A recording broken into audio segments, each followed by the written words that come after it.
Hello, and welcome to Revolutions. Episode 7.23, The First War of Italian Independence. For the last few episodes, we have been following events in the disintegrating Austrian Empire. Last week, we focused on the Hungarians, who were currently demanding virtual independence from Vienna. Well, this week, we're going to focus on the people of Lombardy-Venetia, who are going to demand literal independence from Vienna. And they would not be alone in making this demand.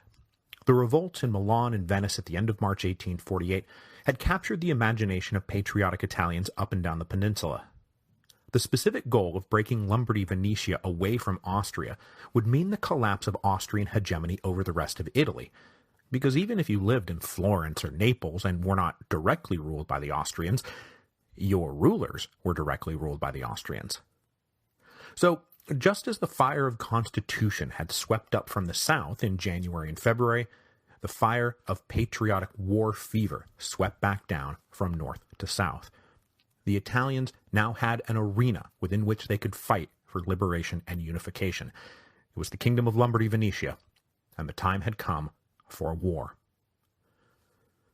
For King Charles Albert of Piedmont, the question of coming to the aid of Lombardy-Venetia was a foregone conclusion. He had already spent the last few years pulling away from the Austrians, and over the winter of 1847-1848, he had been busy building up his army. The 5 days of Milan simply represented the opportunity he had been waiting for. Charles Albert had latched on to the idea that he might one day be King of Italy, and that was always going to mean a war with Austria. He might not have been some idealistic liberal reformer or radical revolutionary, far from it, but the fall of Chancellor Metternich and the uprising in Milan positively reeked of opportunity. When the envoys from Milan arrived in Turin begging for aid, there was no way Charles Albert was going to say no. But obvious personal ambitions aside, the king was also not 100% the master of his own destiny. He had already been forced to promulgate a constitution he did not really believe in, and now the liberal leaders in turn were demanding immediate military aid for Milan. You're going to declare war, right, sire? Right? So, yes, the king did seek the war for his own advantages, but if he had tried to say no, very likely he would have been overthrown. So on March the 23rd, 1848, King Charles Albert took a really deep breath and he declared war on Austria. Now, this might seem like a pretty insane thing to do, what with Piedmont being a relatively small Italian kingdom and Austria being, well, Austria, but it's not as crazy as it sounds. In fact, in terms of manpower, the two sides would be just about evenly matched. At the end of March, the Piedmont army was at a nominal strength of 65,000, and though I think it was a little bit less than that, that is still a huge army, not some scrappy little band of patriotic volunteers. And they would be facing off against an Austrian army that they probably outnumbered. During his years as military governor, Field Marshal Radetzky led, at least on paper, about 70,000 men, but following the collapse of order in Venice and Milan, desertion and casualties had taken that down to about 50,000, a mix of mostly Austrian artillery, Hungarian cavalry, and Croatian infantry, in case you need reminding of why Vienna was so hot to placate the Hungarians and Croatians. So, even though this is a contest between the relatively small kingdom of Piedmont and the relatively huge Empire of Austria, it was going to be a pretty fair fight in northern Italy. Now, as I said at the end of our episode on the 5 days of Milan, Field Marshal Radetzky had pulled all his forces back to the so-called Quadrilateral. This was a zone that lay between 4 fortress cities: Peschiera, Legnago, Verona, and our old friend Mantua. The Quadrilateral lay in the heart of Lombardy-Venetia and guarded the passes up into Austria. After he withdrew there, Radetzky prepared for a full frontal assault from the army of Piedmont, and he sent dispatches to neighboring Croatia to send reinforcements at once. And though he would be operating more or less on his own during the coming campaign, Field Marshal Radetzky would soon take into his service 18-year-old Archduke Franz Joseph, the nephew of Emperor Ferdinand, who was sent to get his first taste of battle in preparation for what his mother hoped would be his eventual... Well, we'll get into all that sooner rather than later. But though Piedmont and Austria were matching up pretty evenly, no one believed Charles Albert would be able to do it alone. It would take the united strength of Italy to push the Austrians back up through the Alps. This led to a common response up and down the peninsula. The people, generally speaking, were excited by the news from Milan and Venice and eager to help. The rulers of the various Italian states, though, were quite a bit more ambivalent. There were three interrelated considerations holding them back. First, and most obviously, the crowned heads of Italy were all clients of Austria, so it was super against their nature to bite the hand that was feeding them. The second consideration exposes one of the things that is going to help disrupt the whole process of Risorgimento, and that was age-old regional rivalries. The principal benefactor of the coming war was going to be Piedmont. Everyone knew that. If they won, Charles Albert was going to be that much stronger. He was going to hold more territory, wealth, and prestige. So the Grand Duke of Tuscany, the King of the Two Sicilies, even the Pope, they were awfully frosty to the idea of going to war for the aggrandizement of Piedmont. Finally, all of them were capable of following the logic of liberation and unification to its inevitable conclusion. Liberation and unification meant the end of the existing order. They would either end up absorbed by Piedmont or trapped in an Italian republic. Both were very noxious options. But that said, they didn't really have much of a choice, because the people were positively brimming over with patriotic ecstasy and demanding their leaders join the war at once. In the small duchies of Parma and Modena, volunteers self-organized and sent up small detachments. The respective dukes of those two little states wanted no part of any of this, and they fled their capitals. They were not going to fight. They weren't going to fight anyone. Not the Austrians, not their own people. The Grand Duke of Tuscany, meanwhile, was super ambivalent about sending aid to his rival Charles Albert. But facing massive public pressure, he finally approved sending about 7,000 troops north. But while he sent this aid to Piedmont, he also maneuvered other detachments into disputed territory that he suspected Charles Albert would try to annex. So, in the mix of what was supposed to be a grand unified war against Austria, soldiers from Piedmont and Tuscany engaged in a few side skirmishes. Meanwhile, way down in the south, King Ferdinand of the Two Sicilies was absolutely miserable. The trouble in Italy had begun in his own kingdom back in January. Sicily had broken away, and then Naples had risen up and forced him to proclaim a constitution. Now the liberals that this constitution had brought to power were demanding he mobilize the full force of the Neapolitan army to go fight a war in Lombardy, Venetia. The king did everything he could to drag his feet. He was massively annoyed at the prospect of helping Charles Albert conquer Italy, and he was rightly afraid that if the Italians lost, that retribution from the Austrians would be swift and painful. And then finally, Sicily remained outside his control. Here he was trying to organize an expedition to retake the island, and these damned liberals wanted to send all his best men 1,000 miles away. So he schemed and he stalled to stay out of the war. But public pressure eventually became too great, and on April the 7th, the king announced that of course we will help our brothers and sisters in Venice and Milan, and I pledge fully 40,000 men to the effort. This proclamation tasted awful in his mouth, but even more awful, the announcement that the man who would lead this expedition would be Guglielmo Pepe. That's right, our old friend, the Carbonari good cousin, Guglielmo Pepe. Having been in exile off and on since the failed Carbonari revolt he had led back in the 1820s, Pepe remained an ardent liberal Italian nationalist, and was now forced on the king by his people. General Pepe could be counted on to prosecute the war with the utmost patriotic zeal, which is exactly why the king hated giving him the job. But without question, the most important contribution to the war effort would come from Rome, both in terms of military support and moral authority. The papacy was considered the critical linchpin of Italian unification. And there was no reason to doubt that Pope Pius IX supported the Italian push for liberation and unification. Since he had been elevated in 1846, he had said and done all the right things. The insurrectionaries up in Lombardy, Venetia, had carried his image along with the tricolor as they manned the barricades. The combined might of King Charles Albert and Pope Pius IX would surely see the expulsion of the Austrians and the glorious reunification of Italy. But while the spiritual head of the Catholic Church, Pius IX was also the civil ruler of the Papal States, and no less than any other crowned head in Italy, he was nervous about joining Charles Albert's war against Austria. At first, the Pope tried to get away by saying that, well, we'll only fight if we're attacked, and then secretly hoped that the Austrians would be beat without him needing to get involved. But enthusiasm in Rome was too high to ignore. The liberals in the Eternal City were on a roll. They loved their patriotic Pope. They loved their new civil constitution. They loved their new civic guard. And now they were ready to go to war for God and Italy. Within days, 10,000 men signed up for a volunteer legion that would be led by the patriotic officer Andrea Ferrari. And so, unable to not do what everyone clearly expected him to do, the Pope went ahead and authorized 7,000 regular soldiers under Colonel Giovanni Durando to march up to the Po River, the border between the Papal States and Lombardy, Venetia.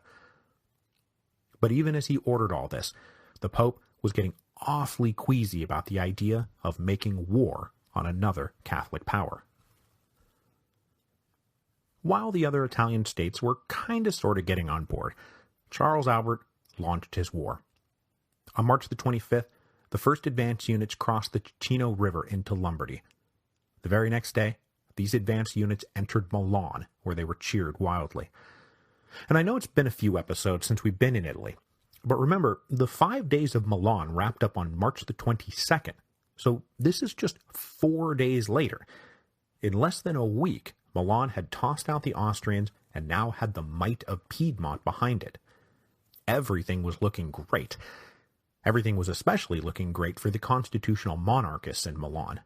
Remember, they had begged Piedmont to enter the war as much to stop the momentum of radical republicans as expel the Austrians.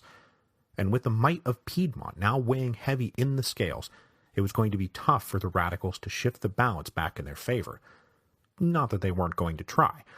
The Republicans hated and distrusted Charles Albert. Many of their friends had been exiled or killed by the King of Piedmont, and just like the crowned heads of Italy, they weren't super keen on the notion of pledging their lives, fortunes, and sacred honor just so Charles Albert could take over Italy. And there was serious talk among them that maybe they were actually better off with the Austrians. But rushing back to Italy as fast as he could was a man who was not going to put up with that kind of talk. Giuseppe Mazzini had been living in exile in London these past few years, and though he was among those who did not like or trust Charles Albert, he firmly believed that the expulsion of Austria and unification of Italy had to precede the further goal of making Italy a republic. If they tried to start with a republic and grow it out from there, they would have a very hard time convincing anyone to support them, most of all Charles Albert and his army. Mazzini arrived in Milan on April the 7th, and he was cheered as wildly as the troops from Piedmont. By now, Mazzini was an almost legendary figure. His revolutionary Republican credentials were not just beyond reproach. He was the credentialing committee. So when he counseled a patriotic alliance with Charles Albert for the time being, he was able to carry most people with him. Not all of them, mind you. And for a few Republicans in Milan, they saw Mazzini as parachuting in from his long, and by all accounts quite comfortable, exile in London. And while Mazzini had chatted up the ladies in London high society, they had been living under the boot of the Austrians. They had just shed blood in the street to expel them, and they did not want to be put under the boot of Charles Albert. The patriotic alliance between the king and the Republicans, though, did appear to be a two-way street. Charles Albert wanted their energy and zeal working with him, not against him, and so he offered Mazzini a pretty enticing offer. If you accept that the end result of this war is going to be a monarchy, I will let you write the Constitution. Personally, I might be inclined to make that deal. Was the mere presence of a monarch really such a deal breaker if you get to write the rules about what he can and cannot do? There are plenty of perfectly free, democratic, and liberal states in Europe right now that just so happen to have kings and queens. They've got fancy clothes and a nice house, and they throw excellent tea parties, but that's it. Well, the King of Netherlands moonlights as a commercial airline pilot, but you get my point. But before he took this deal, Mazzini wanted assurances that this was not just an empty promise, and more importantly, he wanted it declared right now that the end result of all this must be the total unification of Italy. So he told the king that they could strike a deal if the king agreed to break every diplomatic tie he had and start from scratch with a new policy of unifying Italy. Now, this was a pretty big ask, because at the moment, Charles Albert was trying to coax the other heads of Italy to join the war, and he couldn't very well come out and say, oh, by the way, you're next, which is exactly what Mazzini was asking him to do. While these negotiations unfolded, the war itself really began. On April the 8th, the army of Piedmont reached the town of Goito on the Macino River, which is just about equidistant between Peschiera to the north and Mantua to the south, and represented the gateway to the Quadrilateral. Piedmont attacked the Austrian bridgehead at Goito, drove them back, and took control of both banks of the river. With Piedmont now controlling the Macino, Radetzky pulled his own forces back to Verona. But this is where military historians level their first criticism of Charles Albert. He was moving way too slowly. Radetzky had been knocked back on his heels, the Austrians had lost control of Milan and Venice, and Vienna was in a state of absolute chaos. If Charles Albert had moved quickly and seized the initiative, the way you might have expected Napoleon or Caesar to have done, Charles Albert might have won the war right here just weeks into the campaign. Instead, he moved cautiously.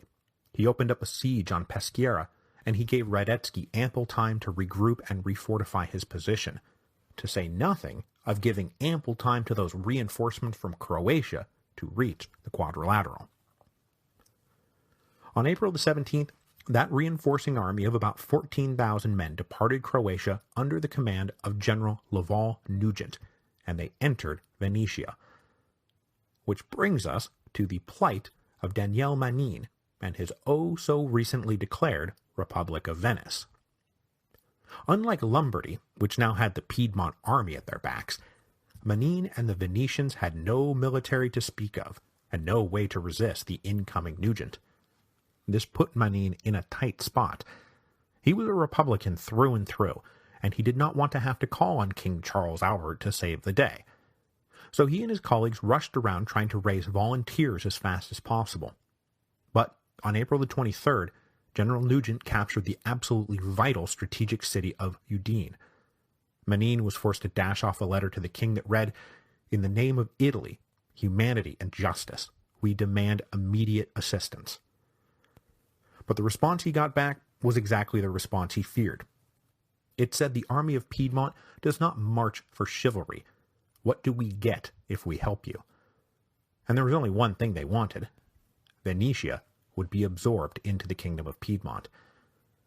So Manin resisted what he saw as a deal with the devil, but now word was going around, helped by agents in the employ of Piedmont, that the Republicans in Venice were putting everyone at risk, that the good King Charles Albert of Piedmont was happy to help the people, but the stubborn Republicans wouldn't let him, even with an Austrian army now camped in their backyards.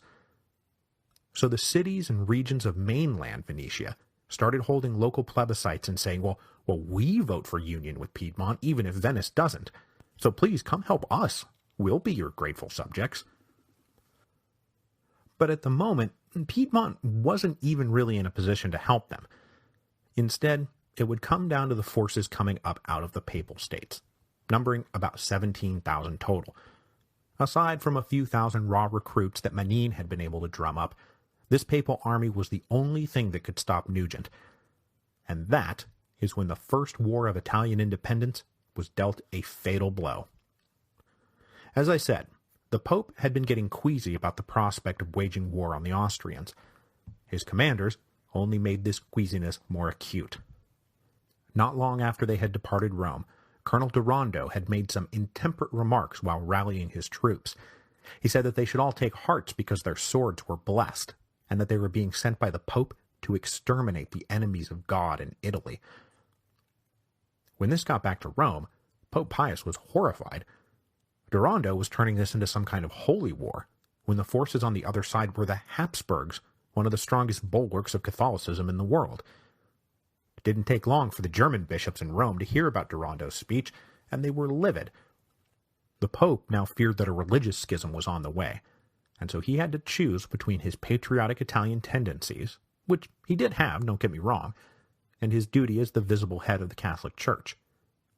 He chose the latter. The Pope tried to put the brakes on the forces he had already sent, but orders to Durando led to an open breach. On April the 22nd, Durando crossed the Po River without orders, and the Pope publicly disavowed him. Durando immediately sent an agent to Charles Albert, placing these forces under the command of the Army of Piedmont. Then, on April the 29th, 1848, came the hammer blow. The Pope issued a papal allocution washing his hands of all of it. Addressing both the Italians and the Germans, he apologized to the Germans for the recent turn of events, and then wrapped up everything by saying, "But seeing that some at present desire that we too, along with the other princes of Italy and their subjects, should engage in war against the Austrians, we have thought it convenient to proclaim clearly and openly, in this our solemn assembly, that such a measure is altogether alien from our counsels." He concluded, "We cannot refrain from repudiating, before the face of all nations, the treacherous advice, published moreover in journals and in various works, of those who would have the Roman pontiff to be the head and to preside over the formation of some sort of novel republic of the whole Italian people. Rather, on this occasion, moved hereto by the love we bear them, we do urgently warn and exhort the said Italian people to abstain with all diligence from the like counsels, deceitful and ruinous to Italy itself, and to abide in close attachment to their respective sovereigns." The Pope's abrupt about-face was a shock to everyone. This whole time, everyone had just sort of taken it for granted that the Pope was on board. Everything Pius had said and done since he had become Pope hinted at it. I mean, he had sent troops into the field. And now suddenly all the moral and financial and political authority the Pope held that was supposedly behind liberation and unification was yanked back. It put everyone in Italy, from the strongest monarch to the lowliest private, in a very difficult position. How can I keep fighting when the Pope has denounced the war? Can I really go against God? Many couldn't. The Pope's allocution shattered the unity and the momentum of the Italians just as it was starting to coalesce. News of the allocution landed on the desk of Charles Albert like a ton of bricks. There was no getting around it. The Pope had just openly denounced him and his entire project. But Charles Albert was far too committed now to pull back, so as much for political reasons as military reasons, the king decided he needed to force a battle. The only way to blunt the fallout from the allocution was to deliver a spectacular victory. So Charles Albert prepared to attack the main body of Austrians at Verona. But the king planned his attack based on two pieces of faulty intelligence. First, he had been led to believe that the Italian population inside Verona was itching to rise up. Second, his scouts had not noticed that for almost a month now, the Austrians had been fortifying all the villages in the area around Verona. So when the army of Piedmont advanced on May the 6th, their lines were soon bogged down by unexpected obstacles, and the advance slowed to a crawl. Meanwhile, the population inside Verona was not, in fact, itching to rise up. So much to Charles Albert's chagrin, the focal point of the battle was now not Verona, but the little village of Santa Lucia. In intense fighting, the Piedmontese eventually managed to capture the town, but there was no communication or coordination with the rest of their line, so rather than keep pushing, the drive completely stalled. It stalled for so long that the king had to order a retreat with dark approaching. His planned spectacular victory hadn't exactly been a defeat, but it certainly hadn't been a spectacular victory. But while Charles Albert focused on Verona and maintaining the siege of Brescia, he did nothing about the incoming reinforcements under General Nugent. As I said, the only force that could stop them was the papal army that has now gone rogue. Durando and Ferrari attempted to block Nugent, who had enlarged his own forces to about 17,000, but Nugent and his veteran troops were just better at this than the inexperienced Romans. The Austrian general successfully outflanked them and managed to make a critical river crossing, and then Durando guessed wrong about where they were headed. This left the Austrians free to hit a 2,000-man force occupying Cornuta Hill on May the 8th. The outnumbered volunteer forces held out all day, expecting reinforcements from Durando, but those reinforcements never came, and they were forced to abandon the hill. After stopping to make a brief but failed attempt to take Vicenza, General Nugent pressed on to Verona. When he linked up with Radetzky, the Austrian army now numbered over 70,000. Now, I know what you're saying at this point. Hey, what in the heck ever happened to Guglielmo Pepe and that Neapolitan army that had been promised way back in the beginning of April? Well, I'll tell you, they are still a long way from the front line. At the end of April, troop transports had sailed down around the southern coast of Italy and then up the Adriatic coast before finally putting in at Ancona, which is about 200 miles south of Venice and still technically in the Papal States. General Pepe did not link up with the men he was supposed to lead until May the 3rd, and when he got there, he discovered not the 40,000 men he had been promised, but just 14,000. And as if that was not bad enough, as soon as Pepe arrived, he received further instructions not to cross the Po River until he got explicit orders from the king. Stymied, Pepe was forced to sit on the sidelines, not yet knowing that one of the reasons the king was stalling is that he was busy plotting a counter-revolution in Naples. So ever since the upheavals in January that had brought constitutional government back to Naples, there had been the usual bickering between liberals and radicals. As usual, the liberals were content with the political reforms, but, representing non-noble landowners and the merchants of the city, they did not want to overturn the social order. This led to periodic confrontations between workers and the Naples Civic Guard, which was firmly in the liberal camp. This infighting continued during the lead-up to the first session of the new parliament, which was scheduled to open on May the 15th. King Ferdinand was watching all of this infighting with relish, and then, like a gift from heaven, like literally a gift from heaven, the Pope issued his allocution on April the 29th, denouncing the war with Austria. If there was one thing the liberals and radicals had in common, it was support for the war. But the less politically minded population of the Kingdom of the Two Sicilies thought it quite a bit more important to listen to the Pope than some random politicians. So the king and his agents could now plausibly argue that the liberals and the radicals were working against God. Support for the constitutional regime wavered. Then, after lumping the liberals and radicals together as the enemies of God, the king cleverly divided them by insisting that when the parliament meet, it must swear not to alter the existing constitution, which was obviously fine with many of the liberals, but more radical members were coming to the parliament specifically to make alterations to the constitution. So, having discredited his enemies and then pit them against themselves, the king massed 12,000 troops in Naples, a garrison that included regiments of the famous Swiss Guard. This provocative concentration of power inflamed passions of workers and radicals in Naples, who erected barricades throughout the city, in defiance of the liberals who hoped that cooler heads would prevail and that all their differences could be worked out in the parliament. With the pretext he now needed to crack down, the king ordered the army to clear the barricades on the morning of May the 15th, and pretty soon shots rang out and open fighting in the streets exploded. The results were bloody. The army deployed artillery to blast away at the barricades and anyone who might be in the vicinity, and then they would finish off these pockets of resistance with brutal bayonet charges, usually led by the Swiss Guards. This went on all day, and as the nerves and the patience of the Neapolitan army wore thin, the army no longer targeted with precision. They just started shooting at anything that moved. They pushed their way into homes and businesses and just trashed them. As this went on into the afternoon, a few of the more enterprising soldiers were able to turn a quick profit by demanding payment from families to leave their homes or businesses or lives untouched.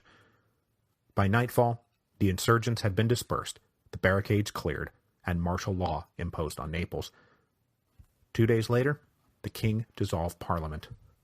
The constitutional era that had opened up on February the 10th was slammed shut on May the 15th. The king could now concentrate on reconquering Sicily. And never a fan of joining the war in the north, the king issued an order for the expedition to Lombardy Venetia to break off and come home at once. But despite the loss of momentum, the loss of the Pope, the loss of other allies, the larger political project of expanding the domains of the Kingdom of Piedmont continued as if everything was going great. The liberal leaders of Milan prepared to fuse Lombardy to Piedmont. And this was news to Republican leaders like Mazzini, who thought that such questions had not been settled and that the fusion of Lombardy and Piedmont was by no means a foregone conclusion. But the liberals in Milan just ignored the radicals, and in fact they outflanked the radicals on the left by announcing on May the 13th that a democratic referendum would be held on the issue of fusing Lombardy to the Kingdom of Piedmont. Except when the ballots actually started being distributed, the question was not, do we fuse with Piedmont or not? It was, do we fuse with Piedmont now, or wait until the war is over? And then when agents from Milan went around canvassing for votes, they helpfully explained that the choice was really between King Charles Albert and Austria. And a vote for immediate fusion was a vote against the hated Austrians. This left the Republicans in Milan absolutely gobsmacked. Mazzini denounced the treacherous way this was being handled. Whatever patriotic alliance had bound them together had now been irretrievably broken by the agent of the duplicitous King Charles Albert. But for all their outcries, the Republicans shouted in vain. After staging an unsuccessful riot in Milan on May the 29th, the results of the referendum were announced. 560,000 votes for immediate fusion, 700 for waiting until the war was over. So it was settled. Having sprung themselves free of the House of Habsburg, Lombardy delivered itself to the House of Savoy. But the vote for fusion was only going to stick if Piedmont won the war, and that was not at all a sure thing, far from it. At the end of May, Field Marshal Radetzky went on the offensive with a plan to operate from the center of the quadrilateral and knock out components of his enemy one by one. And here we see the other really big criticism of Charles Albert, that he had spread his forces way too thin. On May the 29th, Radetzky marched southwest and hit the army that had been sent up from Tuscany at their positions. Not supported in time by their Piedmont allies, the Tuscan soldiers fought bravely, but were pushed into retreat, leading to a lot of ill will and desertion. The battle effectively knocked Tuscany out of the war. Radetzky tried to follow this up by reasserting Austrian control of the Macino River and lifting the siege of Peschiera, but his attempt to retake the bridge at Goito was successfully repulsed by the army of Piedmont, and he was forced to pull the Austrians back to Verona. When he did so, the commander of the Peschiera garrison gave up hope and surrendered. And this was counted as a great victory by the Piedmontese, and in Milan they cheered King Charles Albert. They said, "Long live the King of Italy." Despite this victory, though, Charles Albert continued moving slowly and spread out over a long, thin line. With room to breathe, Radetzky whipped around and marched northeast to attack the Papal army that was now holed up in Vicenza. On June the 10th, the Austrians attacked with 30,000 men, and though Durando and his men spent all day resisting, they were pushed back and could not stop the Austrians from entering the city proper. Holding only the citadel, and with little hope of winning, Durando signaled his surrender. Wishing to remove this threat in his rear with minimum cost and casualties, Radetzky was magnanimous in victory. He allowed the papal troops to depart under full military honors, on the promise that they would march directly south across the Po River and stay out of the war for at least 3 months.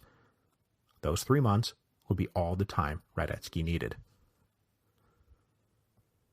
So now Tuscany is out, the Papal States are out, and having never even entered the war, the Neapolitan army was out. Well, mostly. General Pepe was in Bologna when he got the order from the king to stand down and return home. Furious, he resigned his commission rather than carry out the withdrawal. But the local patriots in Bologna rushed to Pepe's residence and begged him to keep leading the men. Encouraged, Pepe went back to work and said that he would not be standing down, that he was going to go get into the fight, whatever the king said. But the men under his command were not enthusiastic, patriotic volunteers. They were just regular army officers and soldiers. And with the Pope against the war, and with their king now having ordered them home, the vast majority of them ignored Pepe and went home, leaving him with just a small band of 2,000 soldiers. General Pepe finally crossed the Po River on June the 17th. But by then, there were almost no other Italian forces in the region. The Austrians had the upper hand all across Venetia, and they were preparing to make one final decisive push against Piedmont. Pepe would soon direct his troops towards Venice, where he would put them at the disposal of what was left of the Republic of Venice. But that was not much. It wasn't even clear that the Republic of Venice was a thing anymore.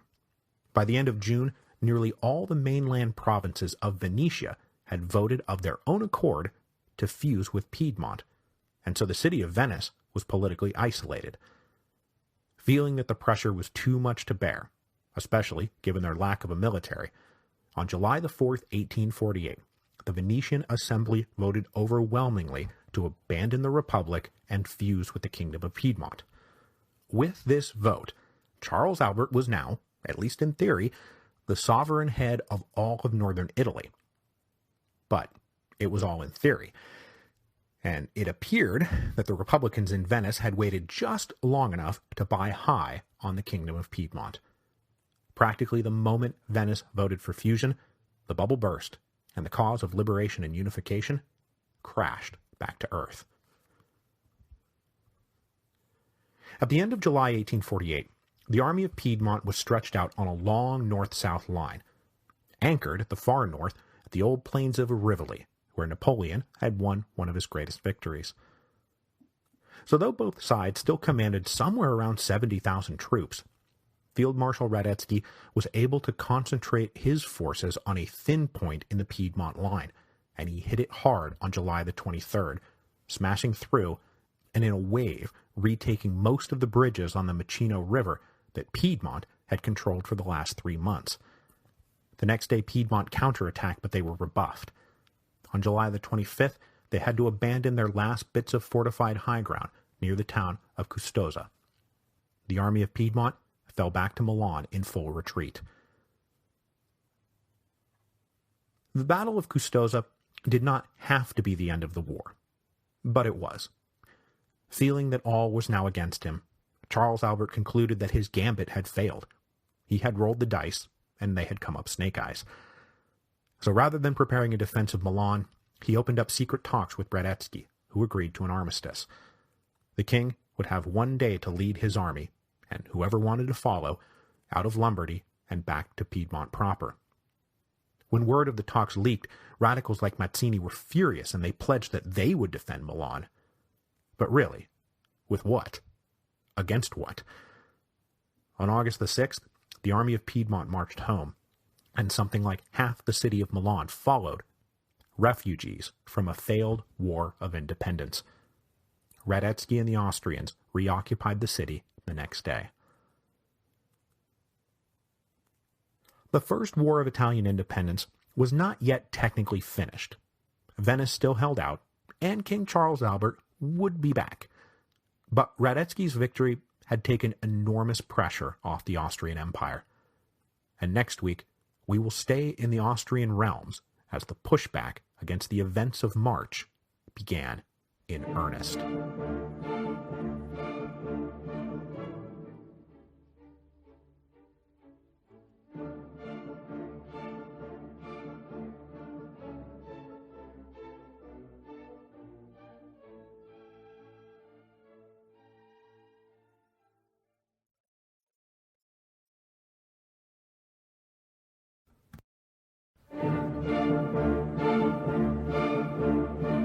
Hello, and welcome to Revolutions. Episode 7.24, The Turn of the Tide. Last time, we launched the Italian War of Independence, and then watched it advance, stall, and retreat. Yes, Venice still held out, But with Charles Albert in retreat, a successful counter-revolution down in Naples, and the anti-revolutionary allocution from the Pope, the cause of Italian liberation and unification was floundering. Field Marshal Radetzky's victory in Italy would be a critical turning point in the whole process of the revolutions of 1848 because it took enormous pressure off the Habsburgs and allowed them to move with a freer and more confident hand to restore the old imperial order. But Italy was not actually the site of the first counter-revolutionary victory for the Habsburgs. That distinction goes to Bohemia. So today, we're going to begin in Bohemia with the failed Prague Uprising of June 1848, and then hop over to Hungary to address their continuing problems with the minority nationalities inside the Hungarian crown lands. Problems that would be eminently exploitable for the Austrians once they felt the western half of their empire was stabilized. If the Habsburg successes in Bohemia and Italy meant anything, it meant big trouble for Hungary. So we brought Bohemia onto the board 2 episodes back. And remember, it was one of the most ancient components of the Holy Roman Empire and had been attached to the Habsburgs since the 1500s. It was majority Czech, but with a strong German presence, especially among the political and economic elite. We left Bohemia behind on April the 11th, 1848, with the publication of František Palacký's famous Letter to the Frankfurt Parliament. They had invited him to participate in the parliament as a step towards integrating Bohemia with Germany, and Palacký had stated unequivocally that he was actually a proud Czech, a proud Slav, and they could take their plan to bring Bohemia into Germany and shove it right up there. Well, okay, he was a bit more eloquent than that. But this assertion of Czech nationalism slated Bohemia for a multi-way tug-of-war between, first, German liberal nationalists who wanted the kingdom to join their new unified Germany. Second, the Habsburg imperial court, who was not about to let that happen. Third, Czech nationalists who wanted greater independence for Bohemia, whether that was inside or outside of the empire was still to be determined. And then finally, grand dreamers who thought that Bohemia might possibly be the epicenter for a larger pan-Slavic movement to match and counter the Germans. The viability of this last option was very suspect. But to keep up the momentum of asserting Slavic dignity and identity, Palacký helped organize the first ever Slavic Congress that would meet in Prague and establish a counterweight to the German Congress that was meeting in Frankfurt. This rising Slavic nationalism inside Bohemia created a rift between the German and Czech populations inside the capital city of Prague. With the Czechs now joining in the springtime of the peoples, the imperial ministry had to figure out how to respond. Italy had now launched a war of independence, Hungary had steamrolled their way to reform, and now Bohemia was trying to get in on the action. But rather than make concessions, the ministry resolved here to stand firm. And actually more than stand firm, they resolved to do something downright provocative. They appointed as the new military governor of Bohemia Field Marshal Alfred Windischgratz. Windischgratz was the scion of an old noble family and a lifelong soldier. He joined the Austrian army way back in 1804 and had served with distinction all through the Napoleonic Wars, and then continued to rise up the ranks during the peacetime years under Metternich's system, a system Windischgratz was a firm supporter of. He was a rock-ribbed conservative and made no distinction whatsoever between the most cautious liberal reformer and the most fanatical revolutionary. They were all the same to him. Windischgratz was livid about the concessions the emperor had made to the rabble back in March. Rights and a constitution. Bah humbug. He was positively itching to go crack skulls and get these mobs back into line. News of Windischgratz's appointment sent ominous ripples through Prague, mostly because this was not going to be Windischgratz's first tour of duty in Bohemia. He had actually been military governor there once before, starting in 1840, and when Prague workers went into revolt in 1844, Windischgratz had mercilessly suppressed them. So the very mention of his name was enough to provoke the workers and the radicals in Prague to angry teeth-gnashing, and the liberals didn't like it much better. Windischgratz meant that the court was not thinking about working with them, but rather beating them back into line. So far, as we've seen, events in Prague have been peaceful and guided by the liberal reformers. The arrival of Windischgratz almost instantly sowed the seeds of a violent confrontation. And when he arrived in Prague, Windischgratz did absolutely nothing to reassure anyone. More soldiers were transferred in from other areas to beef up the garrison in Prague. The number of patrols were doubled. And then, most troubling of all, he moved artillery pieces to the heights overlooking the city. Now, though this was provocative, Windischgratz had already done some cold hard math. His informants told him that the radicals, workers, and more militant companies of the Prague Civic Guard controlled between them perhaps 3,000 rifles. Meanwhile, Windischgratz commanded a garrison that was 10,000 strong, and that did not even include the Civic Guard companies who could be counted on to stand with the forces of order against the forces of anarchy when the time came. And he was further bolstered by the increasing split between the German and Czech populations of the city. German leaders had formed their own coordinating committee and their own companies of Civic Guard, which would surely side with Windischgratz if and when it became necessary to do so. The arrival of Windischgratz in Prague nearly coincided with the arrival of delegates to the Slavic Congress of June 1848. Letters of invitation had been sent from Prague to other Slavic leaders and intellectuals, mostly from the Habsburg realms, but a few beyond the firm frontiers of the empire. Though it had been agreed to keep those invitations to a minimum, because that was a very dangerous game to be playing. If they asked the subjects of, say, the Sultan or the Tsar to come join them, well, the Tsar and the Sultan might not take too kindly to that. To say nothing of the fact that if there were too many Russians at the Slavic Congress, the whole thing might come off looking like a Tsarist plot to either undermine the Austrian Empire or mobilize a force willing to go attack the Germans. So in early June, 385 delegates representing a wide variety of Slavic nations converged in Prague: Czech, Slovak, Croat, Polish.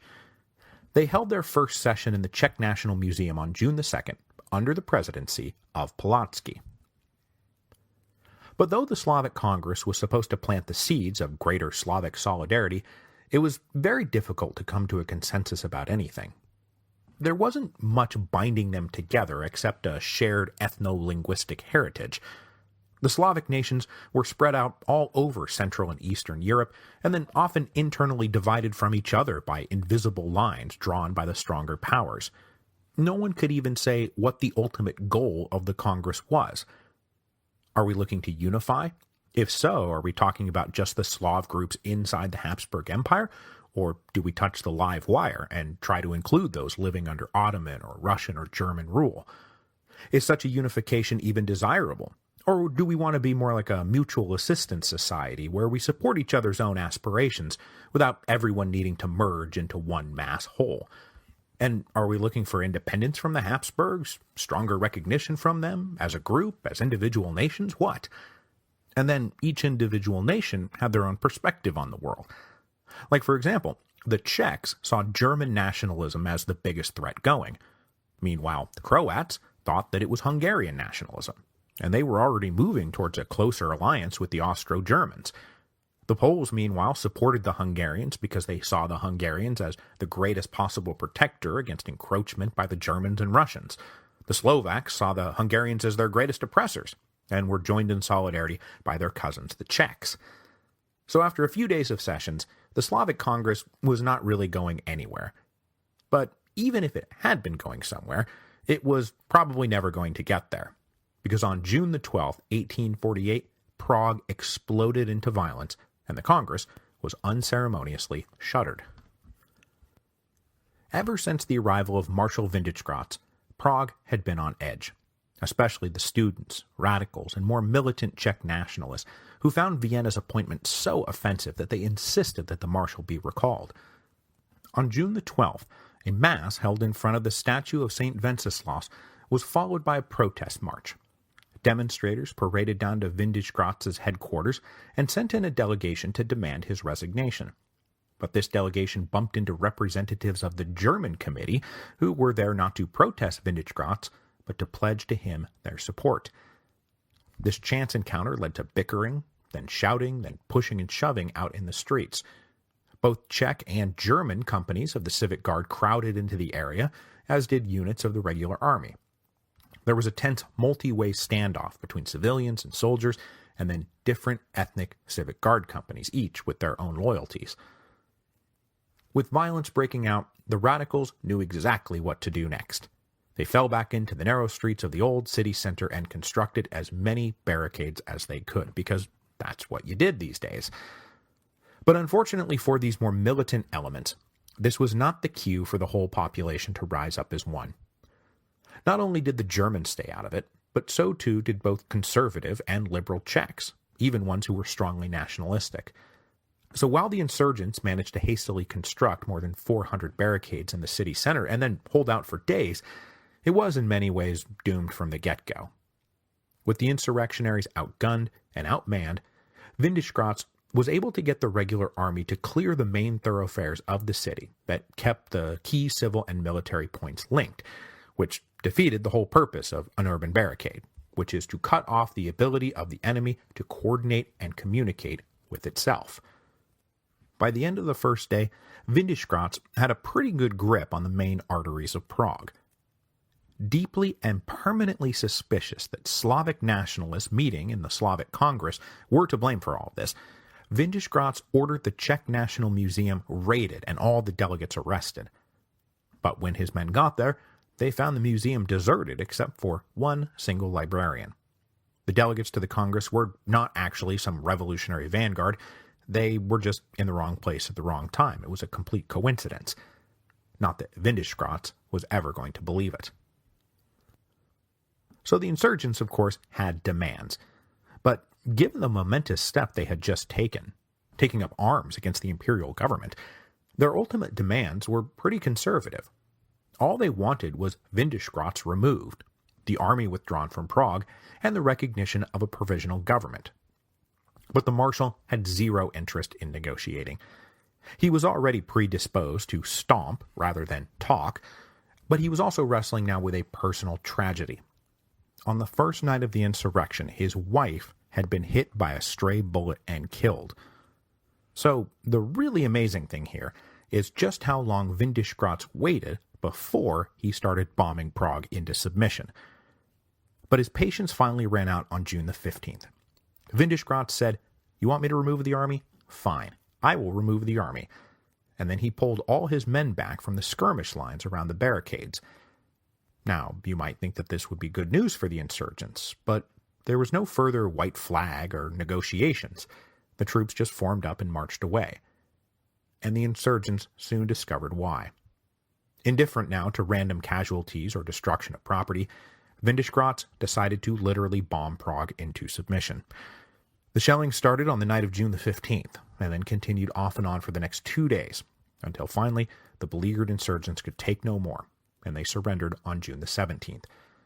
Windischgratz declared martial law, cleared the barricades, and that was the end of the Prague Uprising of June 1848. There would be no more revolutionary activity from the Bohemians. The suppression of the Prague Uprising was the first counter-revolutionary victory for the Habsburgs after months of being forced to back down again and again. Still convinced, though, that the Slavic Congress was behind all this, Windischgratz opened up an inquiry to investigate them all. The inquiry tracked down most of the leaders, arrested the ringleaders, and then ordered the rest to clear out and go home. But the inquiry could never find any evidence that the Slavic Congress was behind the uprising, even as Windischgratz insisted that their presence in Prague could not simply be a coincidence. So the inquiry continued all through the summer. But by then, the Slavs were generally coming around to the notion that working with the Austrians was their best chance of success, and Windischgratz's commission became an embarrassment. One of the big lessons that Czech liberals and nationalists in Bohemia took as a result of the disaster in Prague was that the best shot they had of achieving their ends was to work with the empire, not against it. This was a conclusion also being drawn by many people in the crown lands of Hungary, specifically the non-Magyar population. As we saw 2 episodes ago, the triumph of Lajos Kossuth in the Hungarian Diet meant that Hungary now had a moderately liberal constitution, but it also meant that Magyarization was now official state policy. So we talked specifically about how this brought Budapest into conflict with the Kingdom of Croatia, but that was just the biggest example. The Hungarians were now also dealing with the national aspirations of, for example, the Serbs and the Slovaks. Both these Slavic groups pushed Budapest for recognition of their language and their national identity, but they were rebuked.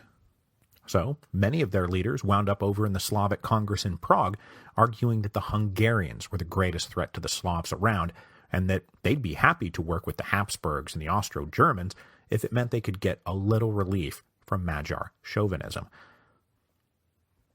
But the most complicated issue by far was caused by the planned reunion of Hungary and Transylvania.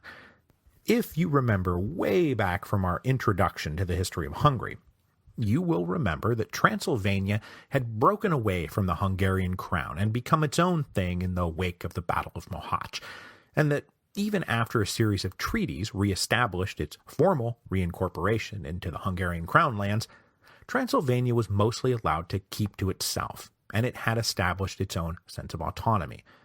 Transylvania had its own separate diet, imperial governor, and a chancellery back in Vienna. So aside from their list of liberal political reforms, Hungarian nationalists put full reunion with Transylvania at the very top of their wish list for 1848. But there was a bit of a problem. There's no such thing as Transylvanians. The population was mostly divided between Magyar noble landowners and 2.5 million Romanians. There were also some old Saxon Germans thrown in there, but mostly the dynamic is Magyar versus Romanian. And while the Magyar elite liked the idea of reunion with Hungary, the common Romanian population did not, at least not without some guarantees. Now, I am guaranteeing you that I am oversimplifying this, but it's a very tricky issue to unpack. So, ethnic Romanians were spread out over 4 major territories. There were those who lived in Hungary proper, those who lived in Transylvania, and then beyond the frontiers of the Habsburg Empire, in the provinces of Wallachia and Moldavia, which, just to make this even more complicated, were technically under Turkish sovereignty, but were really under the thumb of the Russians. Religiously, the Romanians were split between Catholics and Orthodox. The former answered to Hungarian bishops, the latter to Serbian patriarchs. With the springtime of the peoples blooming, the Romanians got the first whiff of spring, and they had a couple of options available to them, not all of them particularly pleasant. Transylvania could reunite with Hungary, Magyarization could take full effect, and Romanian culture would be suppressed. Transylvania could reunite with Hungary, but the Romanians could get laws protecting their religion and culture, and give them greater control over their own lives. The Romanians inside the empire could resist Hungary. They could organize and get themselves recognized as an independent state within the Austrian Empire. And then finally, and most audaciously, they could go get their cousins in Wallachia and Moldavia and form a new pan-Romanian kingdom that some were calling Dacia after the old Roman province. So, there are lots of moving parts and cross-loyalties and potential outcomes. 1848, I do love you so very, very much. But with the Magyar nobility, who controlled the Transylvania Diet, clearly moving towards reunion with Hungary, Romanian nationalists gathered and drew up a national petition to demand some reforms and protections. They wanted serfdom abolished, they wanted civil rights, they wanted Romanian representation in the Diet, hopefully a separate Romanian parliament and militia and education services. Then, from May the 15th to May the 17th, 40,000 Transylvanian Romanians attended a great congress where they ratified these demands, and then planned to present them to the Transylvanian Diet and the Emperor. But pointedly, they did not plan to present it to the government in Budapest, who they did not yet recognize. The Transylvanian Diet was not interested in these demands, though, and on May the 30th, they blew off the Romanians and voted in favor of union with Hungary.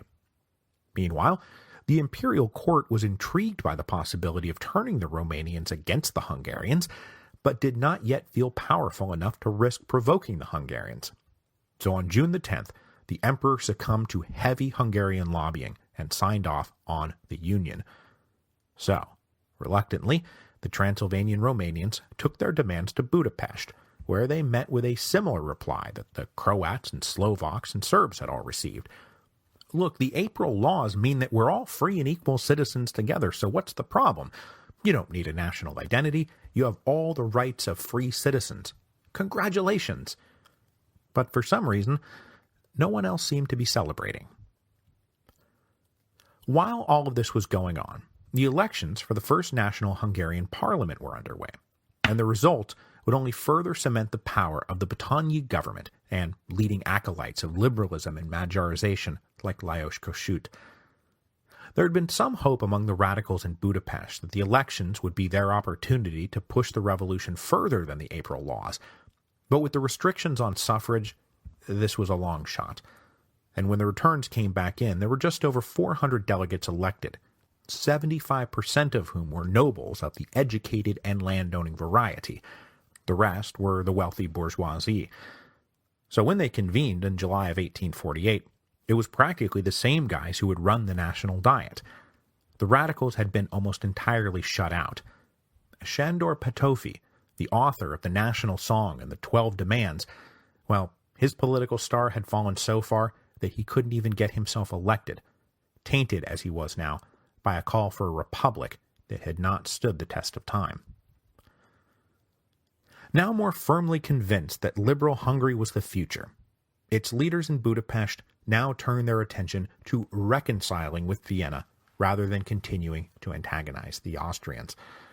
It was consolidation time, so much so that one of the first orders of business that the Hungarian parliament took up was a request from their king, that is, the Emperor of Austria, to provide soldiers for the war effort in Italy. This was a controversial request, but no less than Lajos Kossuth took it up on July the 11th and recommended providing 40,000 more Hungarian soldiers. That was in addition to the Hungarians who were already there. This was a shocking betrayal to many, as it flew in the face of Kossuth's previous public declaration that Hungarian soldiers would not be used to oppress other nationalities. The sudden about-face was driven by two considerations. First, the parliament did not want an open breach with Vienna. They wanted to prove that Hungary was as dependable, hell, more dependable, than the Kingdom of Croatia. And second, planting 40,000 more Hungarians in Lombardy, Venetia would be a formidable force to wheel around and attack Croatia's underbelly if it should come to that. And it sure seemed like it might be coming to that. But still, out in the streets of Budapest, Kossuth's betrayal did not sit well. And though events would overtake everyone and the troops would never be sent, Kossuth would later have to backtrack once it became obvious that Vienna had never really been interested in working with them, and that they were in fact turning everyone else in the Kingdom of Hungary against the Magyar. Positioning himself as the leader of the anti-Magyar forces was the now former Ban of Croatia, Josip Jelačić. Now, when he had been the Ban of Croatia, Jelačić had ran an intentional campaign of non-compliance with the authorities in Budapest. His provocations took him too far, though, and after convening a separate Croatian Diet in defiance of Budapest, Hungarian representatives at the Habsburg court got the emperor to dismiss Jelačić from his role as Ban. That was on June the 10th, the same day the emperor signed off on union with Transylvania. That was a banner day for the Hungarians. Now, when I previously talked about him being fired as Ban, I said that Jelačić had been kept on as governor of the military border. But that was not right. That was bad information. I'm sorry about that. He was, in fact, removed from both posts. Now, one of the reasons I screwed that up, though, is because despite being removed as Ban and governor of the military border, Jelačić just kind of ignored all those orders, and no one else in or around Croatia was strong enough to stop him. War in Italy was raging. The Hungarians were not yet mobilized enough to do anything about it. Prague had just gone into revolt. So when Jelačić got the news that he had been fired, he just kind of ignored it. He kept giving orders, and he had so many friends and allies inside of Croatia that they kept obeying those orders. And he also had plenty of allies at the imperial court who were trying to get him reinstated, Hopefully it would just be a matter of time before the easily swayable Emperor of Austria was swayed back in Jelačić's direction. I mean, none of the other ministers had even co-signed on the dismissal. In fact, far from rebuking Jelačić's light treason, the war minister actually sent along money to help him fund the imperial garrisons and the military border, because Kossuth and the Hungarians were refusing to send any of their money until they could be assured that it would not be used against them. So this was all leading in a direction that the Hungarians did not want to admit it was leading to, but they were becoming increasingly resigned to the fact that if the Kingdom of Croatia found it so intolerable to live under Hungarian rule, then maybe it would be best if they were allowed to go their own way. Kossuth himself supported the idea, as long as they could extract a promise from Jelačić that he would not act as an agent of counter-revolution. But of course, that was a promise Jelačić could not make, and he would not make, because that's exactly what he wanted to be. He wanted to be an agent of counter-revolution. He saw Croatian national interests running right alongside the return of Habsburg supremacy. During one heated confrontation with Prime Minister Batanyi, Jelačić made the not inaccurate point that he wasn't the rebel in all this, that it was the Hungarians who were trying to break away and change everything. Jelačić was simply being a loyal subject of the empire, and if the Hungarians had a problem with that, then swords were available to decide the matter. While all of this unfolded, the imperial court was still not in Vienna. But by late July, the capital seemed to be turning in a more conservative direction. The recurring victories of the students and radicals had pushed many property-owning liberals to conclude that maybe the old regime was the lesser of the two evils. Social and political unrest had only continued through June and early July in the lead-up to that single-chamber, democratically elected assembly that the radicals had forced the ministry to agree to after their uprising on May the 26th. The workers were getting increasingly agitated as the general recession in the factories continued, and now the artisan classes were feeling the pinch too. Many of the wealthier citizens had decamped Vienna for their outer estates to avoid the revolution, and so there was an acute shortage of liquid cash running through the city, and artisans who specialized in luxury goods found no buyers for their wares. And that was to say nothing of the court itself staying away. So business was bad, and there was very little relief in sight. There was not no relief.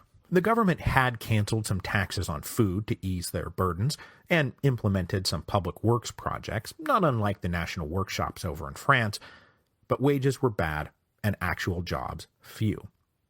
So there were routine demonstrations calling for assistance, and most especially the reduction or outright abolition of rent, all of which only further pushed liberal property owners away from the radicals and towards conservatives. The other thing now splitting the liberals from the radicals in Vienna was the issue of German nationalism and the goings-on over at the Frankfurt Parliament, which will be the subject of our next episode. The radicals in Vienna were embracing a more forward desire for Austro-Germans to join the German state and truly unify Germany, even if it meant shedding the empire. I mean, hell, shed the empire, what do we care? Let the Hungarians be Hungarians, let the Italians be Italians. We want to be Germans. The liberals were scandalized by this talk. Yes, they supported constitutional government and civil rights, but not the dissolution of the empire. I mean, imagine the Austrian Empire without Austria. It was unthinkable. So it was against this backdrop that the elections for the first Austrian parliament were held. Now, just as the radicals had insisted, this was a generally democratic process and was feeding into a single chamber. But most of those who took the time to vote appear to have been convinced that this was all moving way too fast. So when the parliament convened on July the 22nd, 1848, the vast majority of delegates were either moderate liberals or outright conservatives, and their overriding goal would be putting the brakes on all of this, consolidating the few modest gains that they approved of, and then reconciling with the emperor before this all got out of hand. I mean, hell, it was already out of hand. With this parliament looking far more submissive than originally feared, with Bohemia well in hand, and then with news of the rather spectacular victory in Italy, the imperial court decided it might be high time to return to Vienna.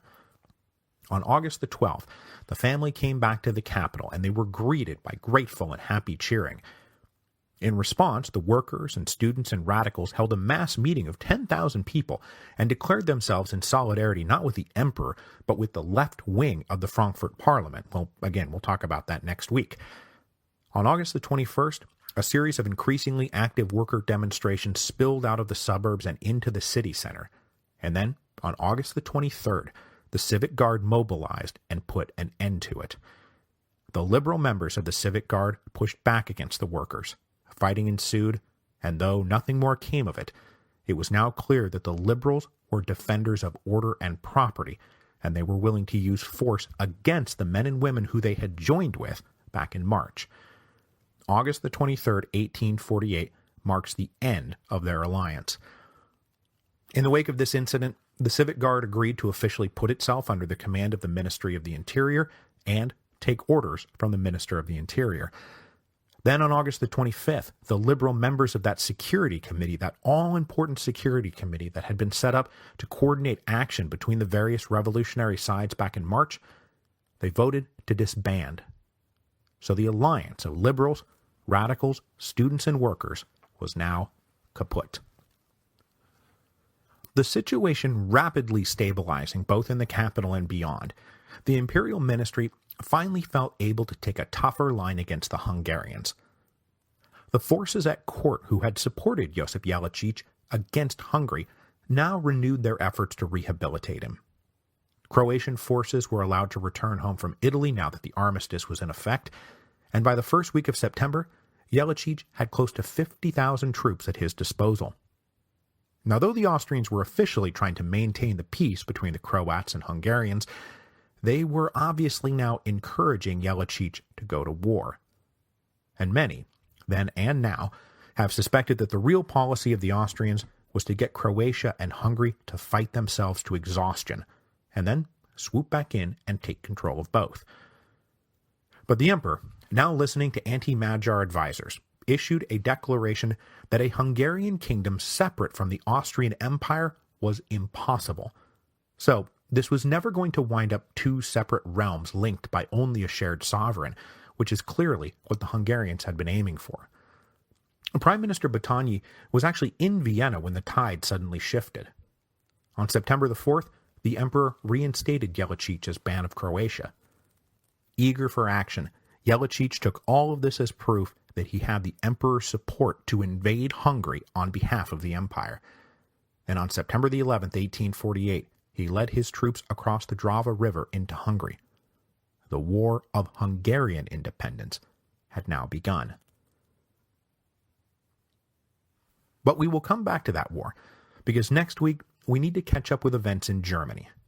The Frankfurt Parliament, the first best hope of German unification, was in full swing by the summer of 1848, but it would become increasingly paralyzed in the face of conservative foot-dragging and radical challenges to the ascendant liberals that would culminate at the end of September 1848 with a second revolution in Baden and the proclamation of a republic.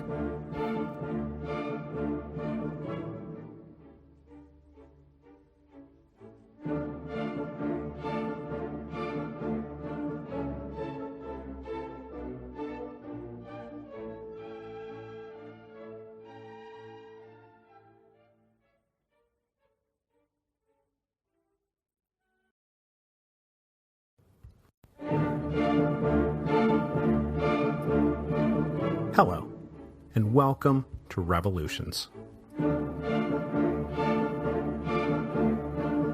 Episode 7.25, The Parliament of Professors. With the Habsburgs dominating the narrative lately, we have not been back to Germany since episode 7.20, when we talked about the initial organization of a pan-German parliament and the implications of nationalism and liberalism underlying this effort. The nationalism part triggered the First Schleswig-Holstein War and the Greater Poland Uprising, to say nothing of later clashes in Bohemia and Austria, as everyone tried to figure out who was in and who was out of Germany. Meanwhile, the liberalism part had triggered the Hekar Uprising, as radical leaders who had been pushed to one side took up arms in Baden to fight for a democratic republic. As the summer of 1848 unfolded, German radicals would grow only further disillusioned with the liberals convening in Frankfurt. But when the books finally closed on 1848, it was not the radicals who would destroy the project of liberal German nationalism, but rather the slowly regrouping forces of traditional conservatism, who could see the divide in the revolutionary camp between liberals and radicals, and who planned to exploit that disunity to crush them both. Elections for what history has dubbed the Frankfurt Parliament unfolded over April and May of 1848. There were supposed to be 649 members of the parliament, but only 585 wound up being elected, as boycotts in many districts invited to participate, notably in Bohemia and Austria, led to quite a few vacancies. There were also a few problems with men being elected who were deemed unacceptable. So, for example, the voters down in Baden awarded Friedrich Hecker a seat, and since he was currently in exile in Switzerland after a failed treasonous uprising, the Committee of 50 overseeing things in Frankfurt rejected him and ordered the voters to try again. But then they voted for Hecker again, and they rejected him again. So, with the boycotts and the culling, the men elected to the Frankfurt Parliament wound up coming from a pretty narrow bandwidth of university-educated Germans with an interest in politics who were nationalists at heart and with a liberal bent of some kind or another. Everyone in the room was a liberal at a minimum. The truly conservative conservatives had been among those boycotting the elections, as they wanted to give this parliament no legitimacy whatsoever. So everyone there also had some degree of formal education. 75% had gone to university, and 50% were lawyers.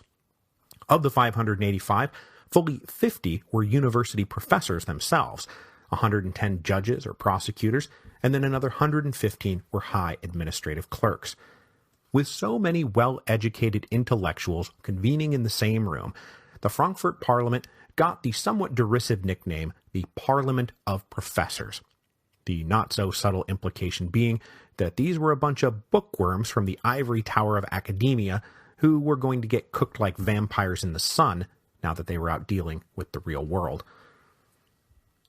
The first session of the Frankfurt Parliament convened on May the 18th, 1848, with about 330 of the delegates in attendance. Now, what they were all there to do, and under whose authority they would be doing it, is a bit nebulous. Now, if you ask the delegates, it was not nebulous at all. They were there to draft a constitution for a new united German state, and were convening under the authority of the German people. But there was no legal basis for any of that. Remember, the German Confederation and its Federal Diet was the legally constituted representative body of the German states, all duly done up with mutually agreed upon rules and rights and responsibilities by multilateral treaty. The Frankfurt Diet had none of that. All they had was the Federal Diet of the German Confederation giving their permission for elections to a pan-German assembly to be held in the various member states. The German Confederation had not said, "Oh, and by the way, yes, you are the Constitutional Convention who's drafting a new constitution for united Germany that will supplant us, the German Confederation." So there was no guarantee that the work the Frankfurt Parliament did would ever actually go into effect. So though the Parliament had something like a popular mandate and something like moral authority, they were operating outside the actual sovereign states of Germany. But still, as I said, the men who convened in Frankfurt in May of 1848 were there to draft a constitution. More than half of those who showed up were avowed monarchists who saw this all resulting in a federal union of the German principalities with an elected emperor as executive head of state. But there were a lot of Republicans there, too, who could see this, yes, being a federal union, but without a crowned head. Only about 15% of the delegates there could be counted among truly left-wing radicals, strong Democrats who wanted a single unitary republic, something that would sweep aside the past. And even in that group of radicals, only about half of them, so like 7 or 8% of the total delegates, were really hardliner about that, and who wanted to confront the liberals rather than work with them. Most of the rest of the hardliners had taken up arms with Hecker, and were now currently living in émigré communities in Switzerland and France, so they kind of just weren't around. The other half of the radicals, though, saw their eventual triumph, the triumph of a republic, going through a tactical alliance with the liberals and the constitutional monarchists for the time being. And the leader of this group was a man who I am long overdue to introduce. His name is Robert Blum. Robert Blum was born in 1807, but unlike most of the people we've dealt with so far, he was not a noble or the son of some middle-class professionals, and he did not get a university education. Instead, he was born to a failed theologian who was forced to become a cooper when the mysteries of God couldn't pay the bills. Blum himself spent years bouncing from job to job. He was an apprentice goldsmith, an apprentice gardener, and eventually he worked in a lamp factory. So almost unique among the leaders in 1848, except for the French working-class leader Albert, Blum himself actually knew the relentless grind of working-class poverty. He knew what it looked like, felt like, smelled like, and tasted like. He was 23 years old when the revolutionary wave of 1830 swept across Europe, and he was intoxicated by radical politics. Now working at the front of a house for a theater company, he began composing poems and plays and articles. He joined the Freemasons and bummed around with avant-garde radicals. By the early 1840s, he had risen to be a cashier at a theater in Leipzig, but he finally quit the business in 1844 to start a bookstore. He simultaneously started up a series of newsletters, but predictably kept running afoul of the censors. But by now he was coming into his own as a writer and a public speaker of some renown, at least in liberal and radical circles, and when the German pre-parliament was being convened, Robert Blum was among those invited to participate. Now, he was a Democratic Republican, no less than Hecker and Struve, and disappointed at the cautious liberalism on display at the pre-parliament. But when Hecker and Struve stormed out, Blum decided to stay behind, and for his willingness to work with others, he got a position on the Committee of 50 that stayed in session in Frankfurt while the elections for the real parliament got underway. When he found out that Hecker and Struve had marched off to start an insurrection in Baden, he was furious, and he believed that their recklessness threatened the whole lot of them. This permanent breach between them put Blum in one of those weird hybrid political positions. He was either a radical liberal or a liberal radical, possibly neither, possibly both. So Blum entered the parliament wanting a republic, but understanding that guys like Hecker and Struve were weakening the case rather than making it stronger. While they, of course, thought that he was just a stooge. Now, the good news was that Blum got himself assigned to the Constitutional Committee. That was good. But then he lost a fight at the end of June about how best to form a provisional executive government that would start to adopt the form and function of a real government should this all actually wind up with a new German state in force. Blum fought a losing battle to prevent Archduke John of Austria from being named executive regent, which was clearly the first step towards a German monarchy rather than a German republic.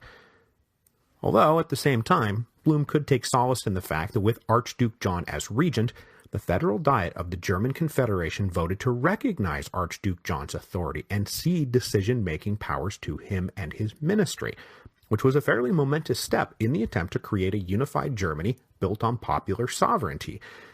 Would that have happened if the Frankfurt Parliament was dominated by a bunch of fire-breathing radicals? Probably not.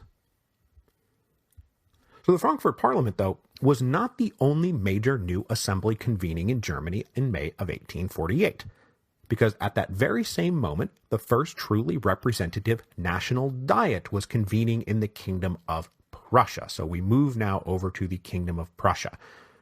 Good to the promise that he had been forced to make back in March, King Friedrich Wilhelm approved a basically democratic election to a national diet that would help settle a constitution for Prussia.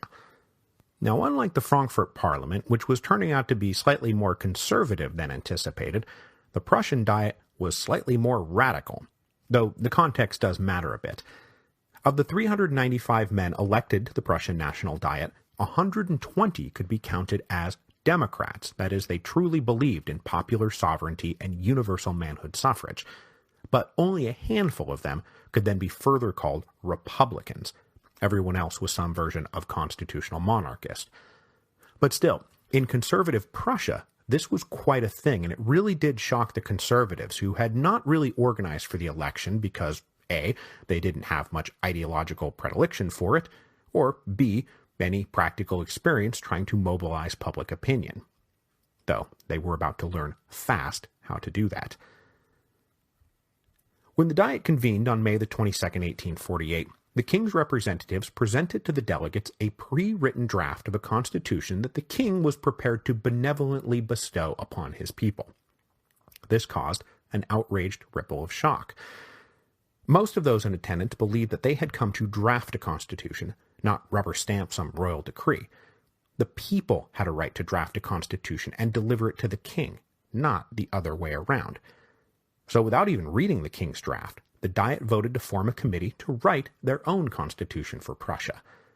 And showing the early influence of the more left-wing Democrats in the room, the man appointed to head this committee was an old Westphalian judge, who was in fact one of those few out-and-out Republicans.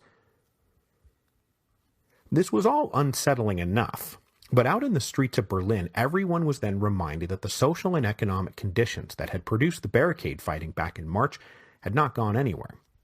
On June the 4th, a mass march of Berlin workers paraded through the city representing every side of the working classes, from prosperous and respectable artisans to unemployed menial laborers carrying signs that said, "The workers have no bread."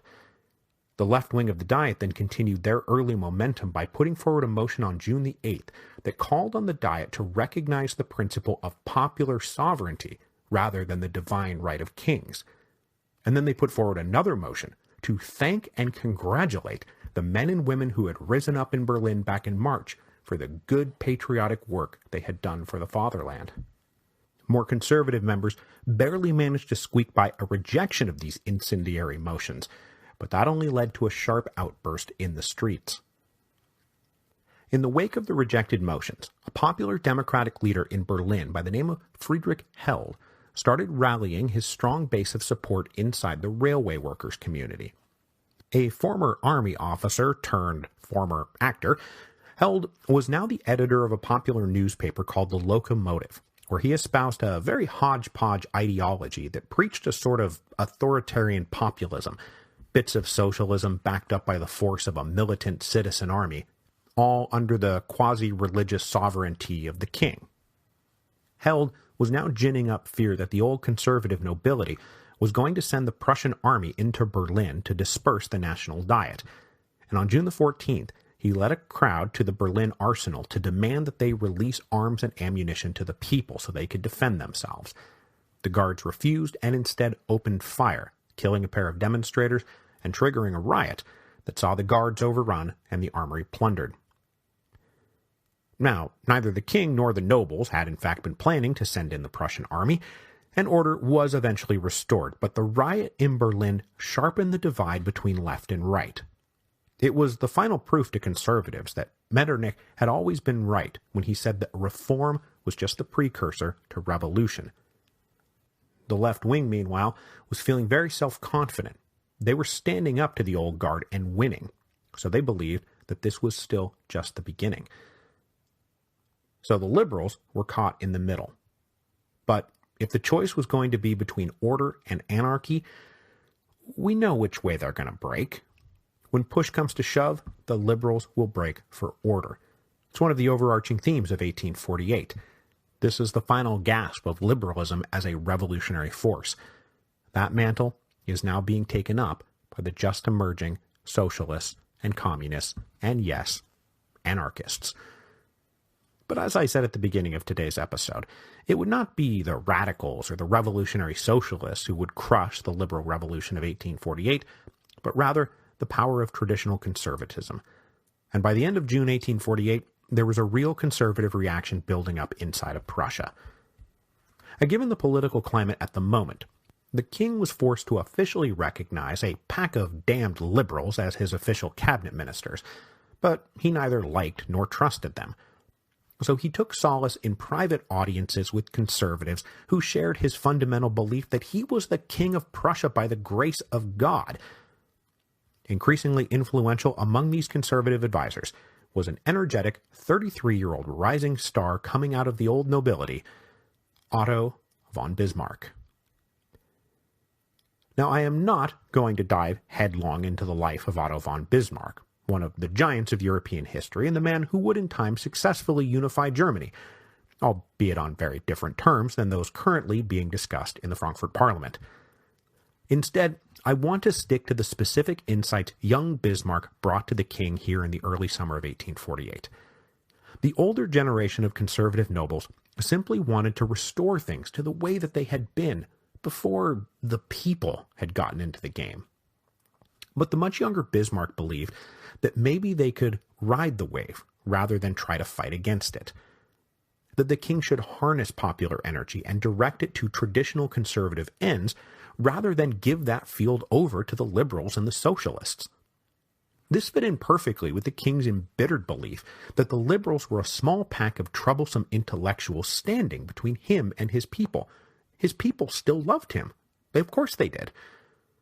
So Bismarck proposed to take the people's love for their king and their love for their traditional ways of life and organize it. Bismarck, along with his allies, helped form the Association for King and Fatherland, which would act as a political society to match and counter liberal and socialist political societies. The plan was to fuse the nobles and the peasants into a single force that could obliterate the urban middle-class liberals, who were, after all, such a tiny part of the population.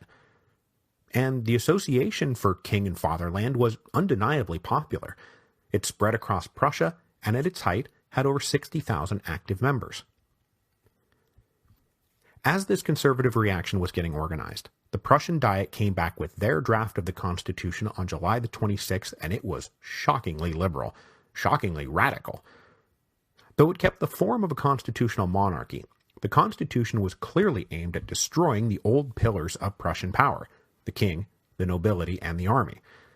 In addition to all the standard civil rights, a new Prussian parliament would have broad executive oversight. They would control their own citizen militia. They would approve all treaties. The king would be given a suspensive veto only. That is, he could only delay, not stop, legislation he did not like. Cabinet ministers would be answerable to the parliament, not to the king. And then the Constitution swept aside all the old noble trappings. Titles and privileges gone. Conservatives, including conservative liberals, were aghast. This was a republic in all but name. But once they got over their initial shock, it turned out this constitution was actually kind of a blessing in disguise for the conservatives, as it gave them fodder to take out to the general population and say, you see what these madmen are trying to do? Is this what you want? And very often the answer was, no, that's not what we want. That is, if the answer wasn't, why are you standing in my field waving that piece of paper in my face? I don't care about politics, which is, I'm sure, also a fairly standard response from your average Prussian farmer. Now, a few days later, things again neared a boiling point. On July the 31st, a demonstration in a small city in Silesia in favor of a robust citizen militia under the control of the National Diet led to shots being fired by the local army garrison and 14 people getting killed. When the members of the National Diet heard the news, the left wing forced through a motion on August the 9th that the army must swear an oath to uphold the Constitution and pledge to defend it. The king blew his top when he found out about this. He was the king of Prussia. The army was his to command. That was the whole point of being the king of Prussia. So Friedrich Wilhelm was becoming increasingly willing to listen to those advisors who were telling him to push back hard, that the people didn't really want any of this. Then the conservatives organized a representative assembly of their own that was later dubbed the Junker Parliament, Junker being the name for the Prussian landed nobility, in case I haven't mentioned that yet. But they met on August the 18th and 19th, and looked to create that sought-after fusion of peasant and nobility, rallying together behind traditional Prussian values. Now, the nobles did accept that serfdom and many of the old feudal obligations were now a thing of the past, but the group of 400 conservatives who assembled in Berlin denounced liberalism as a narrow ideology that was only favored by the urban middle classes, a tiny sliver of the population. Who are they to claim that they speak for the people? Now, everything we've talked about so far today, happening in Frankfurt and Berlin, could fall under the category of domestic politics. But it was going to be foreign affairs that would drive things to a head on multiple fronts, because a major international incident was about to force a confrontation between German liberals and German radicals on the one hand, and then between German liberals and German conservatives on the other. At the end of these confrontations, the liberals in Frankfurt would be left impotent and isolated. So what is this oh-so-important international incident? That's right, it's our old friend, the Schleswig-Holstein question. So recall, please, that the duchies of Schleswig and Holstein are legally inseparable, even though Holstein was ethnically German and Schleswig was traditionally, at least, ethnically Dane, though by now most of the southern part of the duchy had been settled by migrating Germans. So German nationalists claimed Holstein, Danish nationalists claimed Schleswig, and a shooting war had broken out in March that had then led the Prussians to invade the duchies in support of the German population. This intervention alarmed the British and the Russians, who combined to bring heavy pressure on both sides to come to terms and not risk upsetting the balance of power in the Baltic Sea and the North Sea, and by that they meant stop Prussian expansion. Recall also, please, that King Friedrich Wilhelm of Prussia had never wanted to go to war in the first place, but he had been compelled to by popular nationalist pressures. Well, since we last left our intractable little duchies at the end of May, a de facto ceasefire has been in effect. And by the late summer of 1848, that de facto ceasefire would turn into an official armistice. Representatives from both Denmark and Prussia signed the Treaty of Malmö on August the 26th, which would stay in effect for 7 months while a permanent accord was reached. During that time, both Prussia and Denmark agreed to pull out of Schleswig-Holstein. The provisional government that had been established there by the local nobility would be abolished, and a joint German-Dane administration would be put in place. It was exactly the kind of agreement that was designed to please no one, except for maybe the British and the Russians. For his part, the King of Denmark had already concluded that he was going to use that 7 months to get ready to go back to war the second the treaty expired. The cry of Denmark to the Eider was too powerful for him to stop. Meanwhile, on the other side, German nationalists howled the minute they heard the terms. In the Frankfurt Parliament, speaker after speaker rose, including the forceful Robert Blum, and said, "This is an abomination. It's a national disgrace. We will never be able to hold our heads high again." And on September the 5th, the Parliament took a very provocative vote. They voted to reject the Treaty of Malmö.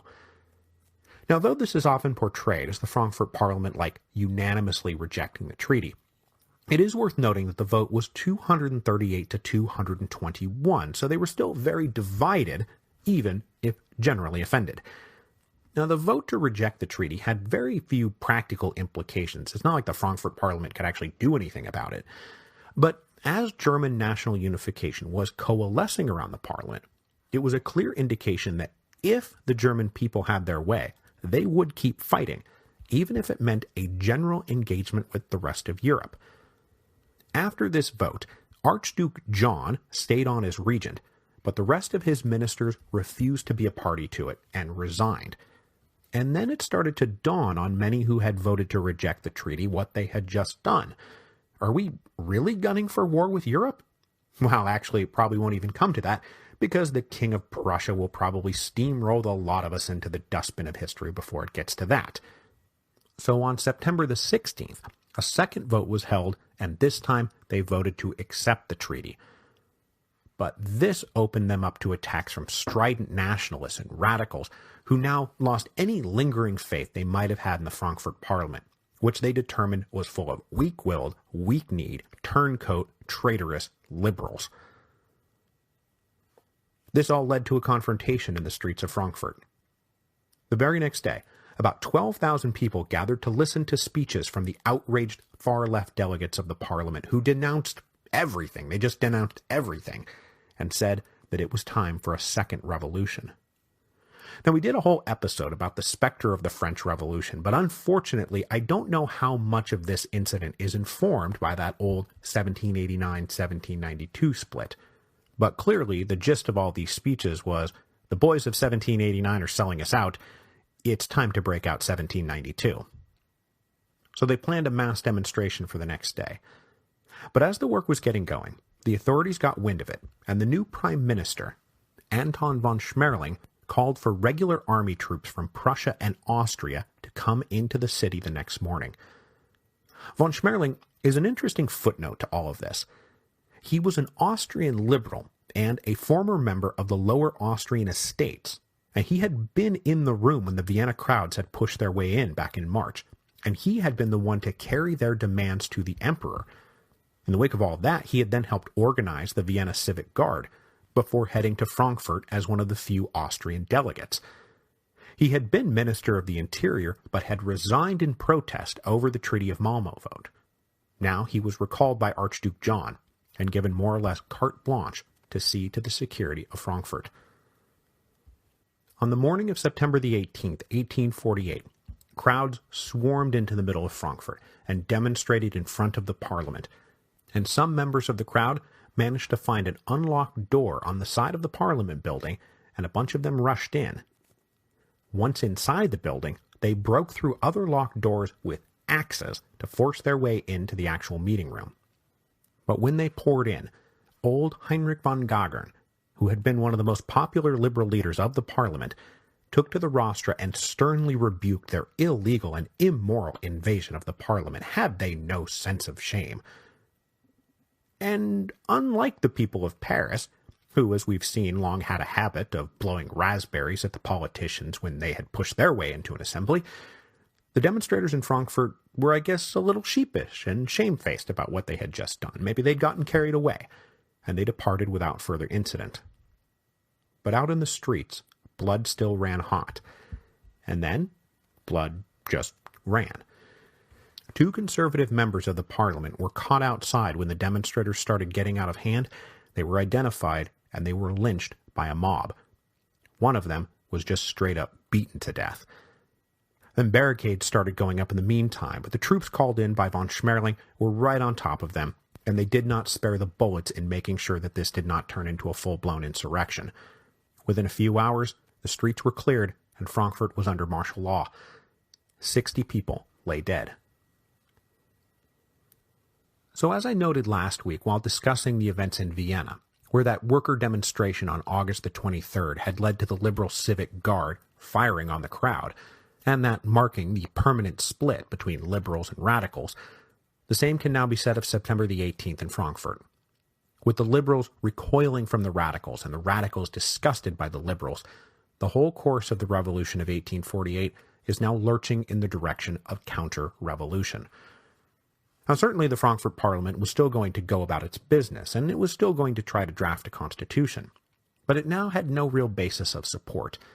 I mean, they lacked any support at all from conservatives, who hoped that they failed, and, who I might add, had just provided the troops that the Frankfurt Parliament needed to survive. And now the liberals had alienated the radicals to the point where they ceased to be able to call upon the energy of the people. And that was not a small thing.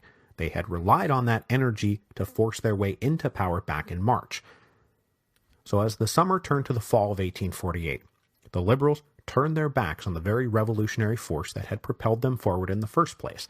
And so they were sitting ducks for the much stronger forces of conservative counter-revolution. But that's not to say that the radicals were, so powerful. News of the events of September the 18th spread across Europe, and soon reached the community of émigré German radicals living in Switzerland. And it would come as music to the ears of Gustav Struve. In the months after the failed Hecker uprising, Struve had bounced around in exile between Switzerland and France, living for a time in Strasbourg, and even traveling up to Paris in time to witness firsthand the failed June uprising there. So, disillusioned with the liberals even by then, the June days in Paris were just more proof that they could not be counted on. During these months of bouncing around in exile, Struve published a Plan for Revolution, which can be taken as his manifesto for the movement he hoped to lead to ultimate victory. What Struve wanted was German unity under a republic, and his plan for revolution included all the basic political points, civil rights and democratic suffrage, but he also now included many social demands. He called for a Department of Labor to protect workers. He wanted to limit usury. He wanted equitable profit sharing, and he wanted a progressive income tax. And really, yes, in the context of 1848, Struve is a wild-eyed radical, but his plan for revolution sure sounds a lot like the fundamental assumptions that modern Germany is built on. Struve was in Switzerland when he got word of the violence in Frankfurt, and he decided the time had come for the Second Revolution, that the people would now finally see that the liberals did not represent the people, and that they must be overthrown. And on September the 22nd, 1848, he and a small group of followers crossed the border back into Baden to restart their revolution. But as Struve hastily prepared to renew the armed fight, he would not be joined by his old friend and comrade, Friedrich Hecker. Hecker's disillusionment had grown terminal. Even before the events in Frankfurt, he had moved out of the community in Switzerland, after having his election to the Frankfurt Parliament dismissed twice. He also already had one major military fiasco behind him, and he just decided that none of this was going to work out, that the cause was lost. So, completely coincidentally, on that same day, September the 22nd, Hecker and a small company of his friends and followers were far away on the north coast of France, boarding a ship that would take them away to a new life in the United States, where they could be rid of the old hypocrisies and immovable tyrannies of conservative Europe. America already had what we're so miserably fighting for, so why don't we just give up and go build a new home there? Hecker would be among the first of the so-called 48ers, a major diaspora of German radicals, and then eventually the defeated German liberals, who would move to the United States in the wake of the Revolution of 1848. We'll talk a bit more about them later as we wrap up our series on 1848, as they do have an interesting role to play in the build-up to and unfolding of the American Civil War. But Gustav Struve had not given up the ghost just yet, and he believed that if the radical Democrats could carve out a space in Baden, that they could continue to press the revolution forward. And if nothing else, they could create a safe haven for the German radical left, who must now surely see the folly of trying to work with the fools in Frankfurt. But his headlong rush back to take up arms was not greeted warmly even amongst his fellow radicals. Plenty felt that this was not actually the right time, nor were they ready to take on the regular armies of Germany.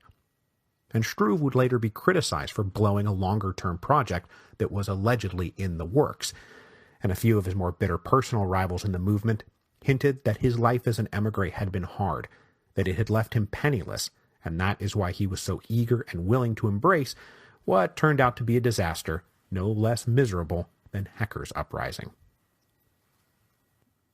Undeterred, though, Struve and a few others crossed into Baden on September the 22nd, and with the help of a core band of allies waiting for them, they seized control of the city hall of Laurac, a city just on the other side of the Swiss-German border.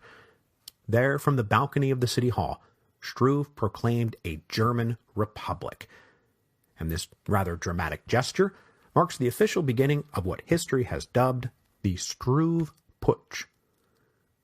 Struve and his lieutenants then set about raising troops and organizing a provisional committee to lead what they hoped would be the beginning of a prolonged effort to carve out a democratic republic from the map of Germany. With the left-wing delegates of the Frankfurt Parliament surely on the way, they would then be able to move on to forming a more coherent provisional government. Recruiters fanned out across the countryside, tapping into old militia networks, and to their credit, they were able to raise a few thousand men, though not likely the 10,000 that Struve later claimed. They also had a pretty decent cadre of saboteurs, who went to work on the rail lines to hinder the response of the Grand Duke of Baden's army. But unfortunately, they were not able to raise enough men fast enough. And even more importantly, they were just not armed enough. There were not enough guns, there was not enough powder. The criticism of Struve rushing into things was not just 20/20 hindsight. These deficiencies were known at the time. But yet, off he rushed. Leading about 1,000 men down the Rhine, hoping to gather up more men and munitions as he went, they made it about as far as the town of Staufen before they ran into a detachment of the Baden army. This means they made it all of about, 30 miles from the Swiss border. There, on September the 24th, 800 Republicans battled 900 regular troops, and the battle did not quite last 2 hours before the ill-trained and underarmed radicals broke and fled. And that was the rather unceremonious end to the abrupt Struve Putsch. Now, as had happened during the Hecker uprising, there was another column that was supposed to link up with Struve, but when they heard that he was defeated, they turned around and retreated, and then scattered and fled upon news that even more regular army troops were on the way. Struve himself was then arrested by a local militia company who decided they could head off harsh reprisals if they handed the radical leader over. Struve was tossed into prison, where he would later be tried for treason, though he would not, it is important to note, be summarily shot, and so this will not be the last that we hear of Gustav Struve. The failure of the Second Baden Uprising, or the Struve Putsch, or whatever you want to call it, only deepened the now very mutual divide between the liberals and radicals, as the liberals back in Frankfurt, and frankly everywhere else in Central Europe, now saw radical insurgents as the enemy, and the regular army troops of the old powers of Europe as their friends. But as I said, this leaves them without really any friends at all, because the only reason the liberals have gotten this far in the first place was fear in the various courts of Europe of a popular uprising. With the liberals now saying, yeah, we're actually with you, and we're done giving those guys political cover, the crowned heads of Europe started feeling pretty good about their chances to put the genie of both radicalism and liberalism back in the bottle. And next week, we will head back to Vienna, where the once ascendant students and workers of the imperial capital are about to get bombed into oblivion.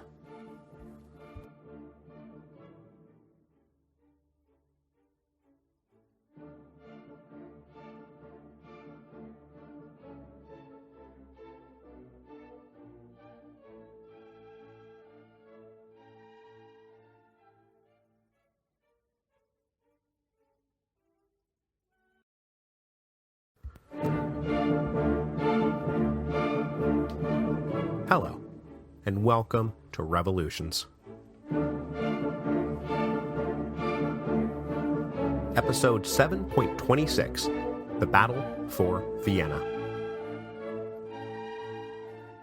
Over the last few episodes, we've started tracking the big sweeping turn of 1848 as the revolution bends towards counter-revolution. The events of March 1848 had the forces of absolutism and conservatism running scared. Faced with armed insurrection, barricades, and fighting in the streets, the crowned heads of Central Europe did what it took to survive. They installed liberal ministries, they promised constitutions, they allowed elections to democratic assemblies. But over the summer of 1848, that old entropy of victory we've seen so often here on the podcast began to rear its ugly head. The divisions within the forces of revolution, between the liberals and the radicals and the socialists, led to an opportunity for the forces of absolutism and conservatism to regroup and strike back. In the Habsburg territories, two major lines of tension combined to wreck the revolution in Vienna. One between the liberals and radicals in the imperial capital, and another between the Hungarians and the Austrians. In October 1848, these two lines of tension would both snap and create one of the great climactic moments of 1848.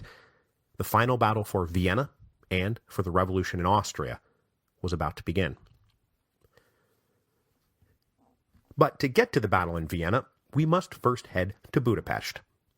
By the beginning of September 1848, the Ministry of Lajos Batthyány had been in power for nearly 6 months, which is a pretty good run considering how every other new government we've seen has resigned almost as quickly as they were formed. Now, like most liberals in 1848, the Batthyány government believed that the victories they had secured back in March and April, victories that culminated with the April Laws, were just about as much as they could possibly hope to extract from the revolution. They were now interested in consolidation and conciliation. Implementing the April Laws was going to be an immense chore, and they did not want a permanent breach with Vienna, or, God forbid, open war with the Austrians. So Batthyány and his colleagues, including Lajos Kossuth, focused scrupulously on working with the Austrians to forge a new order in Hungary. And they used their liaison, Archduke Stephen, the sympathetic Palatine and chief representative of the imperial court, to make sure that the new relationship between Budapest and Vienna was built on a solid, permanent, and mutually acceptable foundation. But this ran the government afoul of more radical voices in Budapest, like that of Sándor Petőfi, who had to now lodge his complaints out in the streets because he had been denied a seat in the new Hungarian parliament. These radical voices denounced the liberals for abandoning forward progress, and they accused Batthyány and Archduke Stephen of conspiring to betray the revolution. And then, like their radical counterparts in Frankfurt, they started calling for a second revolution. To put further pressure on the government, the radicals organized a big banquet scheduled for September the 8th, where they would demand the resignation of Batthyány and all the other ministers except for Lajos Kossuth and one other guy who they happened to approve of. This banquet was explicitly modeled on the French campaigns from earlier in the year, and just while we're here, can we please just remind ourselves that we're all in this inescapable black hole of a revolutionary year because some democratic reformers in Paris wanted to get together and eat bad food, drink cheap champagne, and listen to terrible speeches, and Francois Guizot just couldn't abide by it. And so now Hungary's on the brink of war and Vienna's about to get blasted to smithereens? Oh, 1848, you are a good year. Anyway, on September the 2nd, Lajos Kossuth gave a speech in the parliament where he implored the radicals to postpone the banquet. He warned that relations were strained with Austria, and if the radicals got too out of hand, that it would give Vienna an excuse to do something extreme, like order a military invasion of Hungary. And then where would they all be? And because Kossuth's voice at least still carried some weight, the radicals agreed to postpone the banquet. Except, as it turns out, the Austrians didn't really need the excuse. Remember, when we left off 2 episodes ago, Prime Minister Batthyány was back in Vienna assiduously working to try to consolidate and conciliate, but instead the emperor had done what? That's right, he reappointed the fiercely anti-Magyar Josip Jelačić as Ban of Croatia, and he published a decree that said Austria and Hungary could never be separate from each other, and all but gave Jelačić permission to go bring the Hungarians to heel by force. So, despite all the Hungarian efforts to stave off war, Jelačić led fully 50,000 soldiers into Hungary on September the 11th, 1848. He announced, while he did so, that he was doing this to save Hungary from the yoke of rebel government. Though, it's not like he was too scrupulous about trying to act as a restrained army of liberation there to free the people, not oppress them. Jelačić showed little interest in strict discipline, and his men mostly roamed free, looting and pillaging the countryside, and generally abusing the Magyar peasants and townspeople. So, rather than marching in a tight, restrained column, the incoming Croats just kind of spread themselves out across the countryside. This helps explain why their forces weren't concentrated when the time came to actually fight, and also why the Magyar didn't exactly greet them as liberators. The invasion by the Croats spelled the end for the Batthyány ministry. They had not only staked their reputations to the idea that Austria could be reasoned with, they had staked the safety of Hungary to that idea. And they really had believed it. They really had believed that, having extracted the liberal reforms codified in the April laws, that if they went no further than that, it would all work out, that Austria would accept it. Now, that was all exposed as a dangerous fantasy. So, admitting failure, almost all of them resigned. And that brings us to the rather sad end of the road for István Széchenyi. Currently Minister of Public Works, Széchenyi resigned with the rest, and he despaired at the final result of the 30 years he had spent counseling slow and steady and productive reform. He had gotten swept up in the events of March. He had even enthused at what Kossuth had managed to accomplish. But now he was faced with the grim reality that even the modest reforms he had believed in were unacceptable to Vienna. That he too, loyal, patriotic, and steadfast subject of the emperor, was now a treasonous rebel. In these crisis days of early September, Széchenyi stopped sleeping. He was nearly catatonic in cabinet meetings.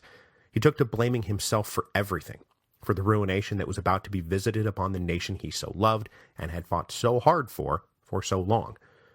Eventually, friends and family and doctors convinced Széchenyi to retire to a country estate, to get away from politics and get away from the capital.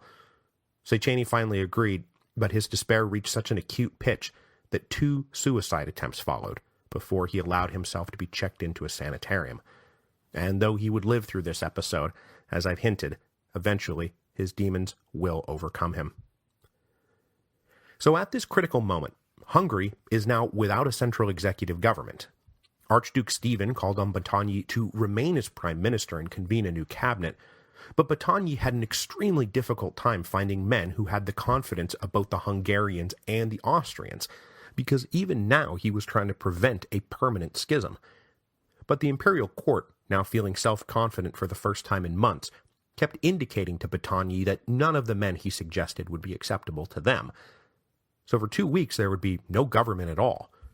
And into that void stepped Lajos Kossuth and the energetic nationalist radical faction of the Hungarian parliament that, though it had been small and muted in the early days of their sessions, were now coming to life. With everyone else seemingly in shock, on September the 21st, this wing of the parliament formed a 6-member Committee of National Defense, with Kossuth acting as president. The first order of business for the Committee of National Defense was obviously national defense, and the state of the Hungarian army was not particularly impressive in September of 1848. The parliament had been debating raising a new national army all summer, and though they had approved a measure to recruit 200,000 new men, very few concrete steps had been taken to accomplish that goal, especially because they didn't know whether these new recruits would be enrolled in the official Royal Army, that is, the official Imperial Army, or into the battalions of the patriotic volunteer groups, the National Guard, that in Hungary became known as the Honved.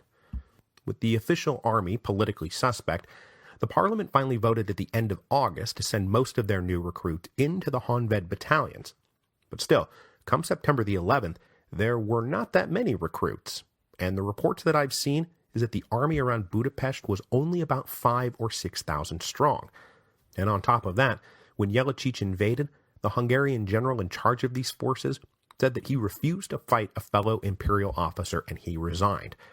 So Kossuth and the Committee of National Defense pushed hard to fulfill the decree of August about forming a new national army and go out and recruit as many Honved volunteers as they could find. They also openly encouraged Hungarian soldiers in the imperial army to desert and rally to the Hungarian national colors. With an enemy army on the way, the citizens of Budapest dug earthworks and trenches outside the walls of the city, and then Kossuth himself went out on what can only be described as an evangelical recruiting mission, going from town to town and using every ounce of his fiery oratory to get as many people to join the patriotic national army as possible. And he did manage to raise 16,000 men by the end of the month. Meanwhile, Batthyány, still maybe prime minister, asked Palatine Stephen to take over as commander-in-chief of the forces. This would hopefully give the Hungarians some moral and political cover, but Stephen now had orders not to oppose Jelačić, and after one attempt to broker an armistice, Archduke Stephen resigned as Palatine on September the 23rd and departed the country. Scorned in Hungary as a traitor and scorned in Austria as a revolutionary troublemaker, Stephen spent the rest of his life in exile. In response to all of this, Vienna came back with what is often portrayed as a botched olive branch. There was apparently a peace camp at the court who hoped to broker a peaceful resolution to the Croat-Magyar conflict, and they got the emperor to appoint the Hungarian Count Franz Philipp von Lamberg to be the new royal commissioner and commander-in-chief of all forces in Hungary, putting Lamberg, nominally at least, above both the Hungarians and the Croats. He was a career army officer from the Upper Hungarian nobility who had served in the National Diet of 1847-1848, the one that had ended with the April Laws. And though a conservative, he was at least considered an honest one by guys like Batthyány, who indicated that he could work with him. So this wasn't like when Marshal Windischgratz got appointed to take over Prague. But the emperor also appointed a new prime minister, a guy named Miklos Y. But this was illegal under the April Laws, and so far from an olive branch, these appointments were taken as proof that Vienna was now truly trying to roll back the concessions that they had made under duress back in the spring. So on September the 27th, with Lamberg on his way, the Hungarian parliament declared their fidelity to the constitution, and Kossuth signaled to the army that they were not to obey the orders of Lamberg, and that his appointment was illegal and unconstitutional. But those few of you out there who already know the history of Hungary know that this is not going to stop with fiery speeches and mere words. Count Lamberg arrived in Budapest on September the 28th, and after conferring briefly with a senior Hungarian general, he rode out to inspect some fortifications. While he was en route, his carriage was recognized. With Lamberg as the living symbol of Vienna's attempt to crush all that the Hungarians had gained, his carriage was surrounded by angry students and artisans and some rogue soldiers. They forced it to stop, they ripped open the door, and they proceeded to beat Lamberg to death. So, that's the end of the olive branch. We are now at the point of no return. Lajos Batthyány resigned as prime minister, this time for the last time, on October the 1st. The fate of Hungary was now in the hands of Lajos Kossuth and the Committee of National Defense. Knowing that the murder of Lamberg would bring the hammer down really hard, the radical elements inside the parliament who, along with Kossuth, had dominated the Committee of National Defense, invited 6 other members of parliament who were known to have strong liberal principles to join them in an attempt to create something like a unity government to face the incoming onslaught, and those 6 men accepted. So, unlike in other locations, where at critical moments the liberals abandoned the radicals for the forces of conservative order, in Hungary, whatever breach had been opening between the liberals and the radicals was healed, and they started to refuse back together. This was now a war of national liberation, and they faced a common foreign enemy that was threatening everything. Plus, on top of that, the quote-unquote radicals in Budapest only ever really had limited social demands, and they had stuck mostly to the political side of the question in 1848, so the liberals weren't really afraid that the world was about to be turned upside down. The threat to their property came not from social pressure from below, but from the iron heel of a vengeful Austria that hovered above the whole kingdom. So in early October 1848, they re-rallied to each other in defense of the April laws, but more generally, in defense of Hungary. Sándor Petőfi and most of his comrades joined the Honved battalions to go fight for their national freedom. On September the 29th, that is, the day after Lamberg's murder, the Croats renewed their push to Budapest, but their slow advance had given the Hungarians time to mass a defensive position near the village of Pakost. Jelečić concentrated 30,000 men against the Hungarians, who themselves now managed to bring something like 20,000 men into the fight, so they were still pretty heavily outnumbered. But they were well dug in, and in spite of what seemed like impossible odds just a few days earlier, the Hungarians won the battle, and after a hard day's fighting, Jelečić ordered a withdrawal. The Battle of Pakost is occasionally referred to as the Hungarian Valmy, an almost miraculous victory, the salvation of the capital by patriotic volunteers against a hardened foreign enemy. Certainly, it saved the Hungarian Revolution for another day. Meanwhile, news of Count Lamberg's murder raced back to Vienna and fatally discredited those at court still hoping for a peaceful resolution. The hardliners were now fully ascendant, and convinced the emperor that the time had come to smash the revolution into 1,000,000 tiny pieces that could never again be reassembled. On October the 3rd, 1848, Austria declared war on Hungary. And the official entry of Austria into the war came not a moment too soon for Jelečić, because, as it turned out, his Croatian army was not getting the job done. After their defeat at Pakost, another 10,000-man Croat army was surrounded on October the 7th and forced to surrender. The following day, the Hungarian Committee of National Defense had their mandate expanded still further to now include all executive power in the kingdom, and with Kossuth as its president, he became a near dictator. With the Hungarians rallying strongly, it thus came as something of a welcome relief to Jelečić when he got word that Vienna had exploded and that he was urgently needed back at the imperial capital. So, off to Vienna we now go. Remember, in the wake of the worker riots on August the 23rd, the old Committee of Security had voted to disband itself, and the Civic Guard had put themselves under the Minister of the Interior. Now, this seemed to signal the end for radical trouble in the imperial capital, but it was not the end.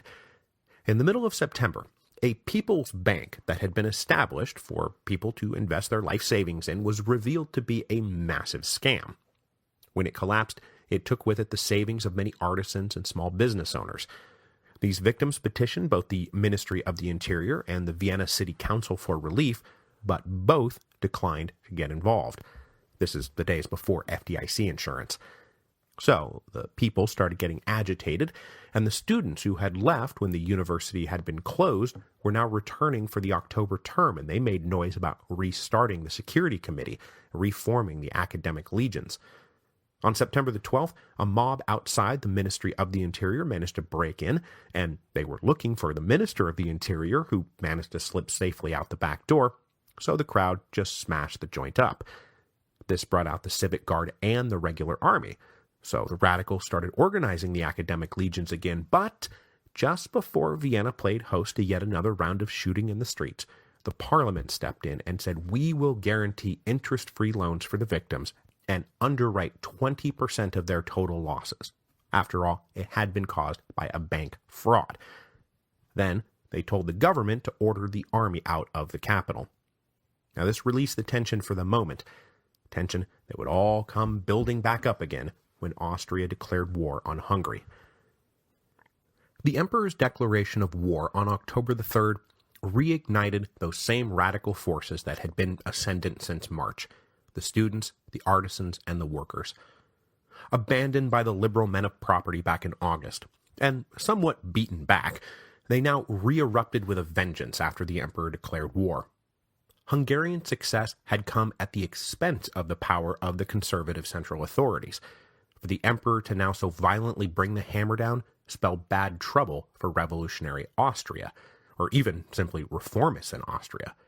If the Hungarians were crushed, what hope did they have of preserving what they had accomplished in Vienna? The Constitution, civil rights, liberal government. It was all threatened. And this even brought a few of those liberals back into the revolutionary fold, because the Hungarian accomplishments of March and April that were now under threat were in lockstep with everything that they wanted for Vienna, for the empire. Over the next few days, the capital witnessed random acts of violence and vandalism, assaults. Students, workers were remobilizing and recoordinating. The streets were full of fear and tension and anger.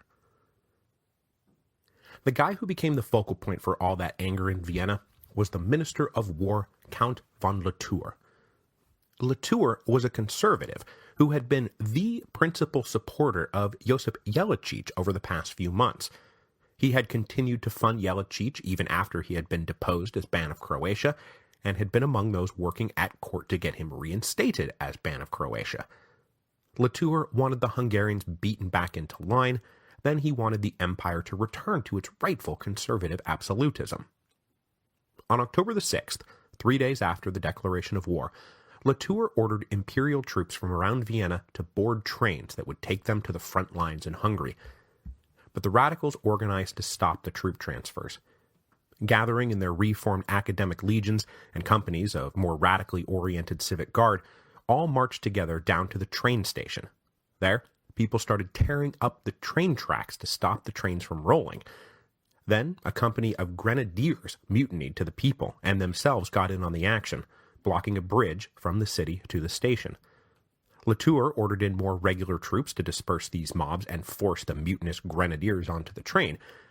Shots were exchanged, and the regular troops opened up a massive broadside on the mutinous grenadiers, killing 30 of them in just a few minutes. But there were simply too many people now swarming around, and so the troops were forced to retreat from the station. This incident marks the beginning of what is called the Vienna Uprising. But, being just one of a number of Vienna Uprising, I think it's better to call it the last Vienna Uprising. The Civic Guard promptly splintered into two factions, those who stuck with the government and those who decided to go back over to the radicals, moved now by the declaration of war to back away from the emperor. In the chaotic swirl, the Guard units started turning on each other, and a radical unit actually besieged a more moderate unit inside St. Stephen's Cathedral. To calm things down, the ministry ordered the regular army to withdraw from Vienna. But this turned out to be a fatal mistake. At least, a fatal mistake for Minister of War Latour. There had been a company of soldiers defending the offices of the War Ministry, and when they were withdrawn, it was left wide open. A mob descended on the building, shouting, "Where is Latour? He must die." And if you're in that building and your name is Latour, that's really not something you want to hear being shouted at you by an angry mob outside the window. When the crowd pushed their way inside, Latour fled up to the attic, which, if you've ever watched a horror movie, you know that's not what you're supposed to do. You're supposed to go out, not up. Well, he didn't. The mob eventually located Latour, and without further ado, stabbed and beat him to death.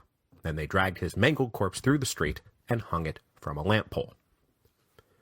With the people of Vienna once again rising up, the emperor and the imperial court took the opportunity to run away from the capital as fast as they could for the second embarrassing time that year. This time, they made for Olmütz, where they arrived on October the 14th. But unlike the last time this had happened, where the ministry stayed behind in Vienna so they could claim, oh, well, the emperor is just personally away from the city, the government is still situated here. Now the government was also abandoning Vienna. When they left, probably half the recently convened Austrian parliament followed, leaving behind a rump parliament composed of what small faction of radical voices had been present, plus some of the more committed liberals who felt that the war against Hungary was wrong and that the emperor was trying to undo all that had been done. And on that score, they were exactly right.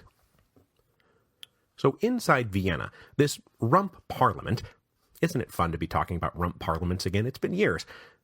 They were joined by a multi-fractured splintering of power between the parliament, the Vienna City Council, and various student and radical committees that started back up spontaneously and were once again organizing a central gathering for coordinated action.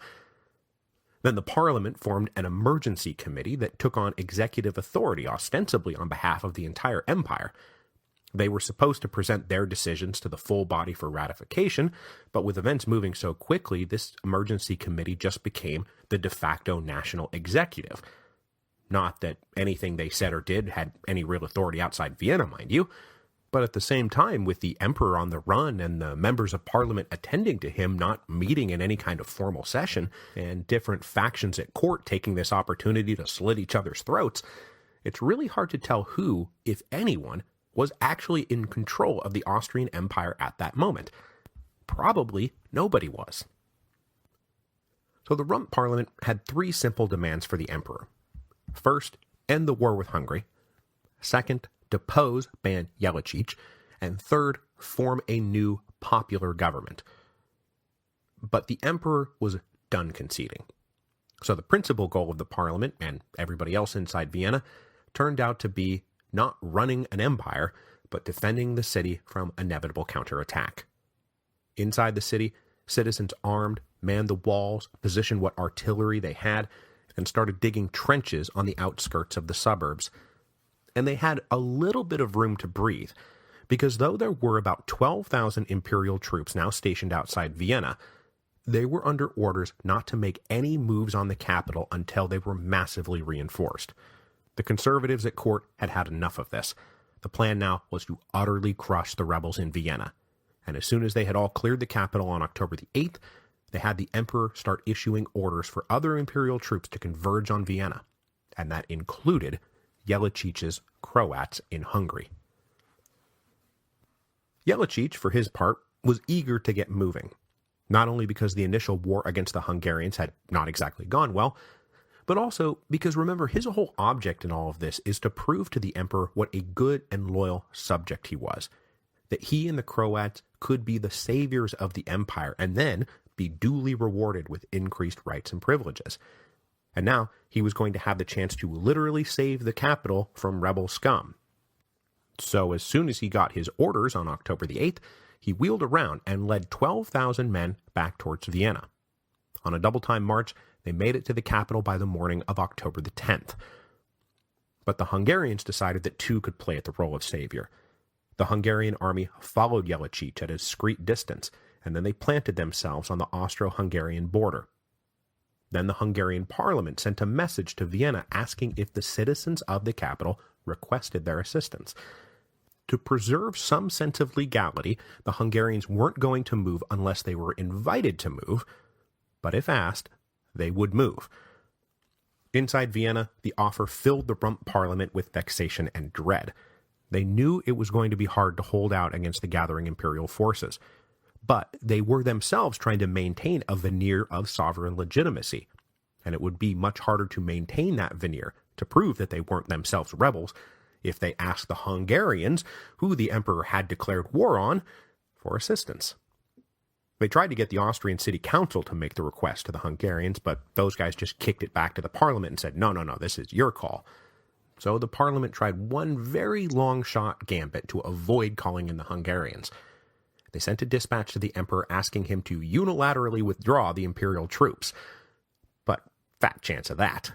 The troops massing outside the walls were only getting bigger, and the Hungarians were now Vienna's only hope. News of the showdown in Vienna spread across Europe, and the Frankfurt Parliament, just a few weeks removed from bloody riots and the triumph of moderate liberals, took up the issue of whether or not to send any aid to the people of Vienna, who were, after all, fighting basically for the same rights as the men in Frankfurt. But more cautious now than ever, they voted no aid to Vienna. Disgusted, the remaining radical left wing sent 2 of their number to Vienna in solidarity. One of them, don't worry about. The other was Robert Blum, who we introduced last week. They departed immediately and arrived in Vienna on October the 17th, just before the final siege lines were drawn up. The final proof of what the emperor had in store for his rebellious subjects came on October the 16th, when he ordered Marshal Windischgratz, fresh off his suppression of the Prague uprising, to lead just about all the imperial troops in Bohemia to Vienna and take over as commander-in-chief.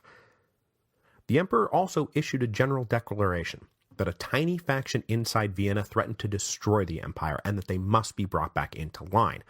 And he said specifically that this faction had led a reign of terror, deliberately invoking the language of the French Revolution, because remember, the specter of the French Revolution hangs over all of this. This declaration was drafted with the help of his brother-in-law, Prince Felix von Schwarzenberg, who would be invited to form a new, almost exclusively conservative government just a few days later. By October the 20th, Marshal Windischgratz was at the head of 30,000 men, and they were marching on the road to Vienna. While this army marched, the emperor issued another decree, stating that the Austrian parliament was to reconvene in the city of Kremsier. The members who had already decamped to Vienna made their way over no problem, but those remaining inside Vienna in the Rump parliament refused to budge. But in their disobedience, they were now no longer the legitimate parliament. That was a claim now held by the assembly of men gathered in Kremsier on October the 22nd. On October the 23rd, Marshal Windischgratz and his men arrived. There were now 70,000 troops surrounding Vienna, completely cutting the city off from the outside world. The conservatives at the Habsburg court wanted this to be the end of rebellious Vienna. On October the 24th, Marshal Windischgratz offered an ultimatum to the city. You have 48 hours to surrender, or we take the capital by force. So now the only hope for those inside Vienna was the Hungarians, whose numbers were increased when Kossuth personally led 12,000 Honved volunteers to join the 13,000 regular troops of the line stationed on the Austro-Hungarian border. Now up over 25,000 strong, they made a few forays across the border, but mostly they sat tight and waited for that formal request for aid. Kossuth himself said, "We do not force aid on people who do not express that they will accept it." Now, partly he wanted to be invited so it didn't look like the Hungarians were invaders, but if the Viennese really did not want Hungarian help, then there was no reason to waste blood and treasure that would be sorely needed to defend Hungary. But keeping Vienna liberal and defeating the hardliners in the Habsburg court and defeating Jeličić, all of this was in the Hungarian national interest, so they were really chomping at the bit to get into the fight. If Vienna fell, the empire would come at Hungary harder than ever. On October the 26th, 1848, Marshal Windischgratz's ultimatum expired, and Vienna had still not given up. So he ordered the attack to begin. The Imperial artillery bombarded the outskirts of the city, while Ban Jelačić led an attack into the eastern suburbs. The Viennese didn't go quietly, though, and it took 12 hours of hard fighting to push them back. There was then a lull the next morning, but when no white flag went up, the attack was renewed. This time everywhere. The Imperial forces advanced from all sides. The workers had barricaded most of the suburban streets outside the central city, and they had to be cleared with hand-to-hand fighting. But the Imperial troops kept advancing, and by the evening of October the 27th, the army was at the gates of the inner city. The suburbs were now all in flames. Windischgratz ordered the main city bombarded all night, but then on the morning of October the 28th, the attack paused again. But the city was still not giving up. And a big problem was now that the people inside could expect no quarter and no forgiveness, and without some kind of assurance that they wouldn't all just be bayoneted the minute the Imperial troops showed up, there was little incentive for them to give up voluntarily. And then they got one little ray of hope. Lajos Kossuth finally decided he was done waiting for anybody to ask the Hungarians to enter the fray. With the smoke from the suburbs of Vienna visible, Kossuth led his army forward. Those inside Vienna spotted the Hungarians advancing, so there was still hope. This forced the Imperial army to halt its attack on Vienna, and Windischgratz sent 28,000 men under Jelačić to stop the Hungarians. On October the 30th, the Magyar army was just a few miles from the city, but the Imperial forces were well positioned to meet them. They had set up an artillery battery out of view, behind the heights of Schwehat, and the Hungarians walked right into it. Multiple attempts by the Magyar to push on in the face of close-range blasting came to nothing. The regular Hungarian line troops held it together, but the Honved volunteer battalions could take no more, and they broke and fled. The Hungarian army, now in chaotic shambles, was forced into a general retreat. All of this was witnessed from the towers of St. Stephen's Cathedral inside Vienna, and the brief moment of renewed hope was snuffed out. The Battle of Schwehat marked the end of the revolution in Vienna. On October the 31st, the leaders of the Vienna City Council sent word to Marshal Windischgratz that the vast majority of the citizens of the capital were ready to surrender, but that they were being stopped by a small clique of radical extremists. White flags started spontaneously going up to show that the citizens were in fact done fighting, even if the last radical insurgents were not. The Imperial troops entered the city and did indeed find a few last stubborn pockets of resistance. One group controlling the Burg Gate took such an effort to dislodge that stray fire lit the Emperor's personal library on fire, destroying a trove of irreplaceable books and manuscripts. But these pockets were only pockets, and on November the 1st, 1848, the Imperial army had fully occupied and taken control of Vienna. Martial law was put into effect, and 2,000 prisoners were rounded up. I have seen the total casualty numbers of all of this ranging from 2,000 to 4,000, so this is not some little thing with a few dozen or a few hundred dead. This was thousands. Among the last to be killed were about 24 leaders identified and summarily executed. Among them was Robert Blum. Despite his claim to parliamentary immunity, the leader of the radicals in the Frankfurt Parliament was hauled before a military tribunal on November the 9th, found guilty, and shot. This would be a scandal and make him a martyr, but it would also mark him as a symbol of the hard death of the revolutions of 1848. So this failed Vienna uprising of October 1848 marked the end of the line in the imperial capital, and it would set up a renewed push from Habsburg absolutists to take back control of their empire, most especially now from the Hungarians. But these forces of absolutism still had trouble on their Italian flank, and next week we will return to the peninsula as the forces of Risorgimento attempt to regroup in the wake of Piedmont's failed invasion of Lombardy-Venetia. Now, Venice still holds out under Daniel Manin, and further south, the citizens of Rome, increasingly furious that Pope Pius IX had betrayed the cause of liberation and unification, would send the Pope running for his life.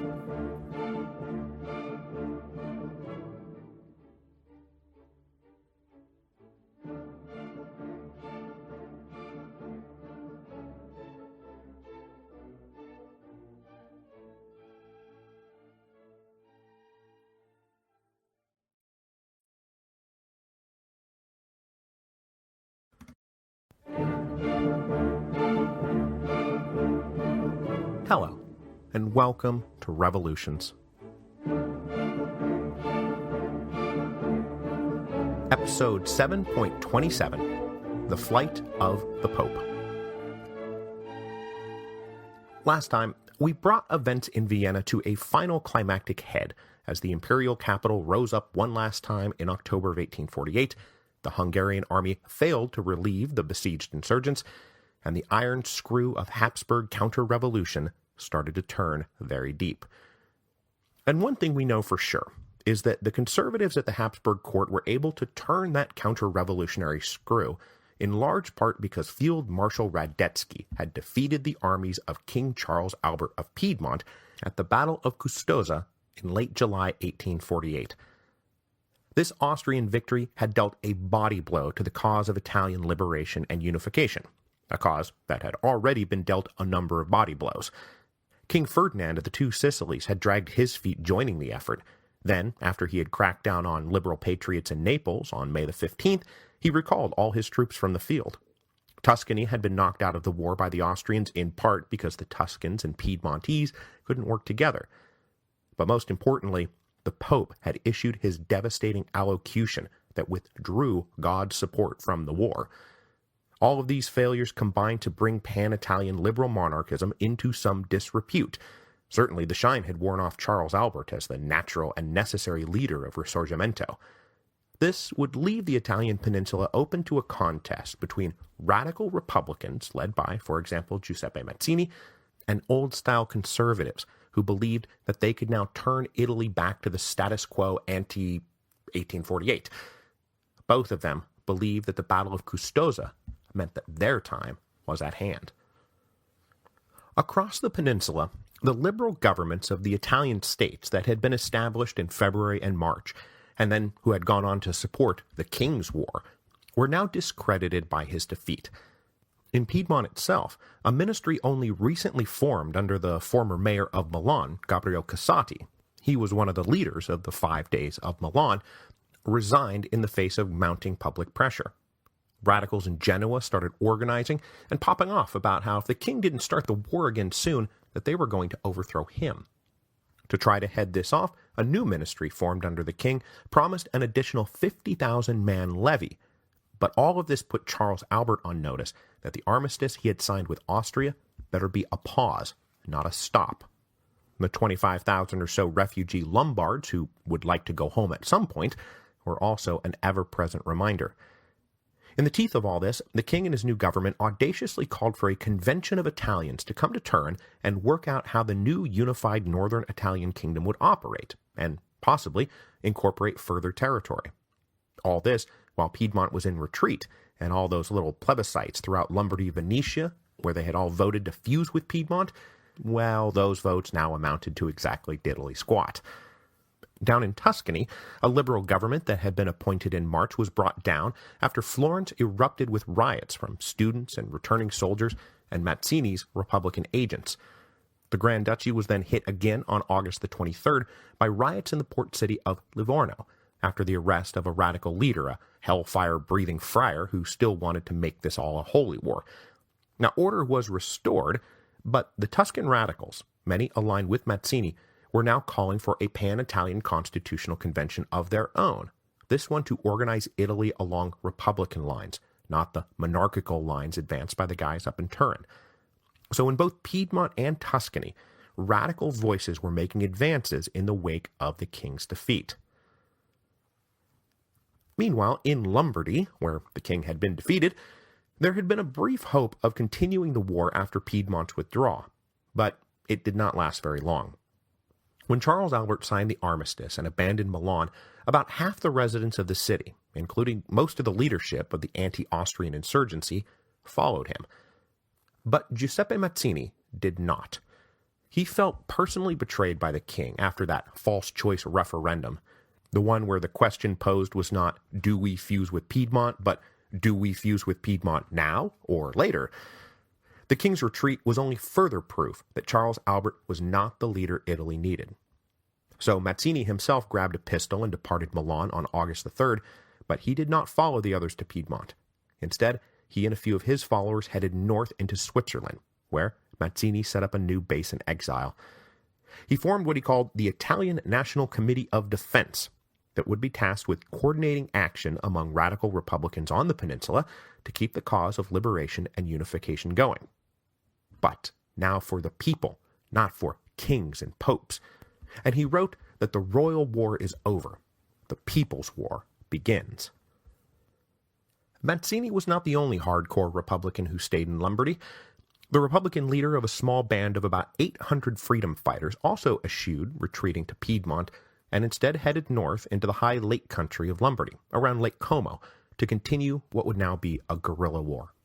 The leader of this band has a name that should be recognizable to you, as it is a name that is almost synonymous with Risorgimento. That name, Giuseppe Garibaldi. Now, he is a latecomer to our podcast because he didn't come back to Italy until the summer of 1848. That's because he was off fighting in the various civil wars of post-independent South America. So, let's stop for a moment and talk about Giuseppe Garibaldi.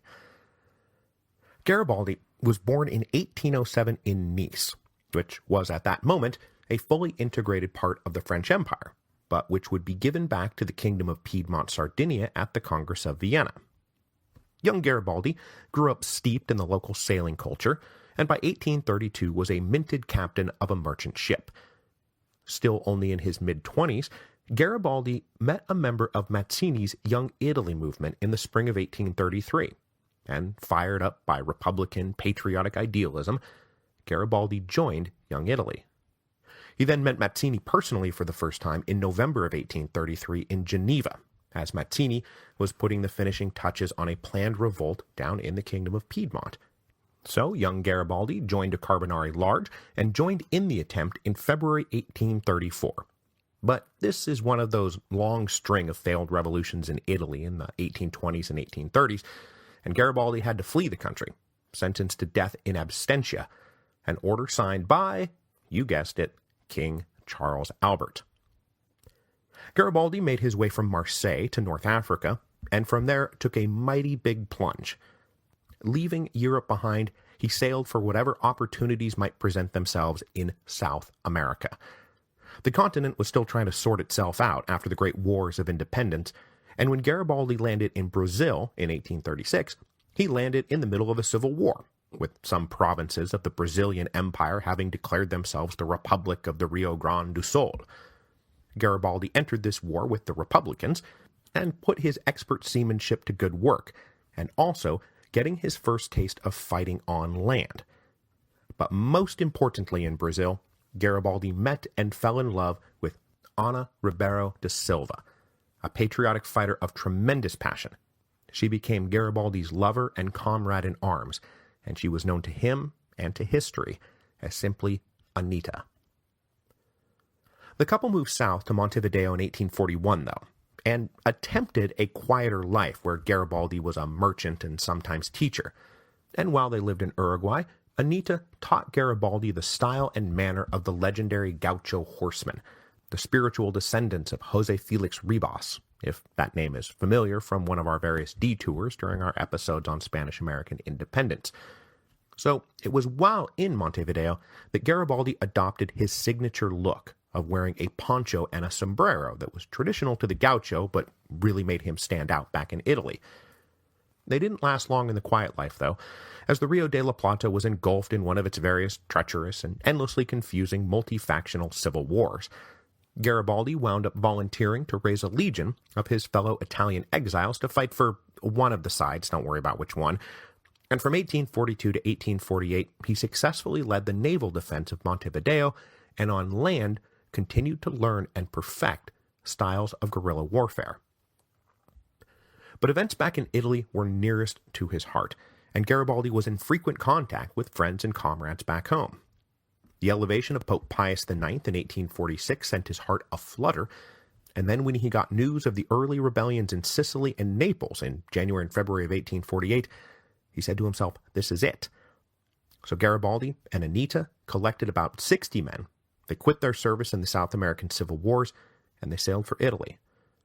By the time they arrived and got situated, the First War of Italian Independence was already underway, and led by none other than King Charles Albert, whose death sentence had once hung over Garibaldi's name. Now Garibaldi was willing to put this all aside, but the king was not. So when Garibaldi presented himself to the king as a willing volunteer, promising to obey every order, the king rebuffed his advances. He simply refused to forget that Garibaldi had once risen up against him.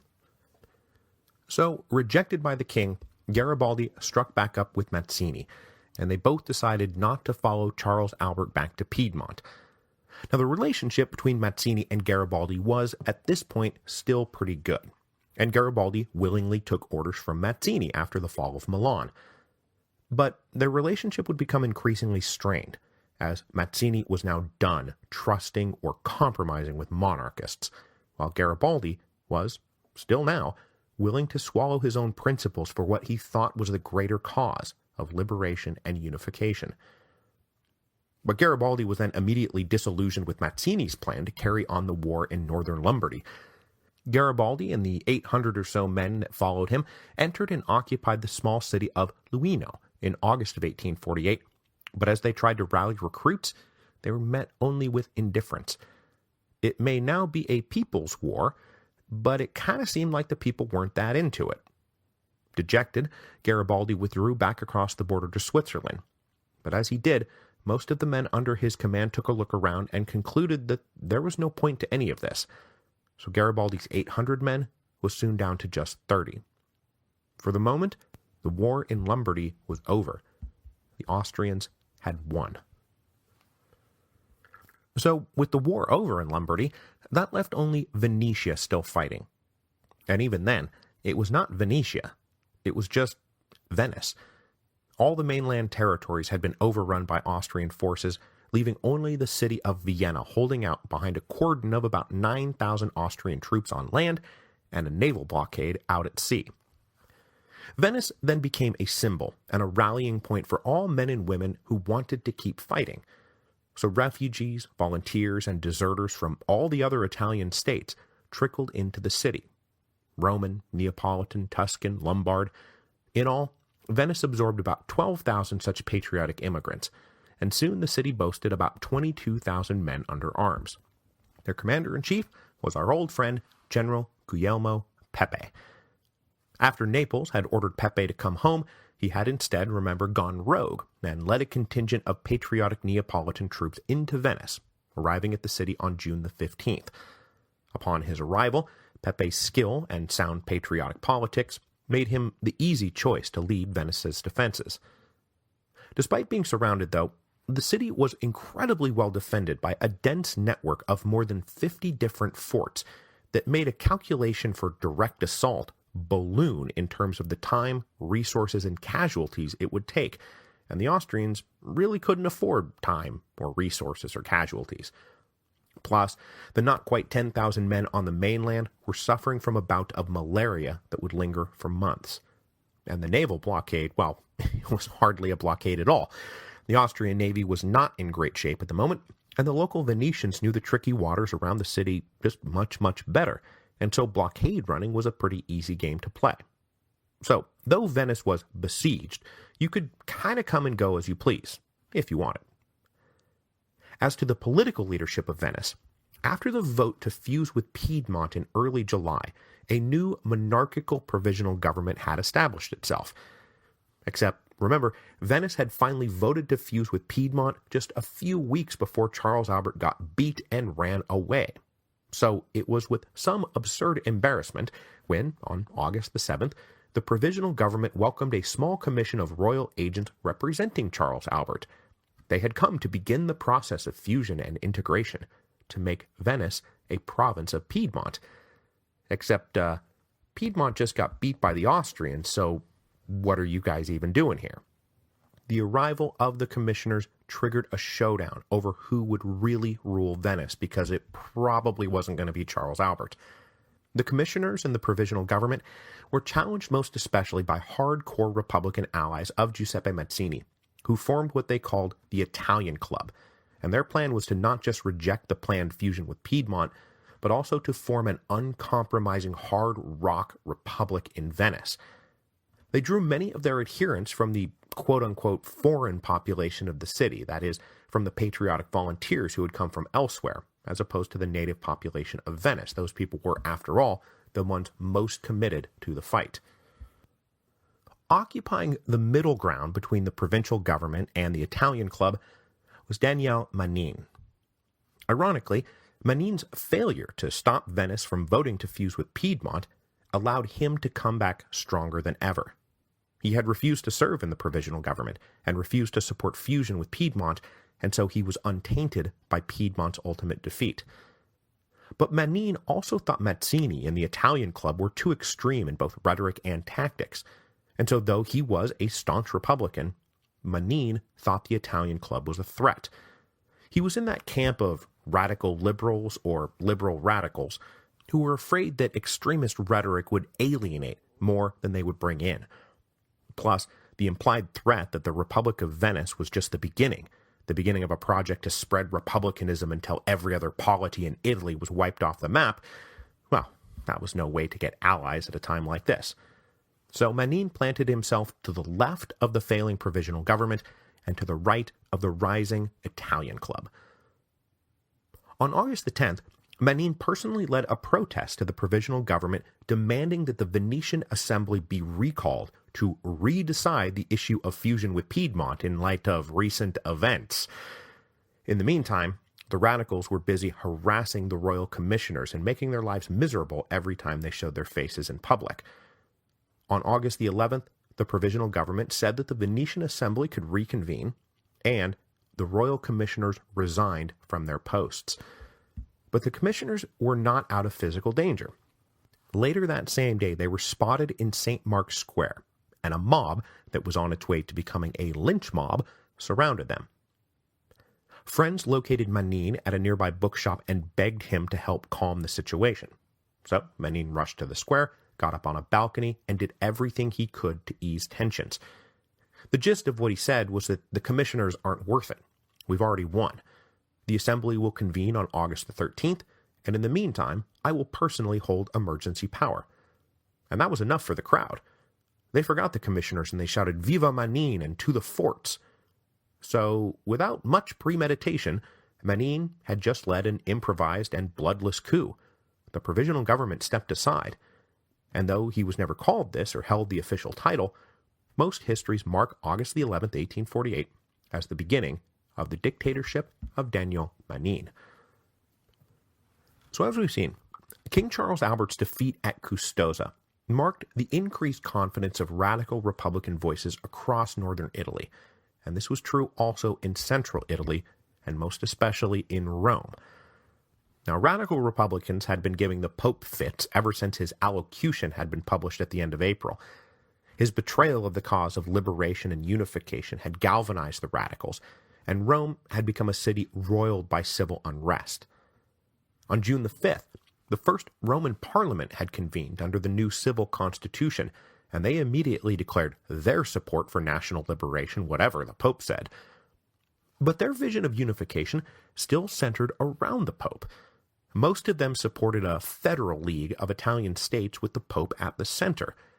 But this plan was blasted by more radical voices. I mean, the papal allocution has made it pretty clear that that is not going to fly.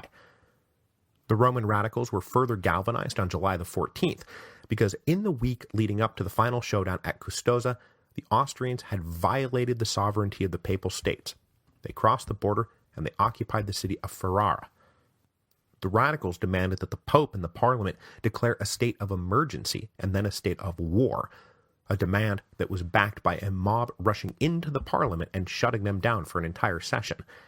Plenty of radical volunteers were also now streaming north on their own initiative to join the fight, despite the Pope's denunciation of the war. So the Pope's liberal ministry attempted to just avoid the issue entirely, but they could not. When news of the Battle of Custoza arrived, the ministry all resigned on August the 3rd. Yet another liberal ministry fell by the failure of Charles Albert. This led to the work of government grinding to a halt, as a showdown loomed between radicals who wanted to figuratively, if not quite literally, storm the gates of government, and conservative liberals who wanted no part of any war with Austria, especially one that's losing, no part of any kind of republic, and a constitution that went no further than what had already been laid out in March. At the center of this conservative liberal group was Count Pellegrino Rossi. Now 61 years old, Rossi had an interesting career. Originally a Bonapartist, he had gone so far as to support Joachim Murat in his last-ditch effort to stay in power, and when that failed, Rossi had gone into exile, first to France and then to Switzerland, where he established himself in the 1820s and 1830s as a preeminent professor of law. After the July Monarchy was founded, Rossi migrated over to France and found a lot of like-minded conservative liberals now running the country. He got a job as a diplomat in France's foreign ministry, working under François Guizot, and this paved the way for Rossi's return to Italy in 1845 to serve as a French agent in the Papal States, which soon led to his appointment as the official French ambassador to the Papal States.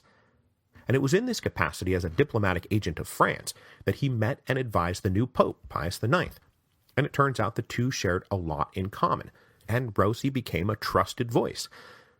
The February Revolution of 1848 in France, though, toppled the regime Rossi served, and it cut him loose and turned him into a free agent, and so he remained in Italy, he remained in Rome, as the revolution swept through. He advised the Pope to accept constitutional government, and himself held that vision of a federal union of Italian states led by the Pope as the ultimate expression of Italian unification. But he also counseled moderation, and was an avowed opponent of Mazzini-style republicanism, and his disdain for them was matched by their disdain for him. When word got out that the Pope was going to make Rossi prime minister, Republicans found this abhorrent. They had to resist it at all cost.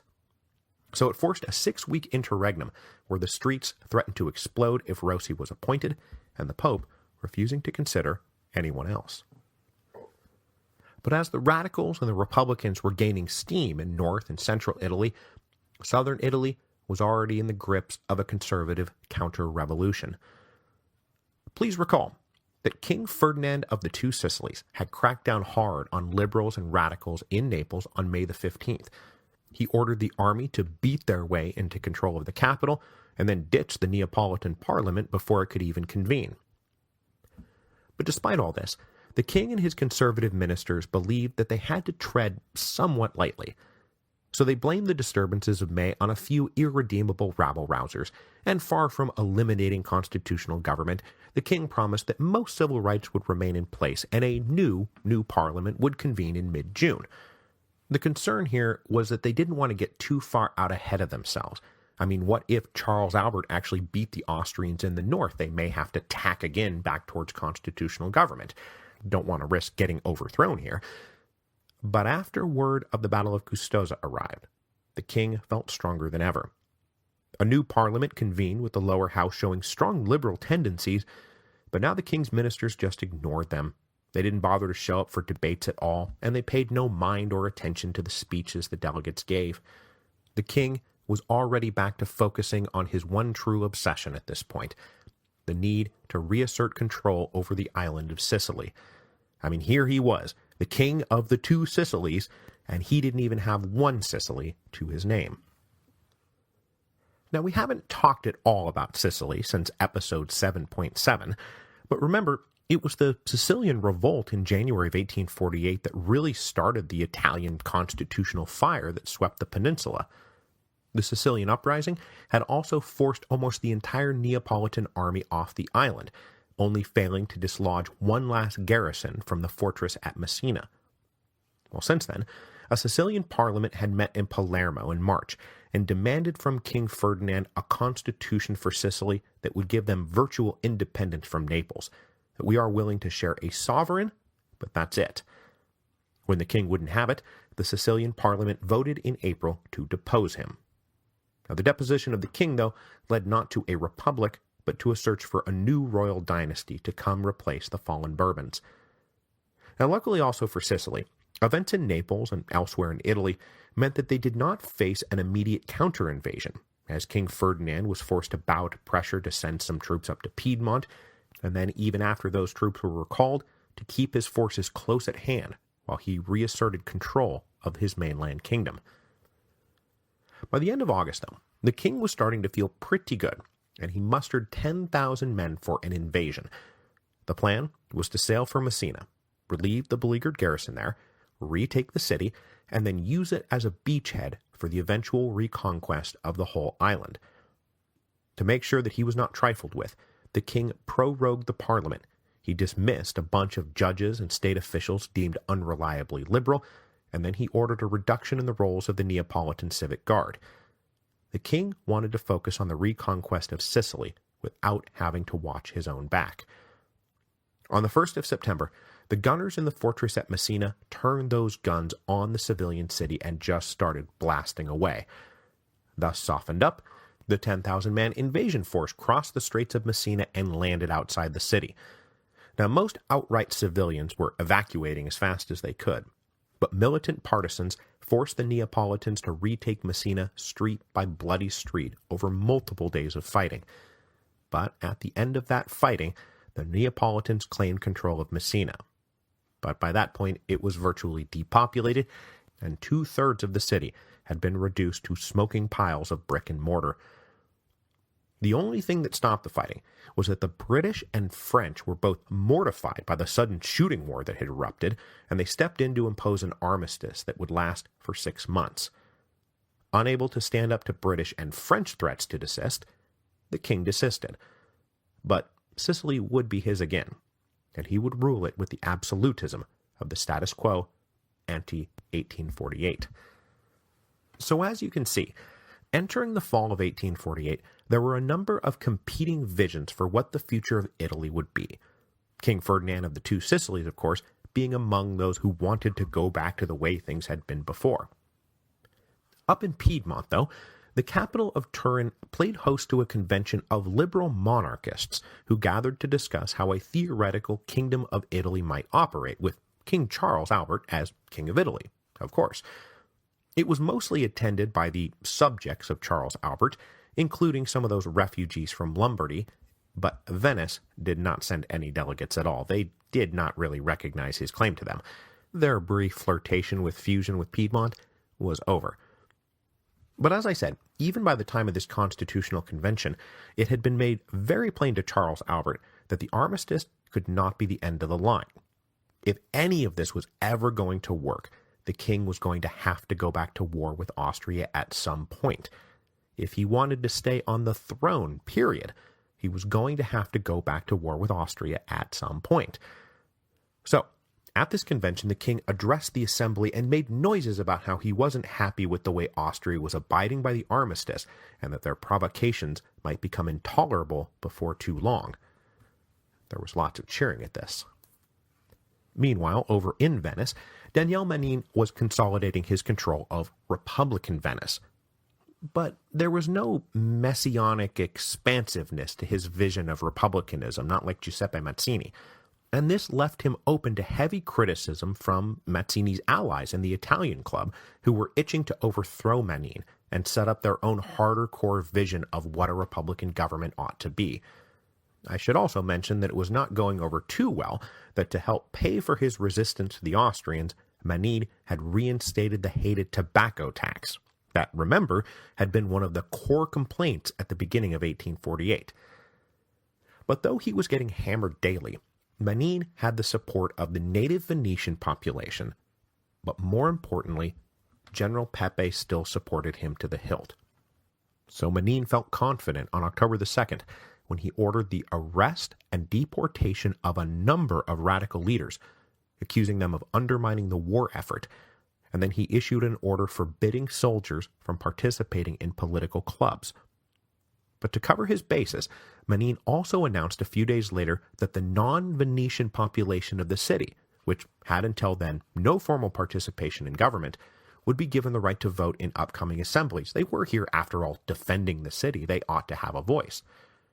This mix of carrot and stick, and most importantly, still continuing to hold the line against the Austrians, solidified Manin's Republican dictatorship, and it solidified his hold on Venice, even if it was not of the aggressively radical expansionist variety favored by the allies of Mazzini. Now, one of those allies who did honestly share Mazzini's vision, but who was willing to be a little bit looser and not be so strict about his extremism, was Giuseppe Garibaldi. Having concluded that the war in Lombardy was over, Garibaldi got into contact with the Sicilians. They took him up on his offer to come fight for them, but after getting on board a ship and sailing south, Garibaldi landed in Livorno, that radical city in Tuscany, and was convinced by the locals that Tuscany was ready to rise up, and that he could easily raise a Tuscan army and march it triumphantly into Naples.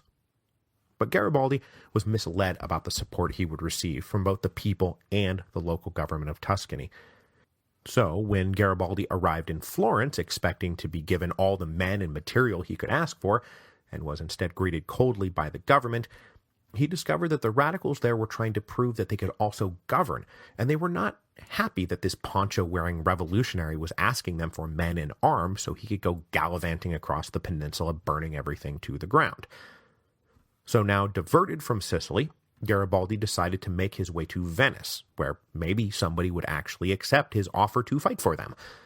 But while crossing the Alps, he found his path blocked by a small army sent specifically from the Papal States to bottle him up. So while huddling in the cold of the Apennines in early November 1848, Garibaldi started to really regret ever leaving South America. But while he was there huddling in November of 1848, he did get news that at least temporarily warmed his heart. So that segues us very nicely to the blowout of today's episode, and that is the dramatic events in Rome in November of 1848. Despite intense public pressure, the Pope finally pulled the trigger and invited his favorite Pellegrino Rossi to be Prime Minister.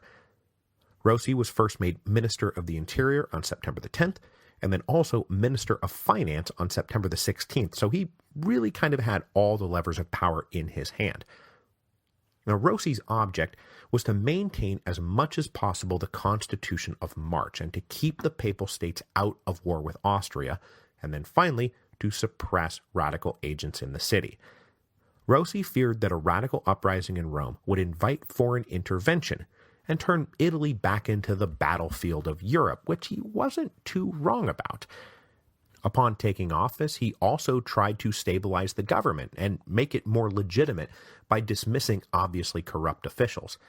He also reached out to Piedmont and Tuscany and Naples about the feasibility of his own vision for the future of Italy, which was a papal-led Italian federal league, but he didn't get very far. As we've seen, everyone now has their own personal vision for what the future of Italy ought to be, and not too many now shared Rossi's. As the new prime minister settled into office, Rome endured an uneasy tension. The radicals did not immediately go into revolt, but they accused Rossi of first being a new Guizot, and then they moved on to calling him a new Metternich. The radicals were now reinforced by bitter veterans of the Northern War, who were ready to listen to more extreme rhetoric, and to reject compromising with those who wanted to just give up and tuck tail and run. Word of the Hungarian victories and the Vienna uprising in October then energized these radicals. Now was the time to be bold. Now was the time to go back to war. The Austrians are weak. Let's go back to throwing out the Austrians. But Rossi and the Pope were not having it. So the Republicans planned an insurrection for October the 24th, but it was busted because as many of the conspirators were government plants as real rebels. It sucks when that happens. Feeling very strong in his position, Rossi then cracked down hard on November the 12th. He identified radical leaders, they were arrested, and they were expelled from the city. In the wake of this, the few who remained behind met for a very dark meeting. They determined that Pellegrino Rossi had to be eliminated. In 3 days, a new Roman parliament would convene for its inaugural session. Rossi would be there, and if these conspirators had their way, he would never leave there. On November the 15th, 1848, the inaugural session of a new Roman parliament convened at the Cancelleria Palace. Large crowds attended the opening and swarmed around out in front. At about noon, Prime Minister Rossi arrived in his carriage and had to make his way on foot through the crowd that was packed out in front, and then the crowd that was packed even in the courtyard. he finally made his way to the staircase that would take him up to the Parliament, but at the base of the stairs, he was accosted by a young man. As Rossi turned, another assailant lunged forward with a dagger and got Rossi right in the carotid artery. Blood spurted everywhere, and Rossi fell mortally stricken. But as it turned out, there was not 2 conspirators there that day, but dozens, perhaps hundreds. It's hard to tell, honestly, from reading the sources. But with the Prime Minister successfully hit, the rest of the conspirators pulled out their weapons, their daggers, and they mobbed out of the palace as a group. Everyone got away scot-free. Rossi, meanwhile, lingered briefly and then bled to death. The authorities were caught totally flat-footed. The Parliament suspended its session. The Pope was himself devastated by the news. He was at his palace when he was told, and was described as being shocked, saddened, and silent.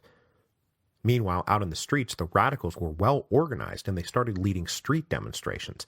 They demanded a new democratic ministry, a new constitution.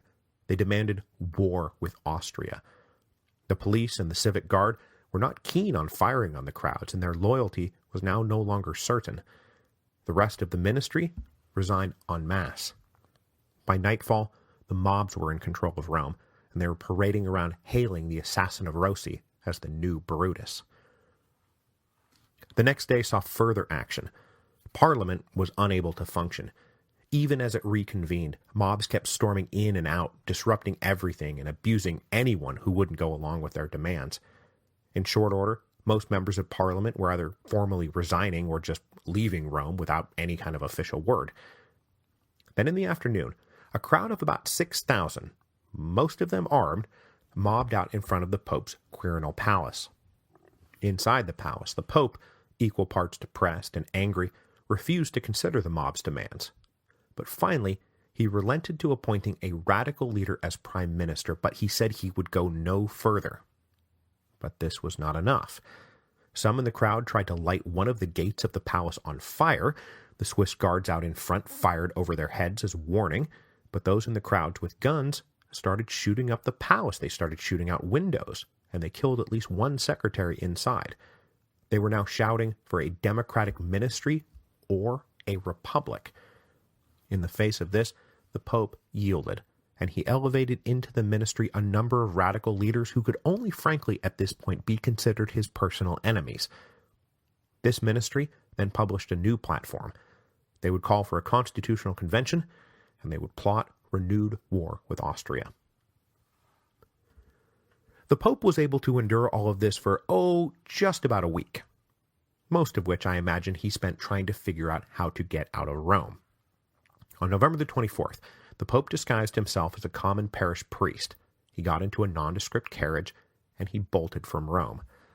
He rode 12 straight hours towards the Kingdom of Naples, finally arriving in the port city of Gaeta before anyone back in Rome knew that he was gone. There, he established the papacy in exile, and argued, not unreasonably, that he remained the true defender of constitutional government, that he still now, and would in the future, abide by the constitution he had agreed to in March. And with the prime minister assassinated, the parliament broken up by mobs, and a new ministry elevated with the help of guns and bullets, whatever was going on in Rome sure as hell wasn't constitutional government. The flight of the Pope from Rome would set up another bona fide international incident in 1848, as Catholic Europe was shocked that the Roman people had driven the Pope out of town, and these Catholic leaders planned to meet in conference to figure out what, if anything, could be done. And though shocked, the Habsburgs up in Vienna were secretly thrilled by the news, as it further cleaved the political revolutionaries from the Catholic faithful. It was hard to argue now that the Republicans weren't an enemy of Catholicism. And then there was certainly no way that the Pope was ever going back to the cause of liberation and unification. The man who had once been thought of as the political and spiritual leader of Risorgimento, whose portrait had been hung on the barricades of Milan, was now staunchly headed towards counter-revolution. But by the time the Pope was making his formal entreaties to Austria for aid, and he will do that, there would be a whole new emperor. multiple competing factions maneuvering around an incapable emperor had been a recurring cause of the Habsburgs' inability to respond effectively in 1848, and it was no longer tolerable.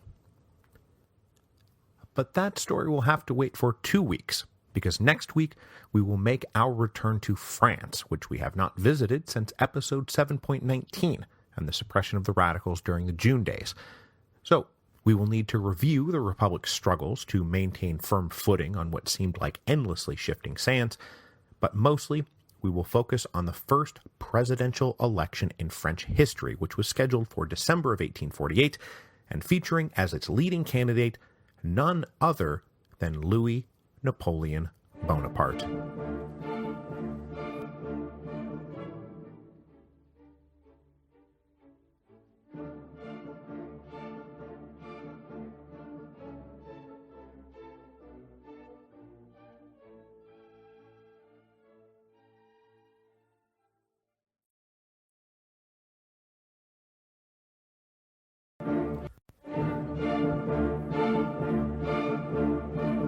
Hello, and welcome to Revolutions. Episode 7.28, Prince President Bonaparte. We have reached a milestone here at the Revolutions podcast. With this, our 28th episode in the series on 1848 means that the series on 1848 has now passed Spanish-American independence as the second longest-running series of the show. Give yourselves a hand. But fear not, we will not be making a play at passing the record, which is the French Revolution's 55 total episodes. That is never going to happen.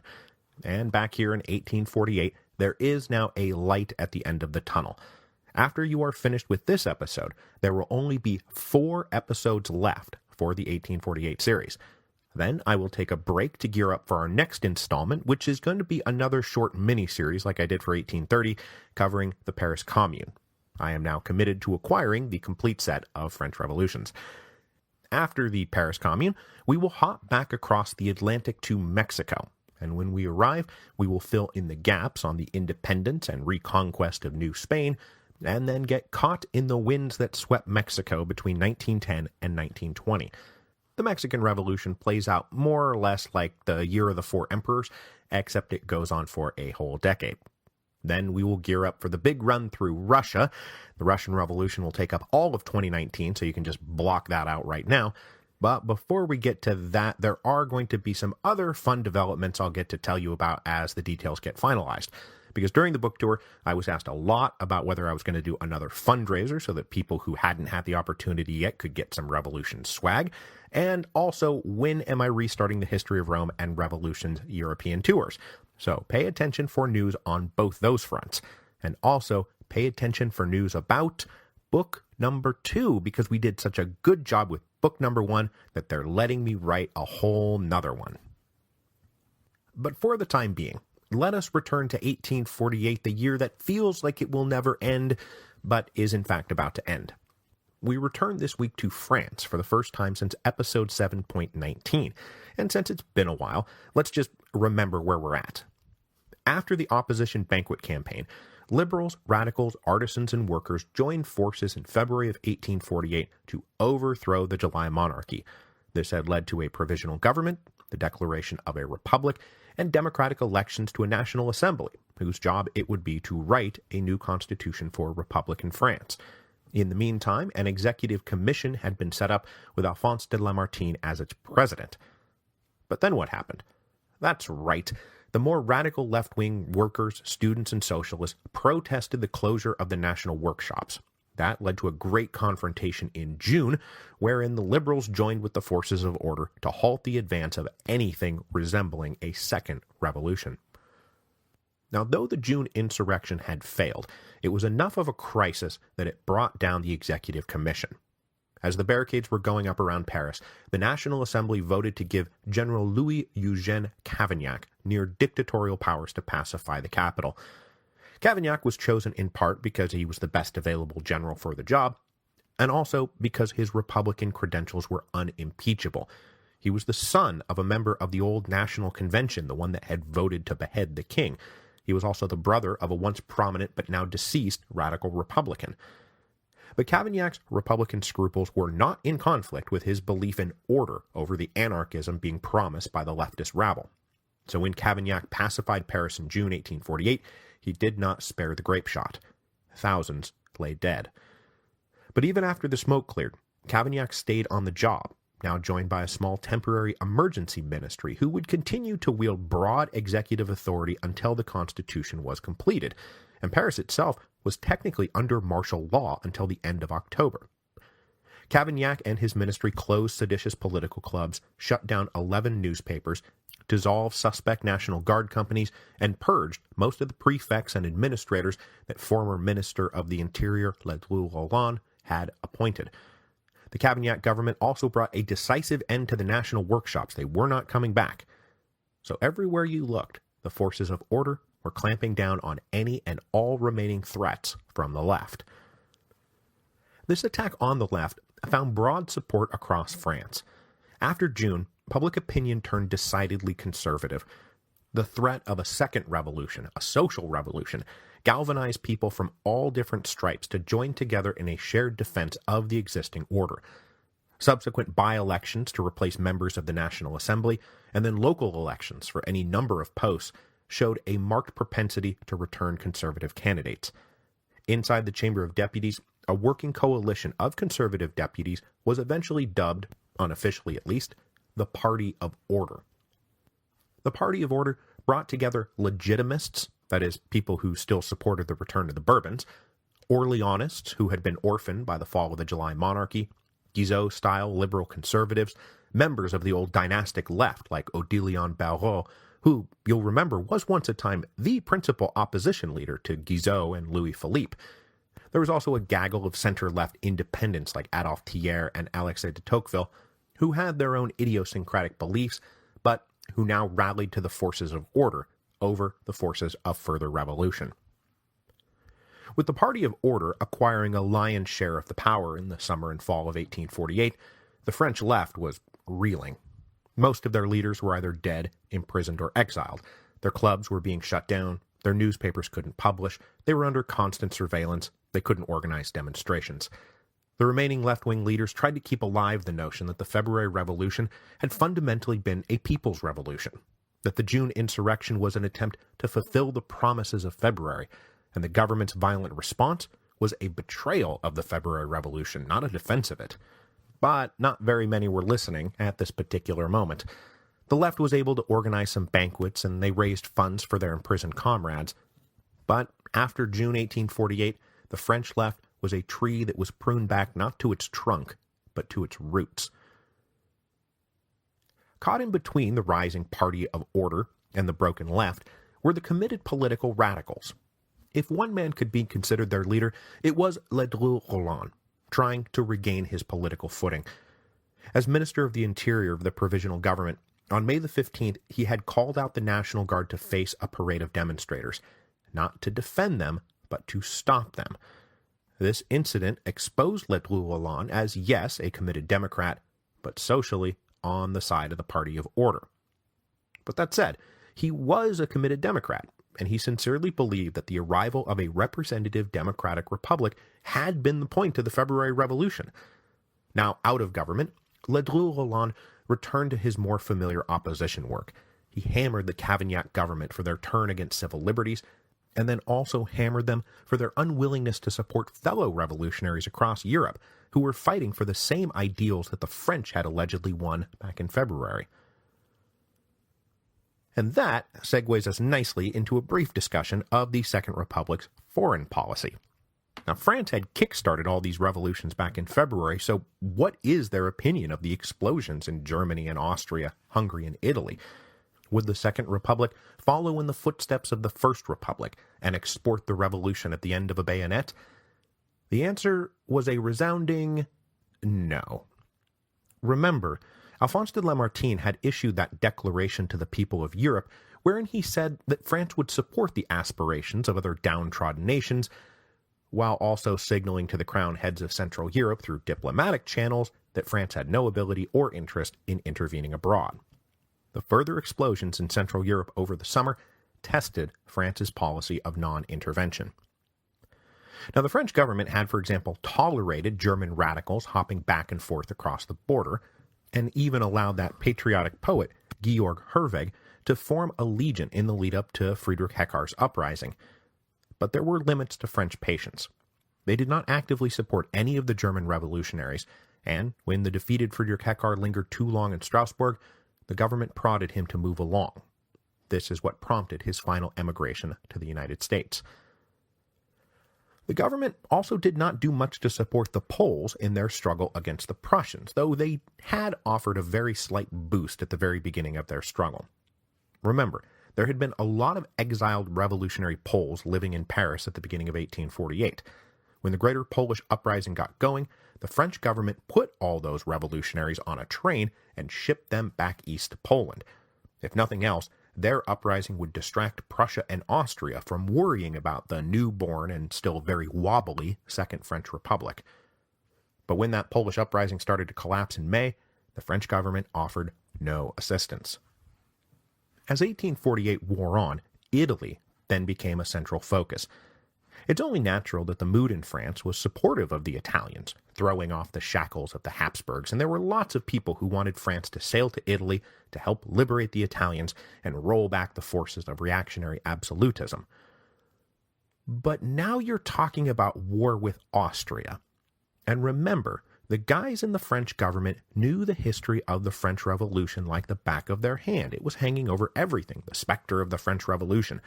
And here they were again, just like in the First French Revolution, facing the possibility of war with Austria.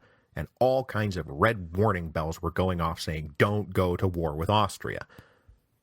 The issue would finally come to a head in August, though. After the withdrawal of Piedmont from Lombardy-Venetia, emissaries from Venice arrived in Paris to plead the case of their city. We are a republic just like you. We are trying to fight a war against the forces of tyrannical absolutism. The Venetians asked the French for help. They needed money and supplies and arms, of course, but they also just wanted the French to intervene. Use your navy to clear the Austrian blockade. Use your armies to fight the Austrians in northern Italy. Help us. The French ministry was actually divided 50-50 about whether or not to intervene in Italy on behalf of the Venetians. The deciding vote was cast by General Cavaignac, who said no to war with Austria. This left the Venetians all on their own.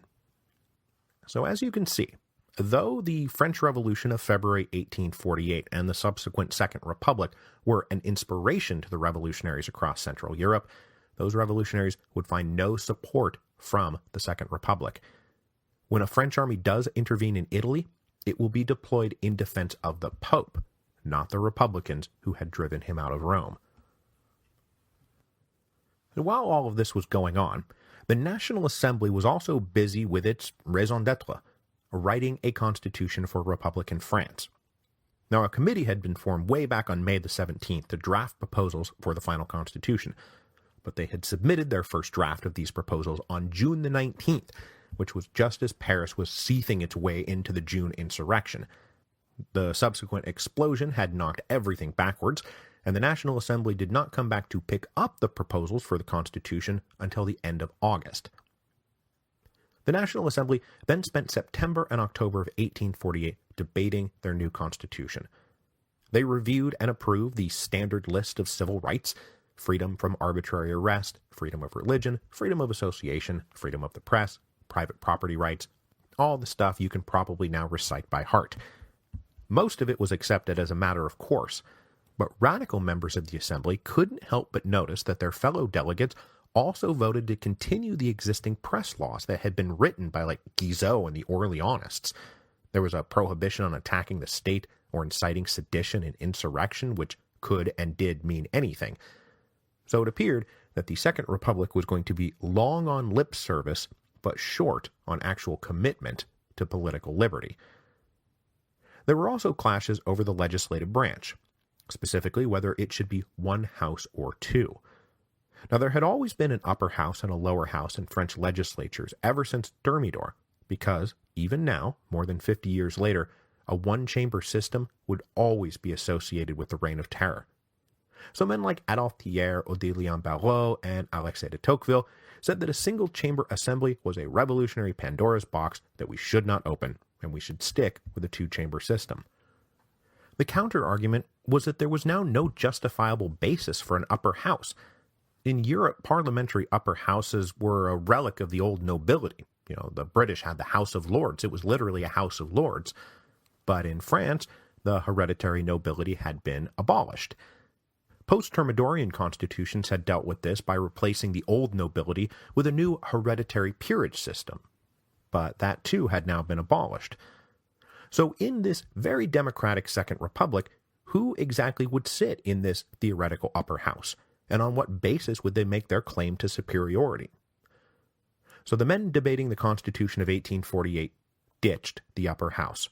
They took a deep breath and they voted for a single-chamber legislature.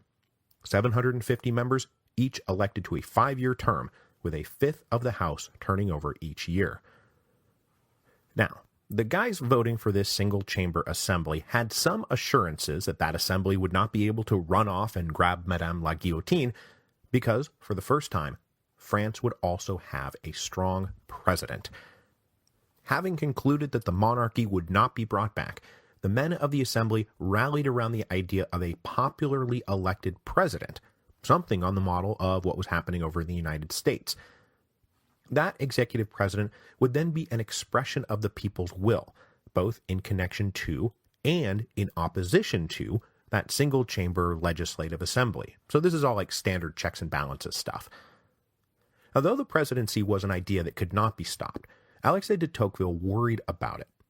Based on his own observations of the United States and France, he argued that the presidency worked in the United States because the office was relatively weak and the Americans had a long history of decentralized collaborative government.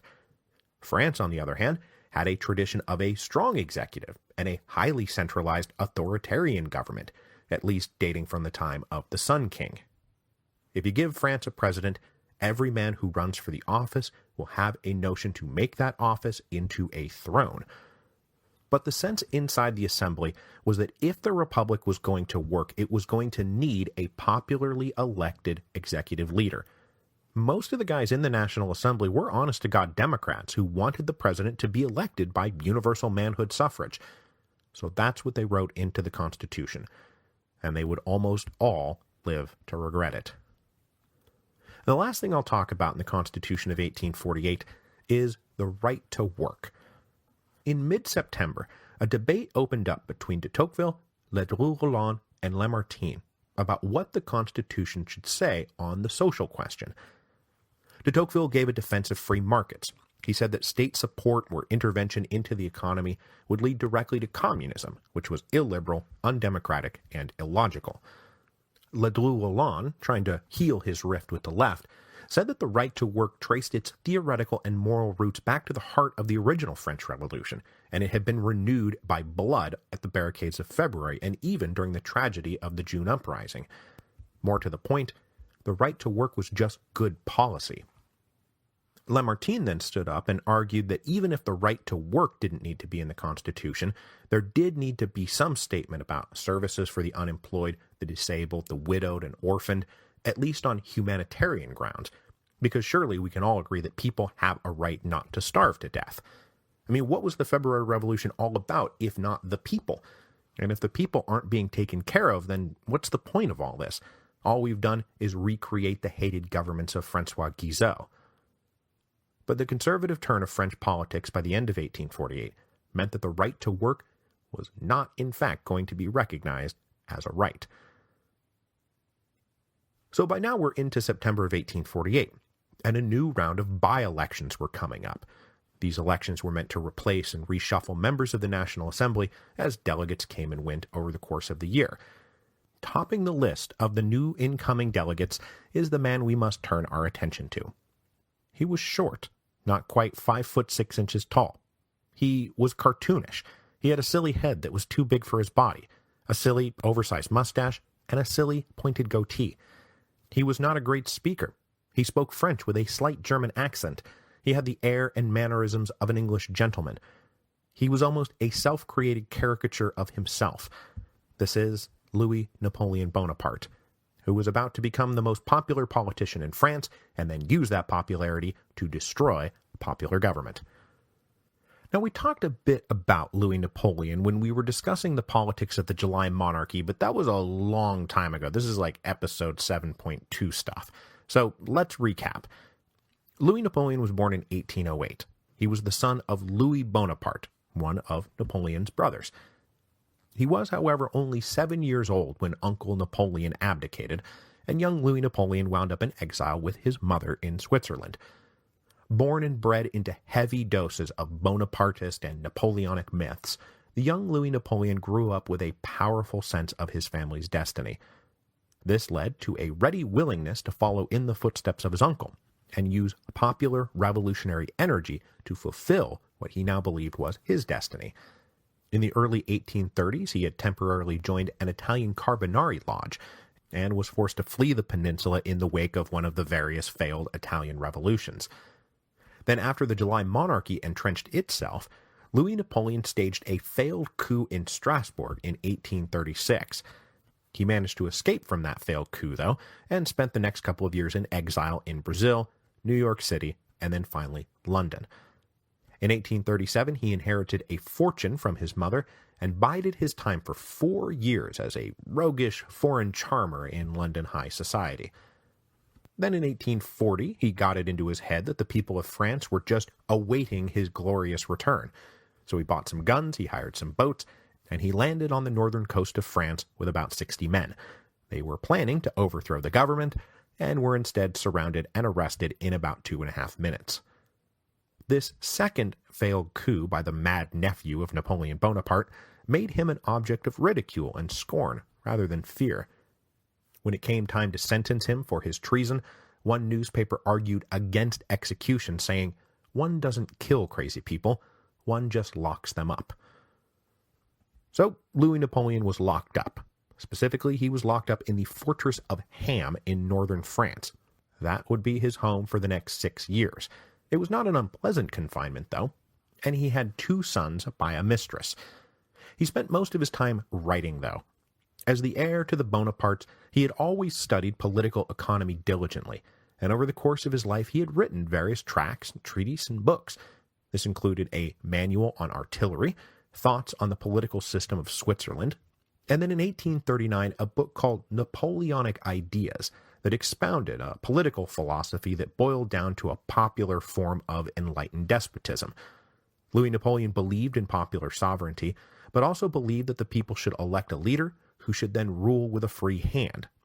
So he advocated this weird form of democratic authoritarianism. But for Louis Napoleon, the authoritarianism had to be of an enlightened variety. It had to serve the people. It had to advance the national interest. Now imprisoned in what he jokingly referred to as the University of Ham, Louis Napoleon continued his studies in political economy and published articles and pamphlets and books that soon made him a popular figure in opposition circles during the 1840s. Most famously, he wrote a popular book called The Extinction of Poverty, which provided all kinds of technocratic-minded solutions to all the social problems of the day. This humanitarian expression of democratic enlightened despotism made him popular on the left.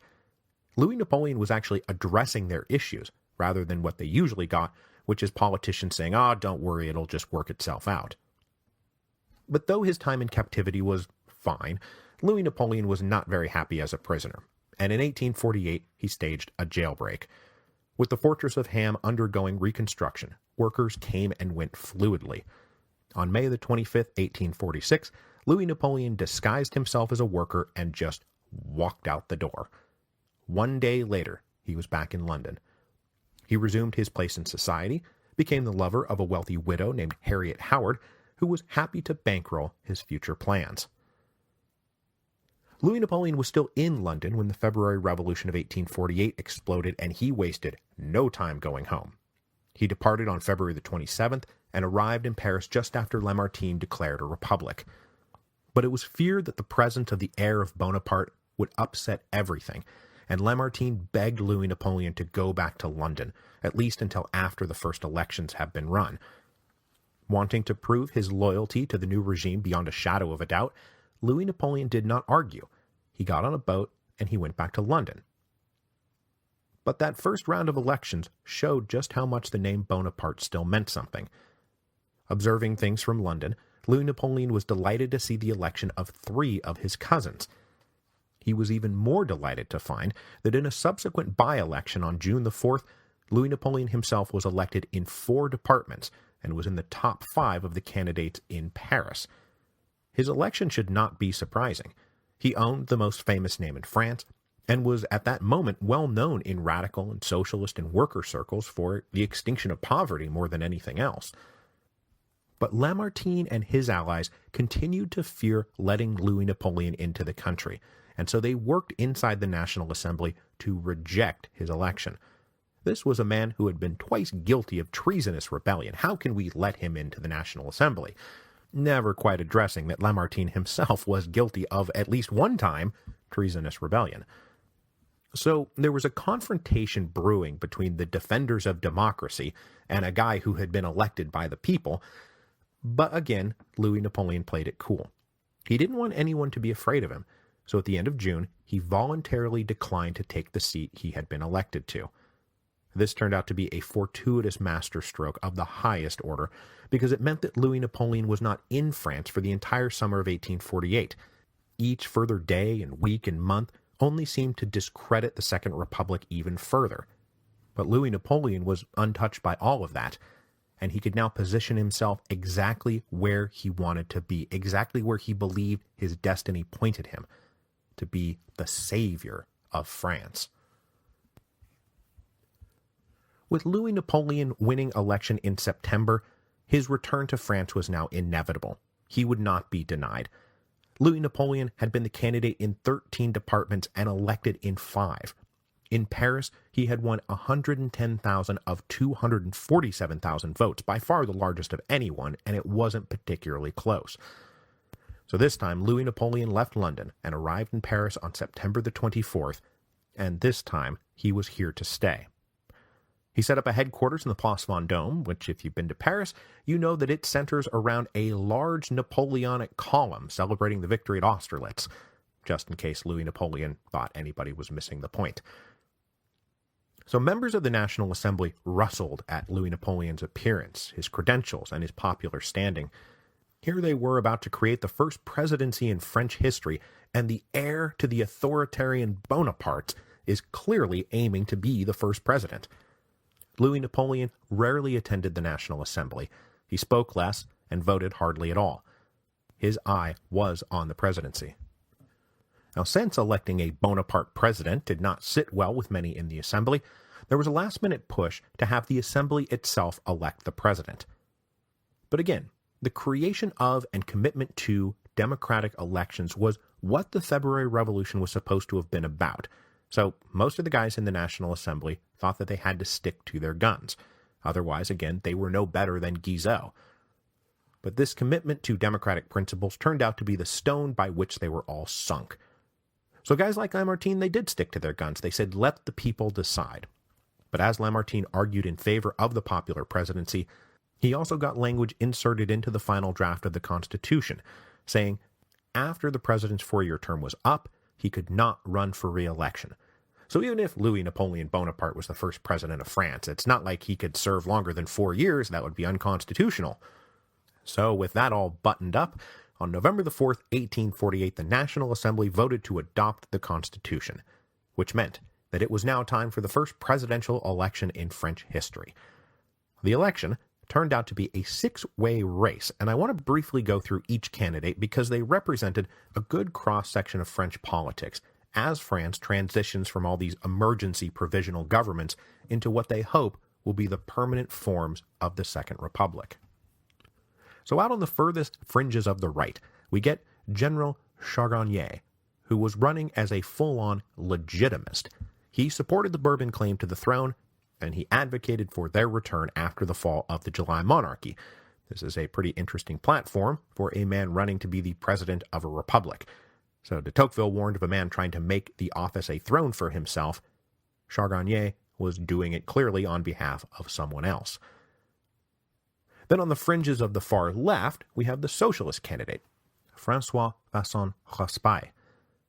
Running from prison because he had been arrested after the May 15 uprising, he was a member of the inner circle of the socialist left. But, as discussed, the left was now broken. Everyone else had been in prison, exiled, or stifled. Raspail himself was in jail, and after the June insurrection, socialism brought associations with the new reign of terror. So, Raspail is going to fare very badly.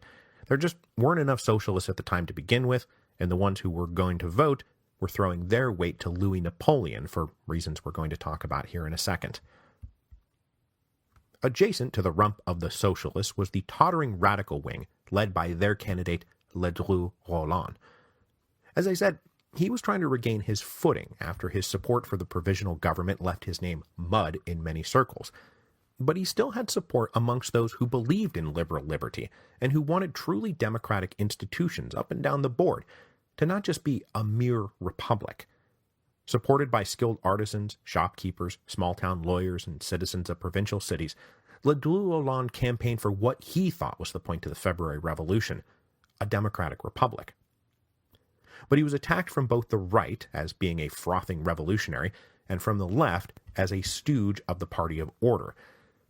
By the fall of 1848, Ledru Rollin was trying to make inroads with the left by preaching the right to work, and though that played in some circles, mostly he just stank with the stench of the now loathed provisional government, and no matter how many times he washed his suit, he wasn't going to get the stench out. Now, no one stank harder with the stench of the provisional government than the fourth candidate on the ballot, Alphonse de Lamartine. Alphonse de Lamartine is the poster child for life comes at you fast. During the banquet days, Lamartine was the most celebrated poet and historian in France, and he had used his academic and literary celebrity to launch a political career. In early 1848, he was the most popular opposition leader in France. He was independent-minded, with strong democratic sympathies, and a powerful writer and speaker. During the February Revolution, he had seized the bull by the horns. He had been the one to declare the provisional government. He guided its first marathon meetings. He was the one who proclaimed a republic. When he ran for office in the first election after the February Revolution, Lamartine got 1.2 million votes from voters in more than a dozen departments, by far the most of any man in the nation. He was then the foreign minister and the head of the executive commission, and all in all, a symbol of what the provisional government stood for, which was now hanging like a stone around his neck, and Lamartine's reputation was sinking fast. His support for Ledru Rollin had alienated conservatives, and then the events of May and June had soured him to the left. His unity and harmony shtick stopped playing after June, which had shattered the myth of unity and harmony. And Lamartine was still influential inside the Assembly. He was a leader among that group that had all arrived at the beginning of the National Assembly. But outside the halls, his alienation from both the right and the left would leave Lamartine without a chair when the music stopped. The presidential election of 1848 really then came down to two men, General Cavaignac and Louis Napoleon Bonaparte. The somewhat depressed writer George Sand then wrote that this was a choice between the bloody saber of Algeria and the rusty sword of empire. With Lamartine now friendless and Ledru Rollin clearly drumming up votes out in the far-left fringes, the candidate of the establishment Republicans became General Cavaignac. As I've said, he was a dedicated Republican, but he was now hated by the left, who considered him nothing less than a butcher. So he could obviously expect no support whatsoever from that quarter, which meant that if he was going to get more votes, he was going to have to appeal to the Party of the Order, get them to come around on him. But they were already turning in a different direction. They were all turning to Louis Napoleon Bonaparte. And in fact, almost everyone was turning to Louis Napoleon Bonaparte. He was a blank slate, and he became all things to all people. First and foremost, he was the heir of the glorious Napoleonic Empire. When France was not just great, it was well run. The Napoleonic Code, the promotion of arts and sciences, well-run administrations. The people of France were more or less forgetting the horrors of Napoleonic War, and Bonapartism now meant competent government at a time when such a thing seemed impossible. He was also, as we've seen, legitimately popular in left-wing circles thanks to his work, The Abolition of Poverty. During the campaign, he would speak of work for the unemployed and old age pensions, progressive labor laws for the working man, and shared prosperity for everyone. So, for the left, Louis Napoleon was a candidate that represented social progress, if not social revolution. Meanwhile, over on the right, the Party of Order had seen through Louis Napoleon's rhetoric about the poor and had determined that he was really one of them. Because he often spoke of the importance of security, the Catholic Church, the family, private property, and his authoritarian roots would surely allow him to brook no radical uprisings. So, when he announced his candidacy for president, Louis Napoleon drew support from the left, the center, and the right. But the most important thing about his candidacy is that he had simply not been around for the entirety of 1848. Every other candidate for president was tainted in some way by what had happened since February. Louis Napoleon was not. So, if you were a voter and you were mad at the direction of France since February, Louis Napoleon was your man. If nothing else, he was a protest vote. The campaign got going in earnest after the passage of the Constitution in early November, but as early as October the 20th, de Tocqueville was already predicting that Bonaparte would win huge. Since his return to Paris, Louis Napoleon had charmed and converted as many members of the existing political elite as he could. And even if he didn't charm or convert them, plenty were willing to support him anyway. Adolphe Thiers said Louis Napoleon was a cretin, but he also publicly voted for him. So too did the leader of the old dynastic left, Odilon Barrot, also the arch-conservative Chateaubriand, and the socialist Louis Blanc. Louis Napoleon was truly all things to all people. His well-financed campaign also allowed agents to spread out across the rest of France, banging the Bonapartist drum. And if nothing else, name recognition alone was a huge factor in the election of 1848. Louis Napoleon bore the most famous name in France. And once it became clear that it was a two-man race between him and Cavaignac, Louis Napoleon gobbled up the votes from the anyone but Cavaignac left. But that said, they also just voted for him because he was pretty good on a lot of their issues. They voted for Louis Napoleon as much as they voted against Cavaignac. So the voting was held on December the 10th and 11th, 1848. The weather was good, the turnout was over 75%, and the result was a landslide. The legitimist, General Changarnier, got 4,600 votes, that is 4,600 votes. Alphonse de Lamartine got 21,000 votes. The socialist, Raspail, got 37,000 votes. The radical Democrat, Ledru Rollin, well, he got 376,000 votes, which, hey, that's a lot of votes. General Cavaignac, though, got 1.4 million votes, which is also pretty dang good. Louis Napoleon Bonaparte, though, received 5.5 million votes. He absolutely crushed his opposition. He obliterated the other candidates. Louis Napoleon won a majority in every department but 4, and he walked home with a cool 75% of the total popular vote. In many ways, this election had been a referendum on the leadership of France since February, and the verdict was damning. Louis Napoleon was coming into the presidency with a huge popular mandate. He was more popular than the entire existing political establishment. And you guys, he knew it. Now, before we wrap this up, though, I do need to highlight the final humiliation of Lamartine. Now, back in April, he had gotten, remember, 1.2 million votes, more than any delegate into the National Assembly. Now, here we are, just over 6 months later, and he mustered 21,000 total. There was a department that in April had given him 129,000 votes. They had given him 99% of the votes in that department. This time, that same department gave him 2,286. I mean, that's gotta hurt. And it did. Lamartine did not even attend the session of the assembly where the results of the election were ratified, which was good, because there was audible snickering when his total was read. The presidential election of 1848 was the end of Lamartine's very brief political career. He returned to literature, he returned to poetry, and he never took up politics again. On December the 20th, 1848, Louis Napoleon Bonaparte took the oath of office in front of the National Assembly. Democracy had had its day. The people had spoken. They had voted overwhelmingly for this man to be president. and Louis Napoleon was already well on his way to using that popular mandate to undermine the very democratic system that had elevated him in the first place.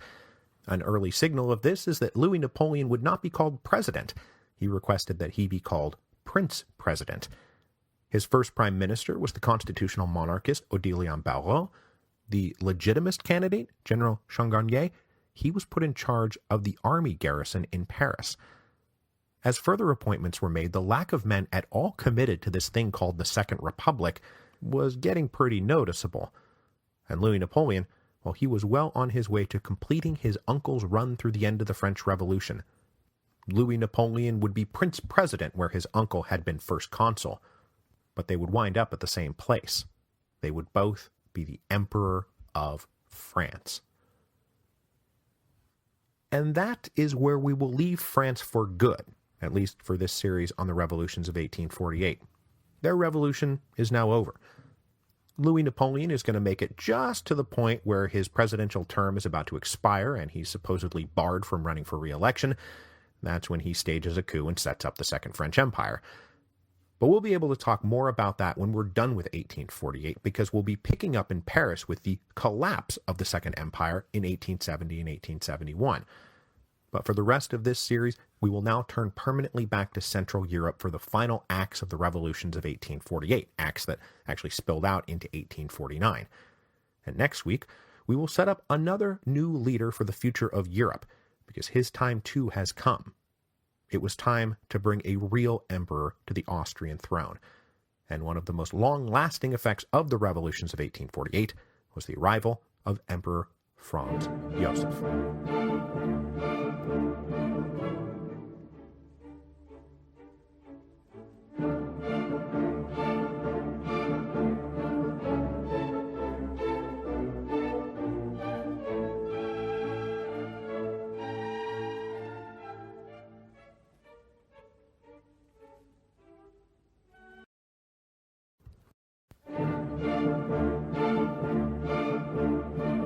Hello, and welcome to Revolutions. Episode 7.29, The New Emperor. In the spring of 1848, the Habsburgs had nearly lost control of their empire. Liberals and radicals in Vienna rose up in armed revolt. The Hungarians forced through the April Laws. The Italians launched a full-blown war of independence.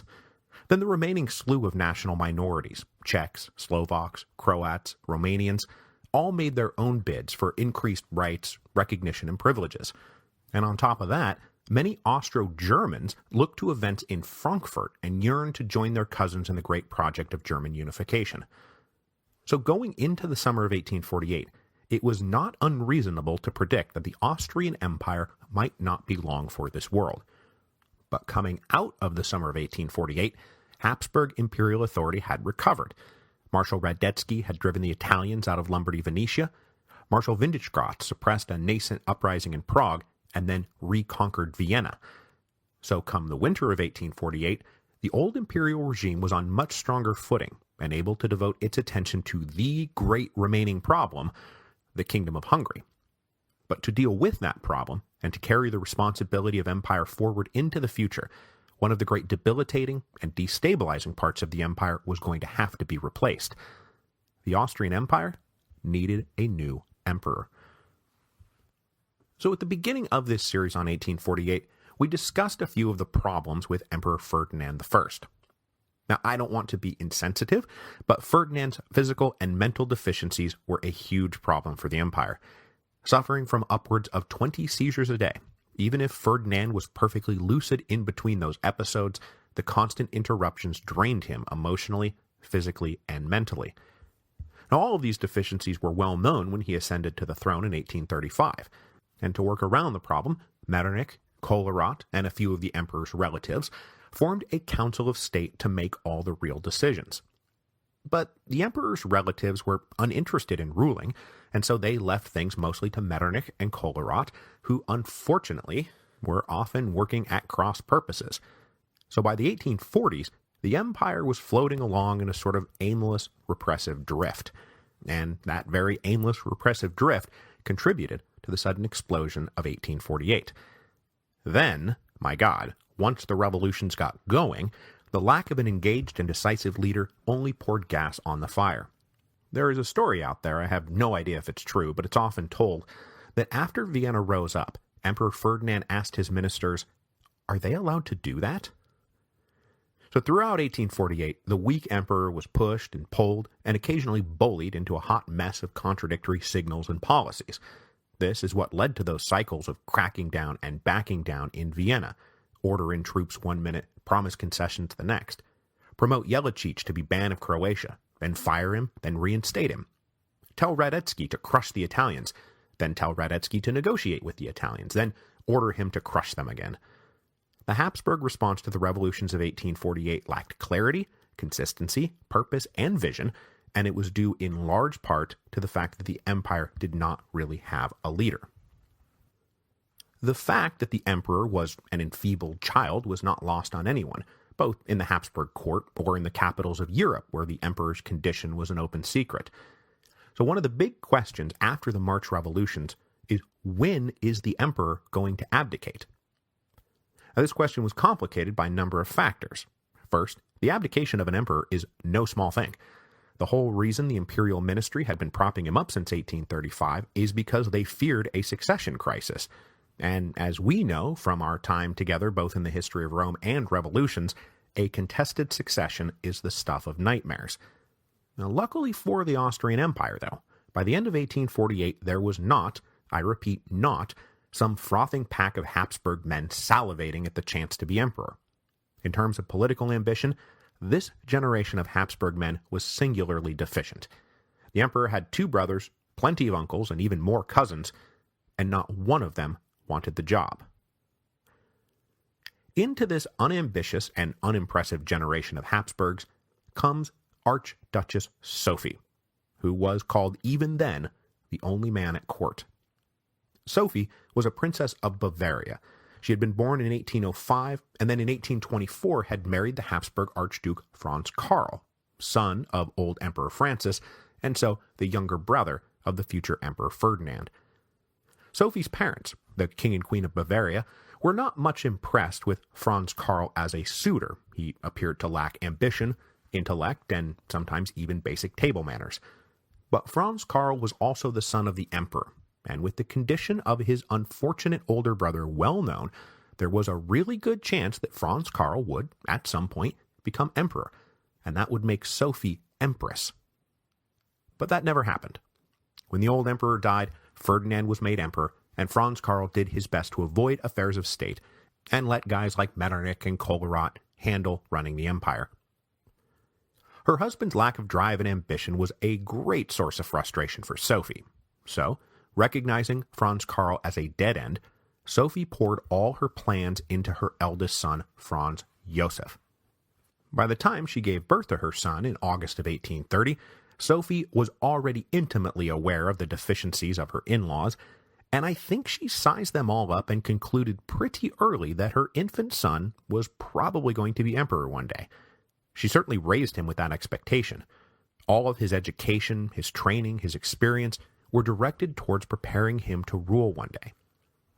When the March revolutions came, toppling Metternich and sending the court spinning out of control, Archduchess Sophie's response was to dedicate herself to getting Emperor Ferdinand to abdicate in favor of her son. And to be clear, there's nothing really untoward or unreasonable about Sophie's efforts. She saw an emperor who was incapable, a ministry that had been adrift for years, all kinds of problems going unaddressed, all of which led to an explosive revolution, where events moved so quickly that even the most capable and practiced statesmen were destroyed. The empire needed an emperor, and it did not have one. So as a matter of both personal ambition and the best interests of the Austrian Empire, Sophie positioned Franz Joseph for the throne. When the March revolutions hit, Franz Joseph himself was still only 17 years old. But though he was just a teenager, he was well aware of his place in the line of succession, and he had spent his life being raised to rule. Wherever there were whispers about replacing the emperor, Franz Joseph's name was always at the top of the list of replacements. After March, Sophie moved quickly to get Franz Joseph into the action. He was appointed governor of Bohemia in early April, but never wound up taking the job because it was decided that what he really needed was an appropriate trial by fire, an introduction to the real business of empire. So instead of going to Bohemia, Franz Josef was assigned to join the staff of Field Marshal Radetzky in Lombardy, Venetia. As I briefly mentioned in episode 7.23, Franz Josef arrived in the Quadrilateral at the end of April and fought his first real battle on May the 5th. Having performed well against live fire, Sophie determined that was just about enough live fire for the future emperor. So by late May, Franz Josef was recalled to Innsbruck, where the imperial court was staying after their first flight from Vienna, which we talked about in episode 7.24. Franz Josef then remained at court through the summer, returned with the family to Vienna in August, and then flew the coop with them again the second time the imperial court fled Vienna, in October. By early November, though, the pacification of Vienna and the victory against the Hungarians opened up the breathing space necessary to pull off what can only be described as a coup that many welcomed as long overdue. There were four major players responsible for the coup. First, Archduchess Sophie, of course. Second, Field Marshal Windischgratz, who is described as being determined to see Franz Josef put on the throne. Windischgratz supported the young prince for reasons of good, effective imperial rule, but also because Franz Josef would be able to successfully repudiate all concessions and promises agreed to by Ferdinand. Basically, Franz Josef would be able to come into power and say, look, Ferdinand is the one who swore all these oaths, not me. The third person critical to the coup was Field Marshal Radetzky. Franz Josef had just served under him, made a good impression, and certainly looked like a way better option than the current emperor. Radetzky and Windischgratz were by far the most powerful leaders inside the Austrian imperial army. If they supported switching the emperors, well, then the emperors were going to get switched. The man who actually brought about this switch was the fourth major player in the coup, Prince Felix of Schwarzenberg. Born in 1800, Prince Felix was the scion of the Schwarzenbergs, a powerful German Bohemian family inside the empire. For you Napoleonic War buffs, Prince Felix is the nephew of the Schwarzenberg who was one of the supreme leaders of the Allied armies during the final campaigns against Napoleon. So that Schwarzenberg is the uncle of this Schwarzenberg. This Schwarzenberg, though, was not destined for a life in the army.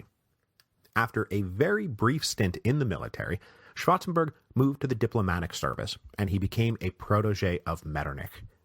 Over the course of the 1820s, 1830s, and 1840s, Schwarzenberg served in posts in St. Petersburg, Paris, London, Turin, and Naples, and so he was amply steeped in the international politics of Europe during the age of Metternich. When that age came to an abrupt and violent end at the beginning of 1848, Schwarzenberg was ambassador to Naples, and he was present when that constitutional wave that swept up the Italian peninsula got going. When war clouds started brewing with Piedmont, Schwarzenberg went up to Lombardy, Venetia, and joined Field Marshal Radetzky's defense of the kingdom, and it's probable he would have also interacted with Franz Josef during those months. So Schwarzenberg has a working partnership with Radetzky, but he has an even closer family connection to Marshal Windischgratz, who was his brother-in-law. Windischgratz was married to Schwarzenberg's sister, Princess Eleanor, and she was the one who was accidentally killed in Prague in June. That was Schwarzenberg's sister. Now, after Prague was suppressed, Radetzky had claimed victories in Italy, and the imperial family returned to Vienna, it seemed like things were getting better. But the October uprising in Vienna proved that far from out of the woods, the empire was still deep in a dark and dangerous forest. A change needed to be made. So after Windischgratz pacified Vienna, his brother-in-law, Schwarzenberg, was invited to form a government, the first truly conservative government since the barricades had gone up back in March. Schwarzenberg's first goal upon entering office was to convince the emperor to abdicate in favor of the now 18-year-old Franz Josef. This did not actually take much time. To ensure that there would be no trouble, Archduchess Sophie had already secured renunciations of the throne from any of her in-laws who might stand in the way, most especially her own husband. All the Habsburg men signed willingly. So then, with the most powerful pillars of the military and the state arrayed behind his nephew, Emperor Ferdinand was induced to abdicate the throne on December 2nd, 1848. His abdication and the ascension of young Franz Josef marked a new age for the Austrian Empire, because Franz Josef would wind up ruling the empire for the next 68 years, until his death in 1916. And though Franz Josef was not technically the last emperor of the Austrian Empire, but he basically was. When he entered office here at the end of 1848, he had Schwarzenberg as his prime minister, Radetzky and Windischgratz leading his armies, and his mother as the power behind the throne. So, the first goal had been achieved, new emperor. The next goal, reclaim the empire. And the two principal focuses of late 1848 and early 1849 would be Italy and Hungary. So, let us now transition to Italy and Hungary. Down in Italy, we left things off 2 episodes back, heading into the winter of 1848-1849. After limping back to Piedmont at the beginning of August, King Charles Albert was now working his way back to launching a second invasion of Lombardy Venetia. But he was far more isolated this time around. Tuscany viewed him more as a rival than a partner. Naples was now actively counter-revolutionary. The Pope had disavowed the war. Milan was lost. And Venice, still holding out, was on the far side of an Austrian army. So the prospects for future success were gloomy, but the king could not really avoid going back to war. He was pressed strongly by nationalist liberal ministers who combined with popular demonstrations in the streets to convince Charles Albert that he would likely lose his crown if he did not return to the fight. But though that factored heavily in his decision-making, he also had to reckon with the fact that there was a growing Republican threat to Italy. Venice was under the Republican Daniele Manin. The Pope had just fled from Rome, and the Grand Duke of Tuscany would be skipping out of Florence just a few weeks later. So Venice and Rome and Tuscany all seemed to be on the verge of declaring themselves republics. So if monarchy was going to survive the liberation and unification of Italy, a king was going to have to lead the way. And there was no other king to lead the way but Charles Albert himself. If he retired now, he would cede the Italian peninsula to madmen like Mazzini and Garibaldi. So it was with a deep sense of coerced obligation that Charles Albert geared up for a new campaign against Austria come the spring. But at that moment, it was not the king who was dominating the headlines, but the Pope. And the Pope was not dominating the headlines just of Italy, but of the whole of Europe. His flight from Rome was a shocking development in a year full of shocking developments. In early December, Spain declared the Pope to be under the protection of the Catholic powers of Europe, and then recommended a summit of those Catholic powers to discuss how to deal with the issue. Both Naples and Austria agreed to the summit at once. France, meanwhile, was divided on the issue, and General Cavaignac actually inserted it into the French presidential campaign in November by endorsing a plan to send French troops to Italy to reinstall the Pope. But now, under the theoretical protection of Catholic Europe, Pope Pius IX was physically under the protection of the Kingdom of the Two Sicilies, and he established a court in exile in Gaeta. Now, at first, the Pope postured, not inaccurately, that he remained the defender of the constitutional order, that assassination and mob violence were anything but constitutional. But now free of constraints and able to voice his true thoughts, it did not take long for the Pope to drop the act. He no longer believed in the Constitution, if indeed he ever really had. And the thing is, at the moment, many in Rome didn't much care about the Pope's constitutional scruples, because they were reeling emotionally from the Pope having abandoned them.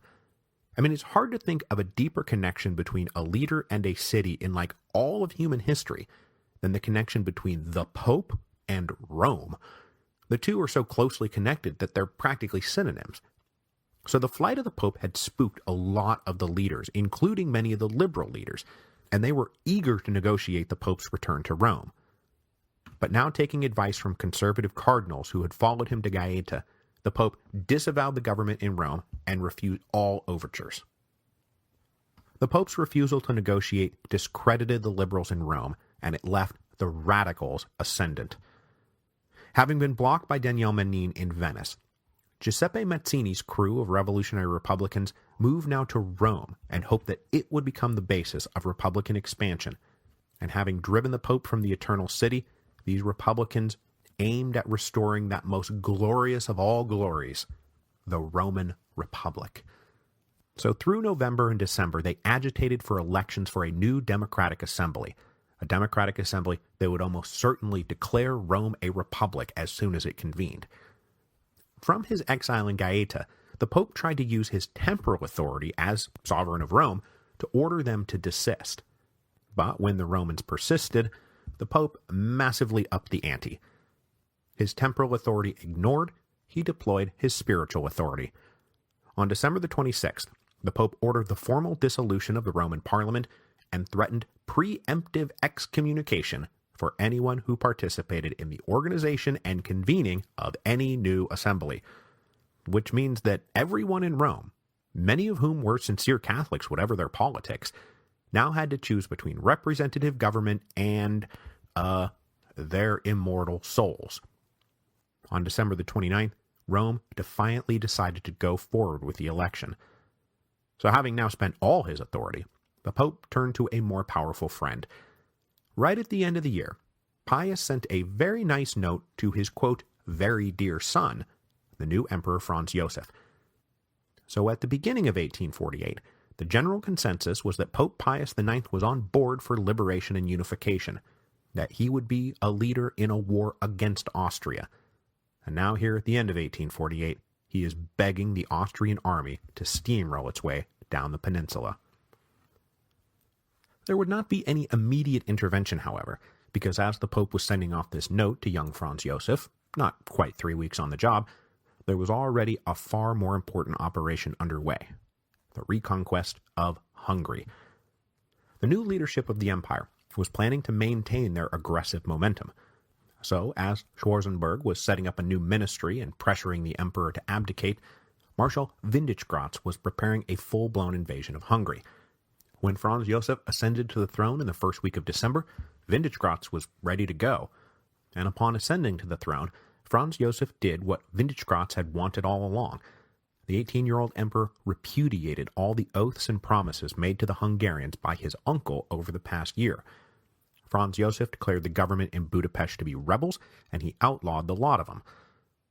Back in Budapest, that now rebel government was being led by Lajos Kossuth and the Committee of National Defense.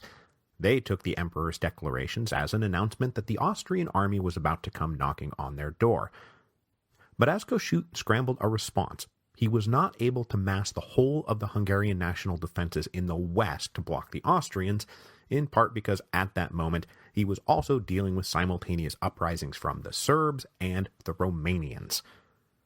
The Romanian uprising was coming out of Transylvania.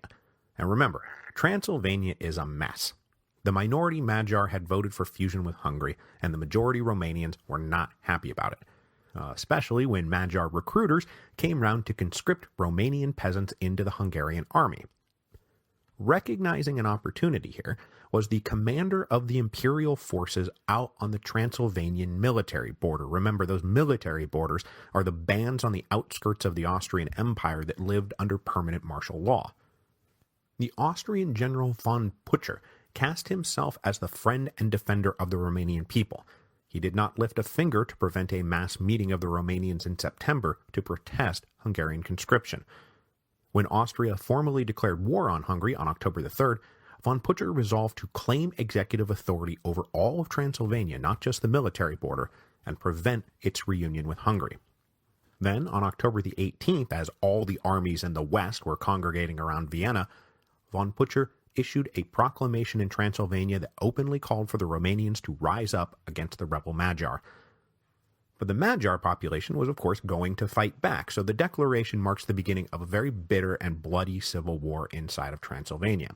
There were peasant uprisings against Magyar landlords, ethnic attacks inside towns and cities, there was assassinations and lynch mobs, vandalism, and then, backed by the imperial troops stationed on the military border, the Romanians swept across Transylvania by the end of November, leaving the Magyar with a few pockets of stubborn resistance. and this was the beginning of a seriously bloody and prolonged campaign that would be likened to the Vendée in terms of its destruction and loss of life and lingering bitterness.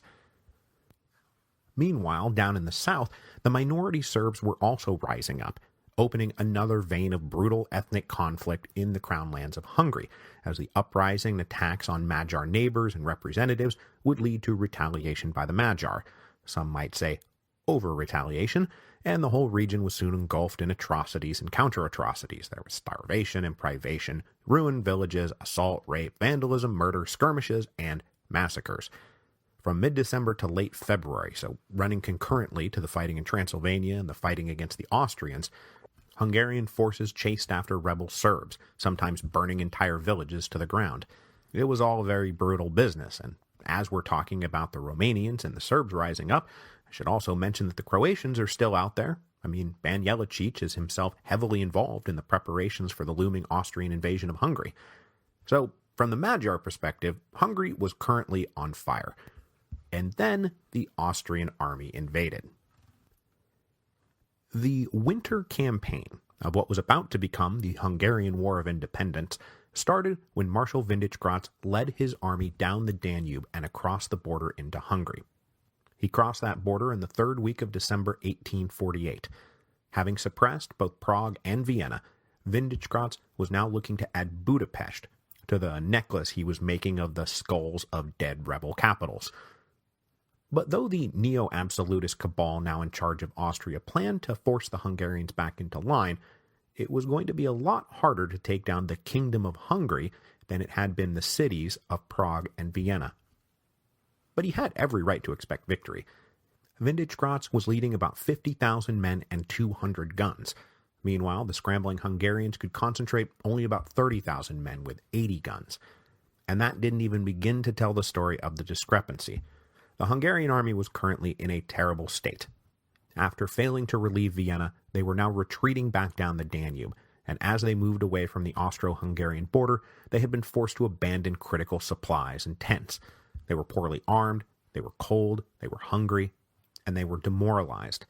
And now all they could do was retreat, which only added to the demoralization.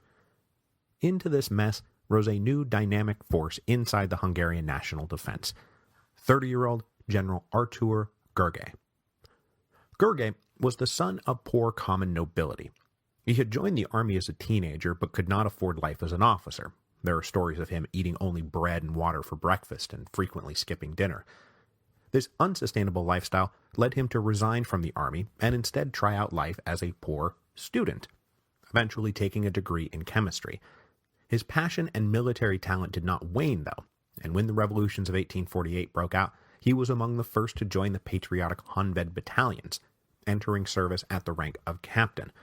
Over the summer of 1848, he was actually dispatched by Prime Minister Battagny to acquire munitions from abroad and to use his chemistry background to study the best way to manufacture percussion caps.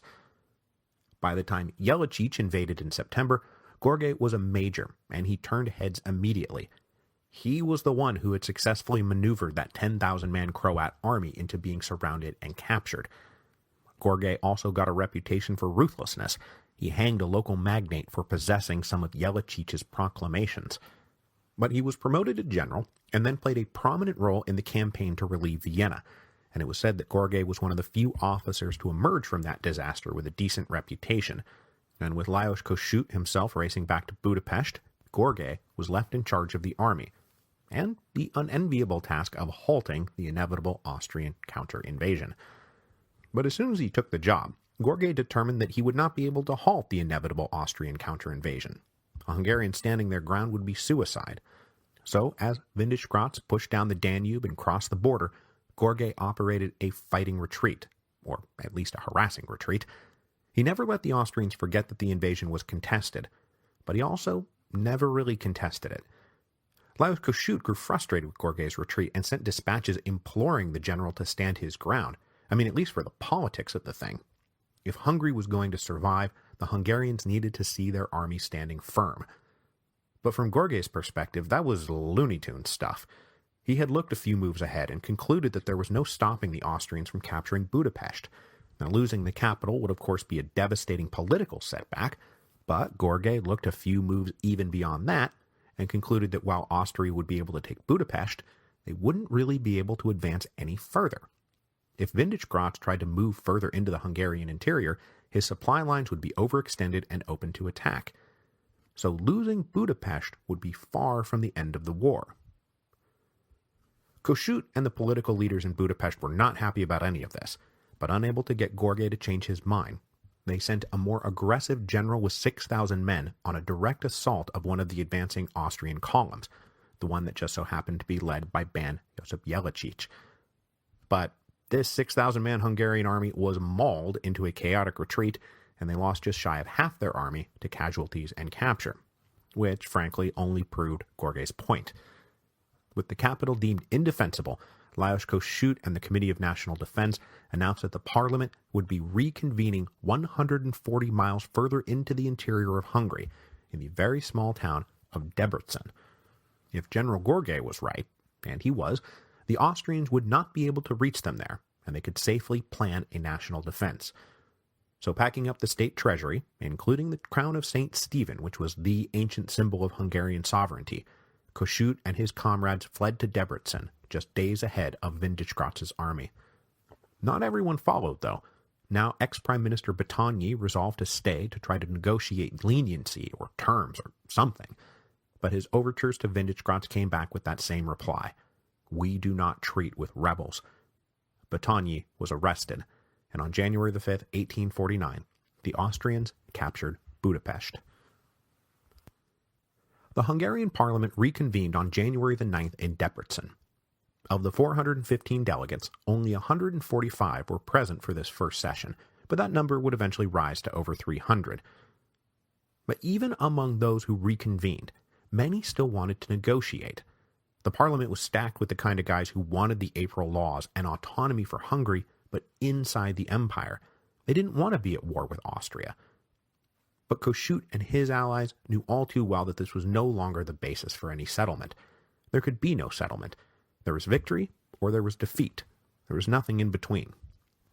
So, exercising their near-dictatorial powers, Lajos Kossuth and the Committee of National Defense organized what could only be described as a Hungarian levée en masse. The only way they were going to win this war is if the whole nation rose up as one. So over the summer, enrollment in the Honved battalions increased tenfold. Eventually the total army would grow to 170,000 strong. Officers would be promoted mostly for zeal and determination over practically any other qualification. They also organized the economy around the war effort, offering, for example, financial inducements and loans to artisans and manufacturers who would take up the supply of the army. Artisans who enlisted in the Honved battalions were identified and diverted to national workshops. They were soon cranking out 500 muskets a day, but the Hungarian army still suffered shortages in practically every category, especially through the winter. Coats, shoes, boots, all of it, all in short supply. Now, this Hungarian levée en masse also resembles the French original in the Committee of Public Safety and everything that surrounded their attempt to beat back the forces of Europe, because Kossuth dispatched about 80 guys with nearly unlimited grants of power to direct the war effort out in the provinces. These guys, who could only be described as Hungarian representatives on mission, were often at loggerheads with local officials who resisted their demands or who were active traitors. In the capital, a revolutionary tribunal was set up that would eventually sentence more than 100 people to death, almost all of them convicted of treason. As this Hungarian levée en masse was getting going, there was tension between Lajos Kossuth and General Görgey about what the point of all this was, because politically, it turns out that Görgey was a moderate liberal. He agreed with those in the parliament who wanted to negotiate. He himself saw the aims of the war as the reconfirmation of the April laws, followed by the reintegration of a more liberal but still autonomous Kingdom of Hungary into the empire. Most of the officers in the Hungarian army did not like the revolutionary direction Kossuth was taking things, and Görgey dealt with frequent defections. Then rumors swirled back from Debrecen that Kossuth was preparing a declaration of independence and a proclamation of a Hungarian republic. So on January the 5th, the same day Austria took Budapest, General Görgey issued a declaration that he remained faithful to his oath to the Constitution, and that his army would defend that Constitution. Now, this stopped the defection of his officers, but it drove Kossuth crazy. He admitted Gorge's indispensability, but privately, Kossuth called Gorge a traitor. But Gorge was not a traitor. He just wanted what he wanted, not what Kossuth and his comrades in Debrecen wanted. Windischgratz tried to get Gorge to defect and hand over the Hungarian army, but Gorge refused and demanded a negotiated settlement on the basis of the April laws. When Windischgratz refused that, Gorge spent the winter harassing isolated Austrian units trying to probe deeper into Hungarian territory, while also massing forces for a spring counteroffensive at the river Tisza. But we will come back around in 2 episodes for the beginning of that spring campaign, a campaign that would see the Hungarians surprise everyone and roar back to life, knocking the Austrians well back on their heels, and proving that even though it was now 1849, 1848 wasn't over yet. Next week, however, we need to go back to Germany and reckon with the last gasps of the Frankfurt Parliament. Because as the Habsburgs were returning with a neo-absolutist vengeance at the end of the year, so too was King Frederick Wilhelm of Prussia. By the fall of 1848, the king had concluded that he had had just about enough of all of this. And so, by the time the Frankfurt Parliament finished its work and produced a draft of a constitution for a united Germany, nobody was listening.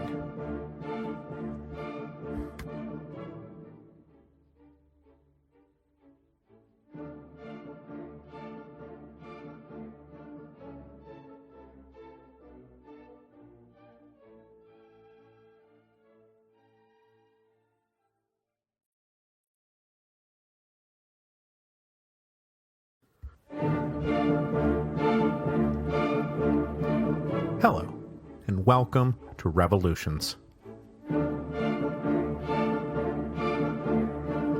Episode 7.30, The Crown from the Gutter. As we approach the end of the series on 1848, we will head back to Germany to track Prussia's great turn against the revolution. This turn mirrored the turn that we've been following in Austria, and with the 2 great German powers rejecting the liberal national revolution that had begun in the spring of 1848, the Frankfurt Parliament was on the verge of becoming super irrelevant. In fact, by the end of today's episode, the delegates in Frankfurt will be hit full in the face by a bucket of ice water, waking them up from the fantasy that they were on the cusp of creating a united liberal German empire. With the King of Prussia and the Emperor of Austria turning against that united liberal German empire, the delegates realized that if they wanted to keep going with German unification, they were going to have to fight for it. This would prove to be an exhausting and dispiriting proposition. Now, we still have a few episodes left, so obviously there is still some gas in the tank of the Revolution of 1848, but by the spring of 1849, plenty of German liberals decided it was high time to get their passports in order. I hear that Milwaukee is lovely this time of year. But before we get to the fate of the Frankfurt Parliament, we must begin today with events in Prussia. Now, just to remember where we're at, after the revolutionary upheavals of March 1848, King Friedrich Wilhelm had convened a national diet to approve a new constitution. When the diet convened in May, the king attempted to have them simply ratify a draft of a constitution his ministers had prepared, but the diet rejected this attempt, and instead took up the task of drafting a constitution for themselves. By the end of July, they had cranked out a version that was shockingly liberal. This was followed up in early August by that impetuous demand that the Prussian army swear an oath of loyalty to the Constitution rather than to the king alone. This demand in particular was galling to Friedrich Wilhelm because he was the king of Prussia by the grace of God, and being king of Prussia by the grace of God meant that by God the Prussian army swore an oath to him, not to some stack of papers a bunch of liberal meddlers had written. The king was not the only one who thought the diet was overreaching, and the ministers that he had appointed back in March resigned rather than try to force the army to swear such an oath. So Ernst von Pfuel, a liberal Prussian general, was elevated to be prime minister, and he would attempt to mediate between the diet and the king and the army, but it was getting to the point where the sides no longer trusted each other, if they ever really had. The liberals in the diet still felt like the winds of 1848 were at their back, and that the people would soon rule Prussia, not the king. Meanwhile, the frustrated king was listening to his conservative advisors and contemplating counter-revolution. The conservatives plotting reactionary counter-revolution were divided into two camps. There was an old guard that wanted things to just go back the way that they had always been, and then a younger cohort who believed that while the liberal gains of 1848 must be rolled back, that everyone must swim in the new waters that they found themselves. The object of both groups was fundamentally the same: get rid of the liberal national diet and return power to the king and the traditional estates. But the tactics of the younger group were more dynamic and modern, and that group was increasingly influential with the king, and they were led by the young Otto von Bismarck, who advised courting public opinion rather than pretending that public opinion didn't exist. The Conservative Association of King and Fatherland was started up in the summer, and then they also launched conservative newspapers to make their case. Bismarck himself was a frequent contributor to these papers, generally dissecting the liberals with his acerbic wit. But though conservatives did not really believe the people had any business running the kingdom, Bismarck and his allies had a couple of popular cards to play. One was exploiting the broad Prussian nationalism found in all classes of society, but especially among the peasants. So the conservatives harped on the message that the German nationalism espoused by the liberals meant that Prussia would lose its proud identity. Conservatives made it clear that when they said king and fatherland, that by fatherland they meant Prussia, not some vague and nebulous liberal academic fantasy called Germany. The other thing they could exploit were the religious fears of the Protestant population about being integrated with Catholics, especially Austrian Catholics who had been their enemy for so long. So the conservatives were able to paint liberal German nationalism as a backdoor for the reintroduction of popery. Conservatives were also able to gain traction among the artisan classes who had manned the barricades back in March. Those artisans were not enthused by the free market policies of the liberals, and conservatives were quick to promise the reintroduction of many of the traditional guild rules. So by the time the National Diet took up its debate of the draft constitution in October, the idea that the liberals were the, quote, voice of the people was very much being challenged from the right. And at the same time, the liberals were being challenged from the left by radicals and socialists, betraying the same divide that we've seen open up in Paris and Vienna and Rome and Frankfurt. Wary of this challenge from the streets, the liberal National Diet took steps to protect itself. Now, since the March uprising in Berlin, there had been few checks on the spread of firearms in the capital. So, in addition to the National Guard that had been formally organized, there were a plethora of political organizations that could count on its members being armed.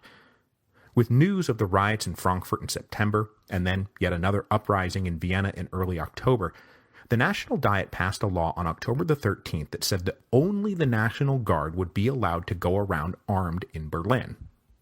Then, just a few days later, canal workers protesting the installation of new steam pumps got out of hand, and their demonstration turned into a bit of a riot. So the National Guard came down, confronted the crowd, and in the midst of that confrontation opened fire and killed 11 demonstrators. The bitter and now bloody conflict between liberals and radicals then escalated again 2 weeks later. On October the 31st, fully 100,000 protesters marched on a meeting of the National Diet. They were going to present the Diet a petition, but the Diet refused to welcome the delegation this crowd sent inside. So when the delegation emerged from the building and reported their treatment, the situation deteriorated. A few of the delegates in the Diet attempted to leave out the front door, but they were harassed, and one was attacked by a torch-bearing protester. He was beaten with a torch. So justifiably afraid for their lives, the rest of the delegates streamed out side doors and ground-floor windows. When the crowd noticed this secret exodus, they mobbed the whole building. Then the National Guard arrived on the scene to confront all of this, and a brawl broke out. Now, this brawl was broken up with clubs, and nobody was killed in all of this, but there were a lot of injuries. The biggest casualty by far was the death of any remaining solidarity between liberals and radicals. And, as was so often the case in 1848, these two groups were now locked in a cycle of animosity that left them vulnerable to their real enemy, the forces of reactionary counter-revolution. After this latest violence in the capital, the oh-so-recently elevated Prime Minister, Ernst von Pfuhl, threw up his hands and said, "I cannot work with any of these people, I quit." With the prime ministership once again vacant, the king was expected to find the most conservative liberal he could and just try to muddy along. But instead, he took the advice of Otto von Bismarck, who reckoned now that the liberals and radicals were so hopelessly at each other's throats that the king need not bother with finding a conservative liberal. He could just go find a conservative. And so the king appointed his uncle, Count von Brandenburg. Brandenburg was one of the old-style conservative absolutists, and his appointment shocked the liberals in the National Diet and the radicals in the street. The appointment of Brandenburg meant that the king was totally blowing off the whole spirit of 1848. So a delegation from the Diet paid a call on the king to protest, but just as they had refused to meet with the radical protesters, the king refused to meet with the liberal protesters. Meanwhile, the radicals took back to the streets, but suddenly the conservatives were dominating the tenor of political debate, and they decried the constant anarchy and begged the king publicly to do something. This is no way to run a kingdom. Then came the sensational news that Vienna had fallen to Marshal Windischgratz. Only too late did both the liberals and the radicals in Berlin realize that Central Europe was not in the midst of revolution, but counter-revolution. On November 3rd, 1848, the king made a decisive move. Count Brandenburg went to the Diet and read a royal decree. It said that for the Diet's own protection, that the Diet would recess for 1 month and then reconvene outside of Berlin in the city of Brandenburg. So, yes, just to confuse future listeners of a podcast about revolutions, Brandenburg is telling the Diet to reconvene in Brandenburg. Angry at what they believed was the unjust and possibly illegal order to go into recess, the National Diet refused to budge. That decision was backed by the commander of the National Guard, who proclaimed that he would not use the Guard to disperse the Diet by force. Now, on the one hand, this was good, because it would have been bad had the Guard turned against the Diet, but unfortunately it was also bad, because it gave Brandenburg the excuse he needed to call in the regular army. Over the summer, the king had positioned upwards of 40,000 regular army troops in and around Berlin. He had also put an arch-conservative general named Friedrich von Wrangel in charge of them. When the Diet refused to disperse and the National Guard abetting their disobedience, Count Brandenburg ordered von Wrangel to lead 13,000 troops into Berlin on November the 10th. The delegates inside the Diet well knew the fate of Prague and Vienna, and they knew that they were now walking on a very dangerous path. But while they didn't want to provoke a full military siege of the city, they also didn't want to just tuck tail and run. So, as the National Guard deployed itself around the building within which the Diet met, the army marched in, and the two sides stared each other down. Neither wanted to provoke a battle, but neither wanted to back down either. Inside the Diet, the delegates proceeded with their business, pretending like nothing was going on, running through routine bills and debating fairly mundane state affairs. After a few hours of this dull pageantry, the leaders of the Diet sent out a fairly cheeky note to General von Wrangel. The note asked when the general planned on leaving, because the Diet had not requested his presence and they didn't require anything of him, so he was free to leave whenever he wanted. Von Wrangel was not amused, and he said, "I do not recognize the authority of the Diet. You have 15 minutes to adjourn, or I am coming in and adjourning you myself." Since he was obviously dead serious and was literally leading the Prussian army, the dull pageantry gave way to sharp fear. The National Diet caved. The members disbanded, the National Guard surrendered their weapons, and the few radical protesters who had gathered beat a hasty retreat. But this time, they would not retreat to erect barricades. There would be no fighting. After getting kicked around for 6 months, the conservatives were back. In the days that followed, the conservatives continued what was now becoming a full-blown royal coup. On November the 12th, Count Brandenburg declared martial law in Berlin, and cannons were put in place on the high ground outside the capital, pointing at the city. Liberal and radical newspapers were shut down, their clubs were invaded and closed. More soldiers came into the city and occupied all key public buildings. They went out on routine patrols, they closed streets, they performed house searches looking for weapons and seditious material. Basically, the people of Berlin were under armed occupation. some of the delegates of the National Diet reconvened at a private club, and they called for a tax strike until the king allowed them to officially reassemble, but unfortunately this idea went nowhere. Unlike during, say, the English Civil Wars or the American Revolution, where the principal taxpayers had been the one leading the charge for representative government, in Prussia, all the principal taxpayers were wealthy, noble landowners, and they were on the side of conservative absolutism. For them, the disbanding of the Diet wasn't a cause for alarm, it was a cause for celebration. And far from wanting to go on a tax strike, they probably passed the hat to make sure that the king had the resources he needed to crush these liberal upstarts once and for all. With the Diet in forced recess and Berlin under occupation, King Friedrich Wilhelm completed the coup he had been dreaming about since he had been forced to crawl on his belly out of Berlin back in March. Count Brandenburg recommended the king just assert that things were now back the way they had been before 1848.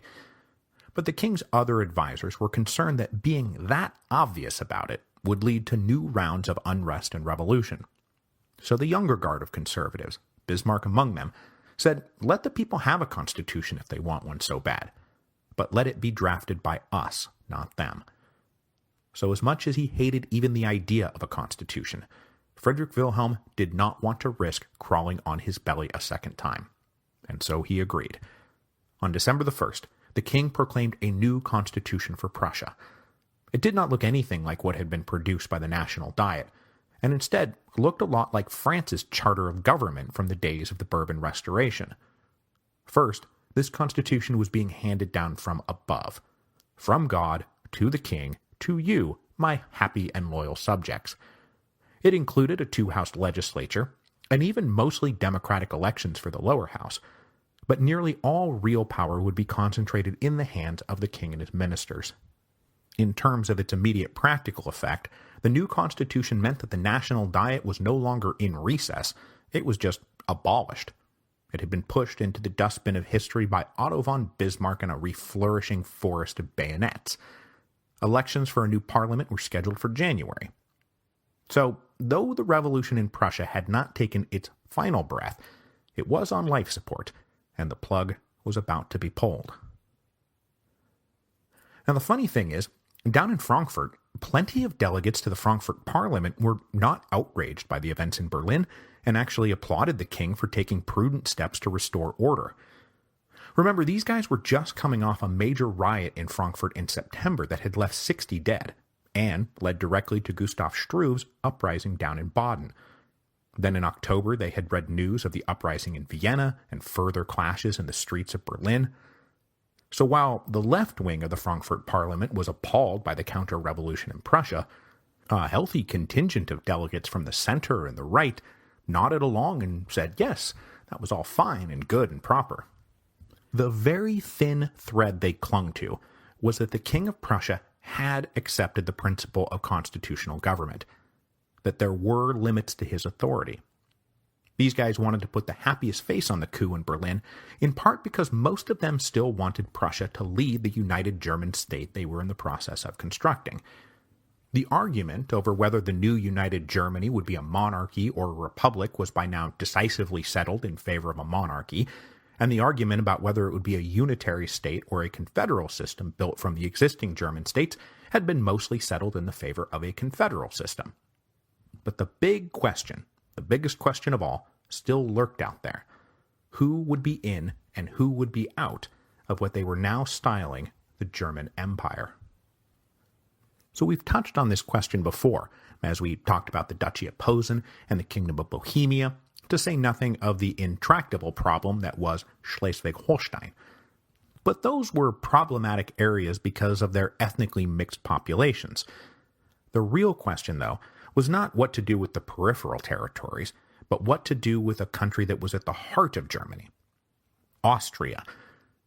The Austrian problem broke the Frankfurt Parliament into multiple camps, where one side supported what we called the Greater German Solution, and the other supporting the Smaller German Solution. And what's so interesting about these camps is that they did not break down on standard lines of economic class or political ideology. And thanks to the scrambling of familiar coalitions inside the Frankfurt Parliament, neither solution was able to command an outright majority. which meant that it was going to be up to events to determine which solution would win out. And events would ultimately decide, yes, let me see, here it is, the no German solution. So as you might guess from the name, supporters of the Greater German Solution wanted all Germans included in the German Empire, and that for sure meant bringing in the Austrians. But this being a German empire, built on the premise of national heritage and ties and history, these guys did not want Austria's multinational constituent subject states coming along for the ride. So what supporters of the Greater German Solution were proposing was the end of the Austrian Empire as anyone knew it. Austria proper would join the new German Empire, and the ruling Habsburgs would just have to figure out how to respond. And like I said, those who supported the Greater German Solution included conservative Catholics who wanted Austria in Germany to act as a check on the aggressive domination of the Prussian Protestants, but it also included the kind of heathen atheist radicals who were also committed nationalists. Those radicals didn't want to leave any of their German brothers and sisters behind, certainly not to continue to suffer under the backward yoke of the weird-headed Habsburgs. And while we're here, I should also mention that though they took no part in any of this, the leadership in Hungary was super supportive of the Greater German Solution, because if the rug was pulled out from under the Habsburgs in Austria, the most logical result would be the Habsburgs moving to Budapest, making Hungary the new seat of imperial power. Now, on the other side, the smaller German solution proponents were mostly made up of pragmatists. They said, yes, it would be amazing to bring together all Germans, in theory, but in practice, taking Austria out of the Austrian Empire would be like trying to get oil out of water. The Habsburgs would not just give in without a fight, so why not skip that fight and settle for something that isn't ideal but is solid and peaceful and wouldn't require a war with Austria to achieve? These pragmatists were also concerned that even if they won the day and Austria entered the German Empire, that it would destabilize Central Europe in unpredictable ways. It wasn't all risk and no reward, but the risks certainly seemed to outweigh the rewards. The smaller German solution was also supported by those northern Prussian Protestants, because as much as the southern Catholics feared Protestant Prussian domination, Protestant Prussians were obviously in favor of Protestant Prussian domination. The smaller German solution looked a lot like Prussia just getting to acquire a bunch of new territory while the other powers of Europe stood still. Bringing in Austria would just mess all that up. So those were the two big proposals out there. But there was actually a third option that abandoned the idea of basing the German Empire on ethnic German purity. This proposal was called Mitteleuropa, or the Middle Europe Plan. Initially, it was formulated and propagated by delegates at the Frankfurt Parliament from places like Bohemia, where Germans were an old and stable part of the population, but still a minority part of the population. And they were afraid that if push came to shove, they would get left out of the German Empire. So they said, why don't we ditch the idea that everyone has to be a German, and let's just mash everything together, to not only bring in Austria proper, but the whole Austrian Empire, to make this a multi-ethnic superstate of like 100 million people sprawling all of, well, Middle Europe. Now this flew in the face of the whole emotional and intellectual appeal of German unification. This was supposed to be about getting the Germans together. And now you've got a German Empire with Italians and Hungarians and every variety of Slav? That's crazy. But the rejoinder was that the Germans would be the dominant force inside this great Middle European state. It would still be a German Empire. All of the Germans would be unified. It would just also include a lot of other people. But no big deal, because those people would be dominated by that German population. So suddenly, instead of being limited to the confines of the old fatherland, German influence, culture, and authority would spread from the Rhine to the Black Sea. So these various solutions were debated into late October 1848, and it really seemed like the greater German solution was getting the upper hand. The Parliament approved the first 3 articles of their new constitution, which said, first, the German Empire will consist of lands in the old German Confederation. Second, no part of the empire may form a state of non-German lands. And third, heads of state for multiple countries must hold those claims as personal unions only. So, this was clearly setting up an attempt to absorb Austria, since it had been a part of the old German Confederation, but not the other constituent parts of the Habsburgs' empire, since they were non-German lands. But just as these articles were being approved, what is happening down in Austria?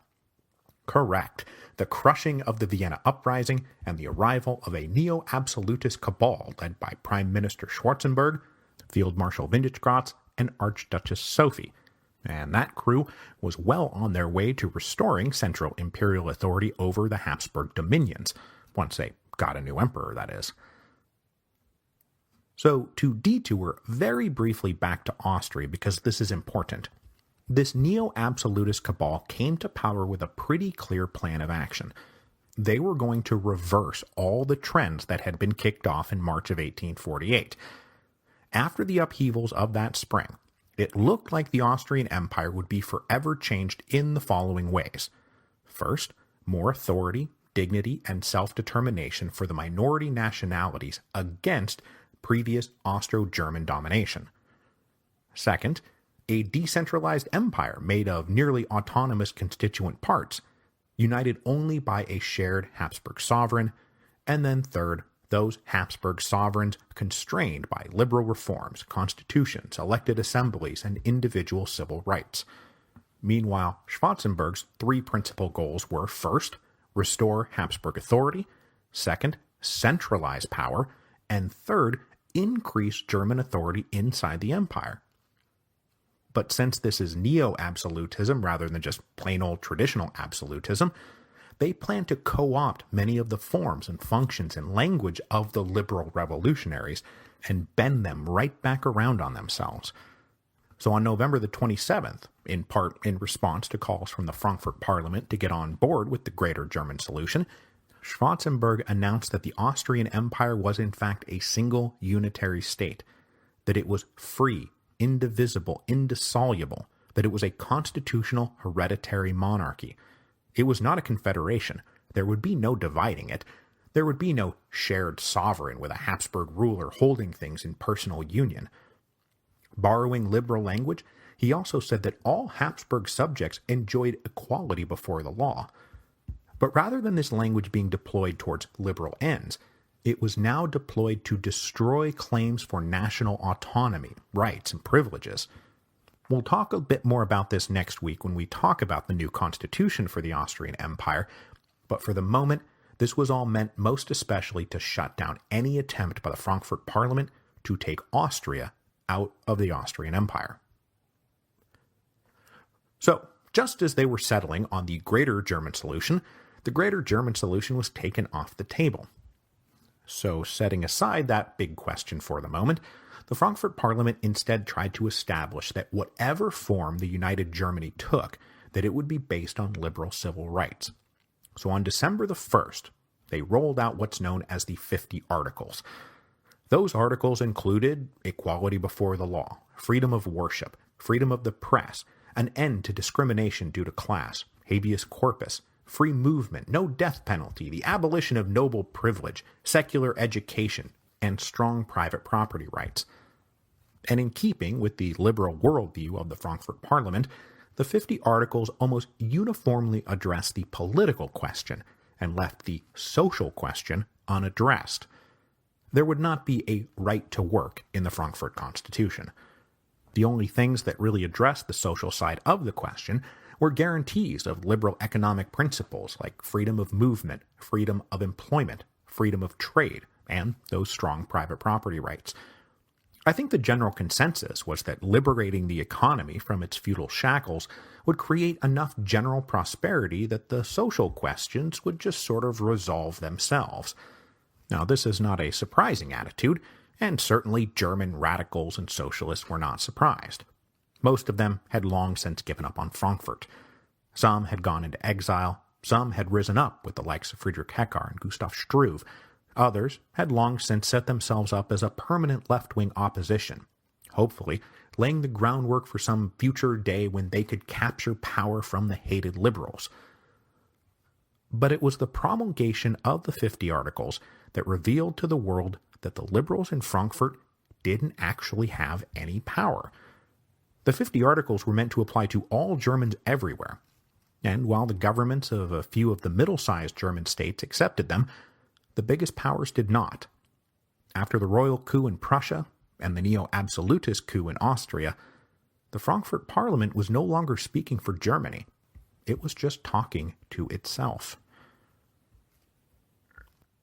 So to wrap up today's episode, we're going to zoom forward a couple of months.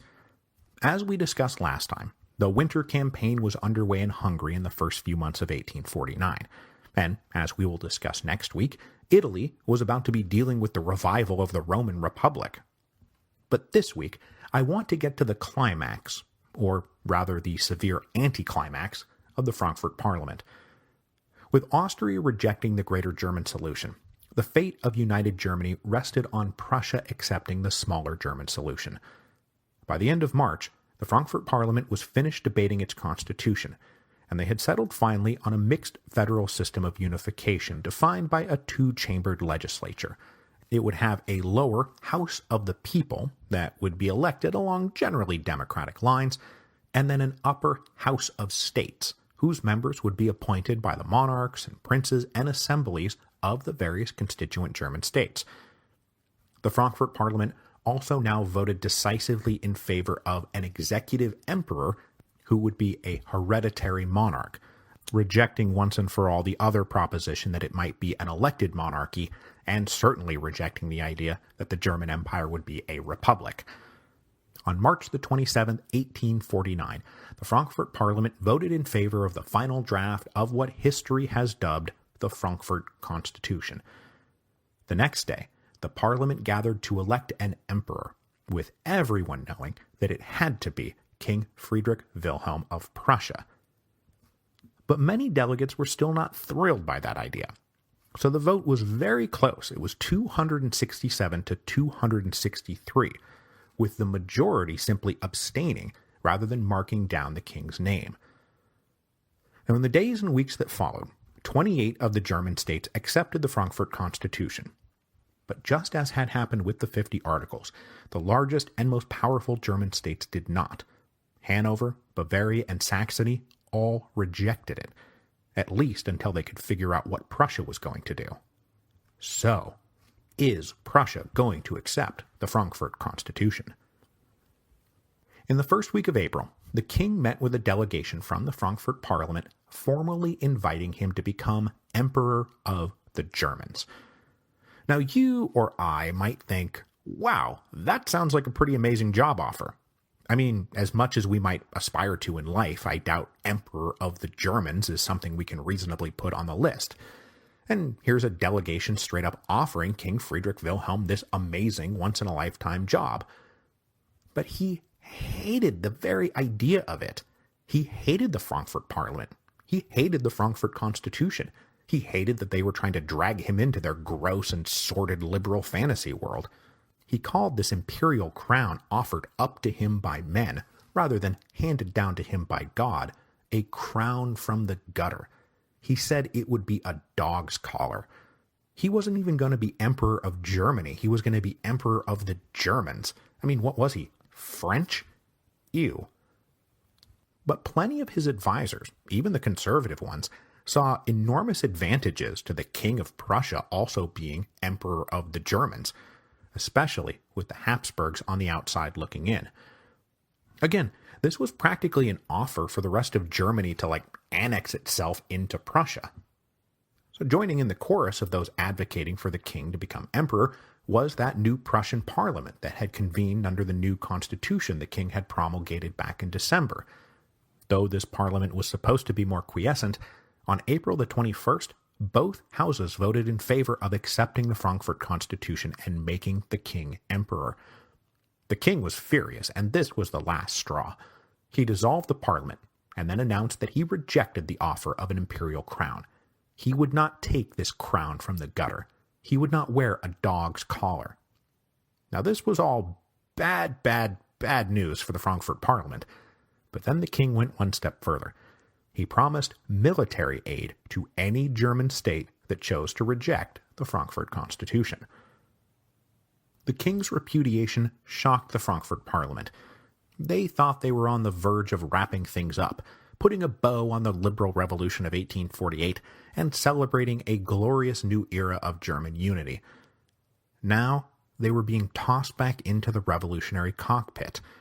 The crown heads of Europe were not getting on board. So, were they going to have to go back to the barricades? And who would join them there? By the spring of 1849, the Frankfurt Parliament had the support of an incredibly narrow and continuously shrinking segment of the German population. And they sensed that what this all meant is not that they were going to be considered the founding fathers of Germany, but rather participants in an obscure footnote in history. Next week will be the penultimate episode of our series on 1848. And though it feels like the revolutions are already over, there is still some fight left out there. In Hungary, the retreats of the winter campaign would give way to the advances of the spring campaign. In Italy, Venice still held out against the Austrians. Rome is about to declare itself a republic, and King Charles Albert will resume the First War of Italian Independence. And here in Germany, the last remaining Germans with the spirit of 48 in their veins will retreat to Baden for one last glorious stand.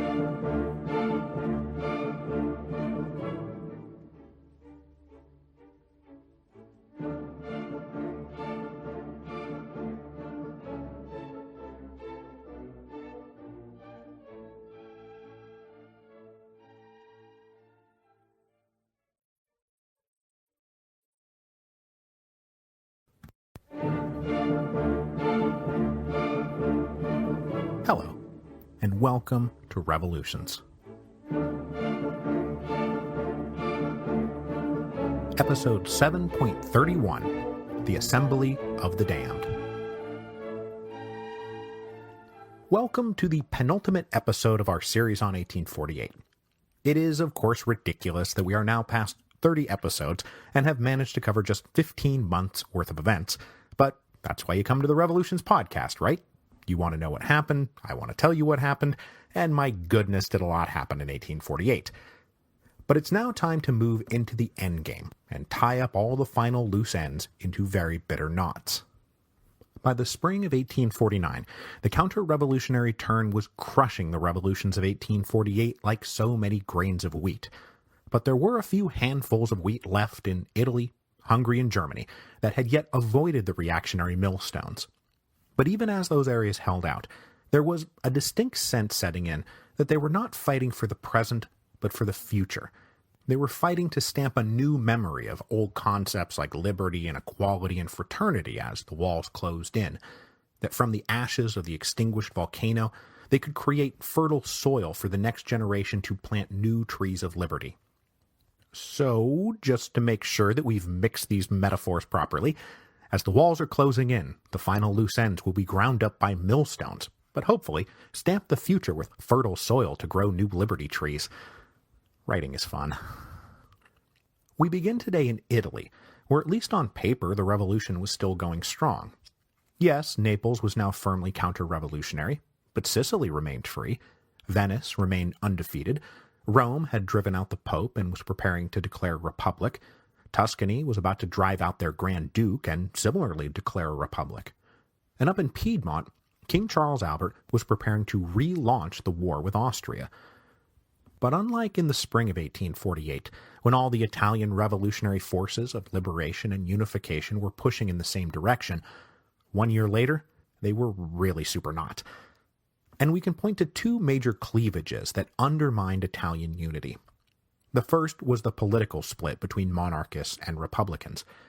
The defeat of Piedmont in the summer of 1848, and King Charles Albert's general demeanor during that failed campaign, convinced most of the Italian republicans that the king had voided his claim to be the leader of Risorgimento, and they now aggressively pursued not the Kingdom of Italy, but the Republic of Italy.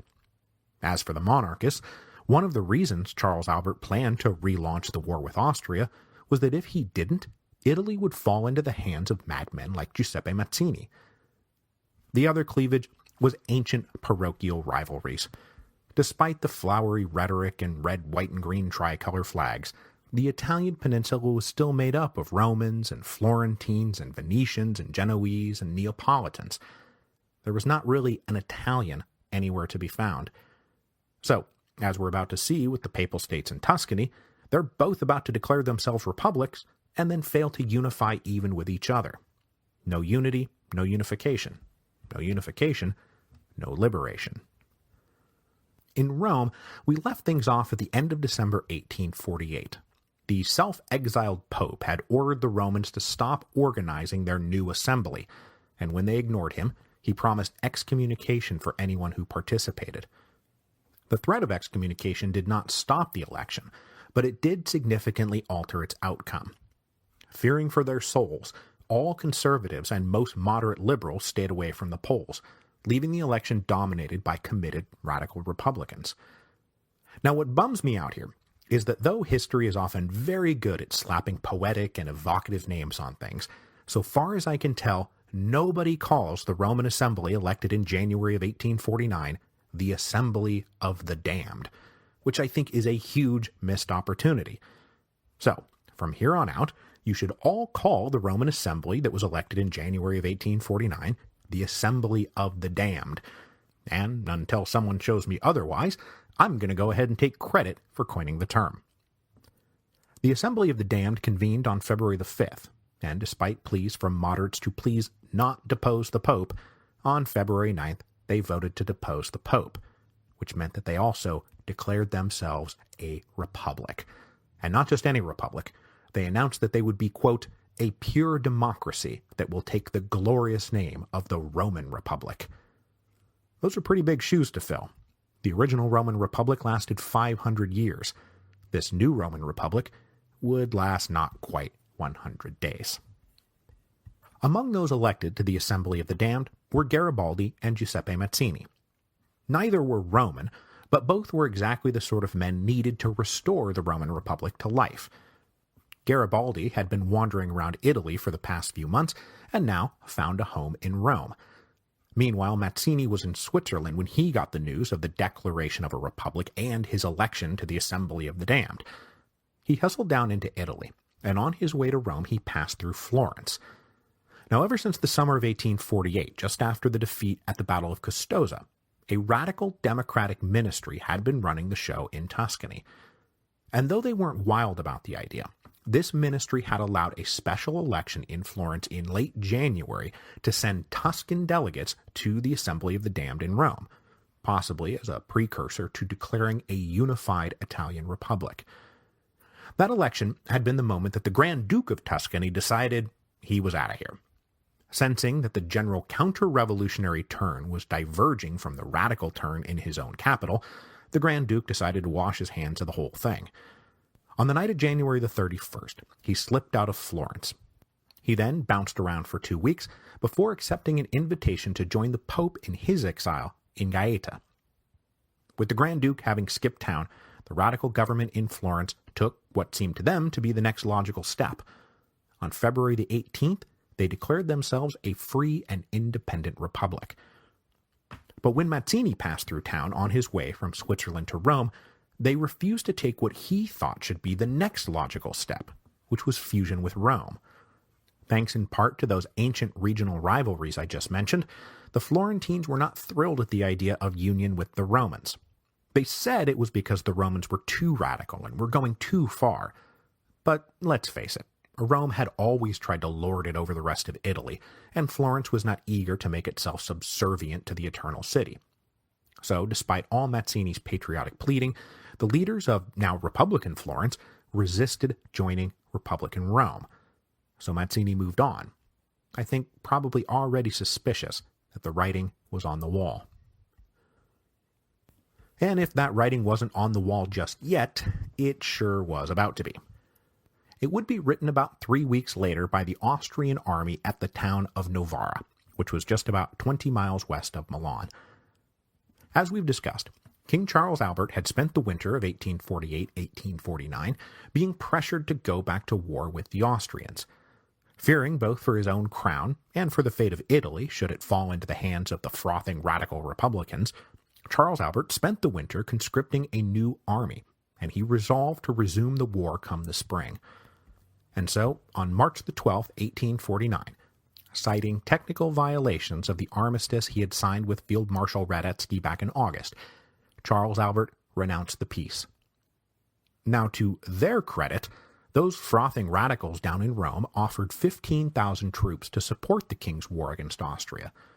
But now convinced that this was as much about saving the prospects for a kingdom of Italy as anything else, Charles Albert stubbornly refused their help.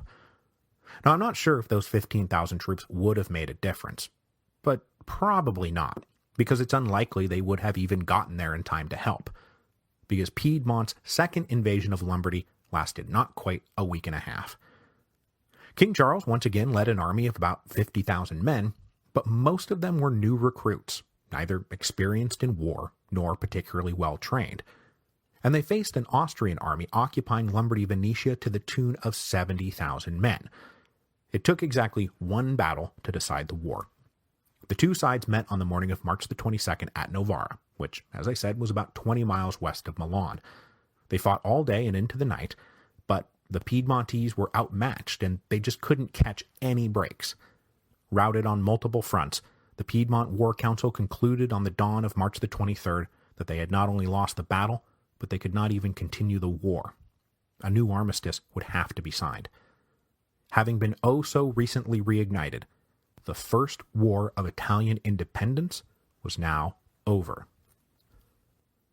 The most dramatic immediate consequence of the defeat at Novara was the abdication of King Charles Albert.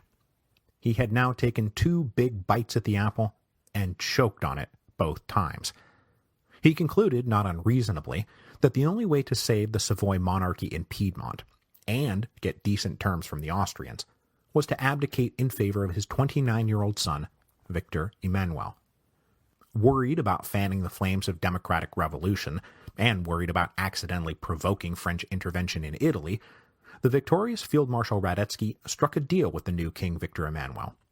As long as the king renounced territory outside the established kingdom of Piedmont-Sardinia, he could keep what had been granted to his family at the Congress of Vienna. The Piedmontese would have to pay an indemnity of 75 million lire, which wasn't too bad considering that the previous Austrian demand had been north of 200 million. Radetzky also promised a blanket amnesty for everyone except a list of about 100 of the most rebellious rebels from Lombardy Venetia. So, though the Battle of Novara was a disaster, it was not a permanent disaster, and it left the door open for a second War of Italian Independence, maybe even a third War of Italian Independence. Because to help forestall democratic revolution in Piedmont, Victor Emmanuel pledged to uphold the Constitution and continue to proudly fly the green, white, and red tricolor. The dream of liberation and unification was not dead, it was just being put on hold for a generation. And though King Charles Albert, now headed into permanent exile, would never become the King of Italy as he had dreamed, his son would. News of the disaster at Novara raced down the peninsula. In the Kingdom of the Two Sicilies, the reactionary King Ferdinand celebrated by launching a decisive effort to reconquer Sicily. The Sicilians had thrown off Neapolitan rule just about a year ago, and the only thing that had held off their reconquest was an armistice that had been forced on Naples by the British and French back in October. But with the wheel of counter-revolution turning and Austria back on top, King Ferdinand felt free to make a play at forcing Sicily back into the kingdom of the two Sicilies. When the armistice expired on March the 29th, he launched an invasion of the island.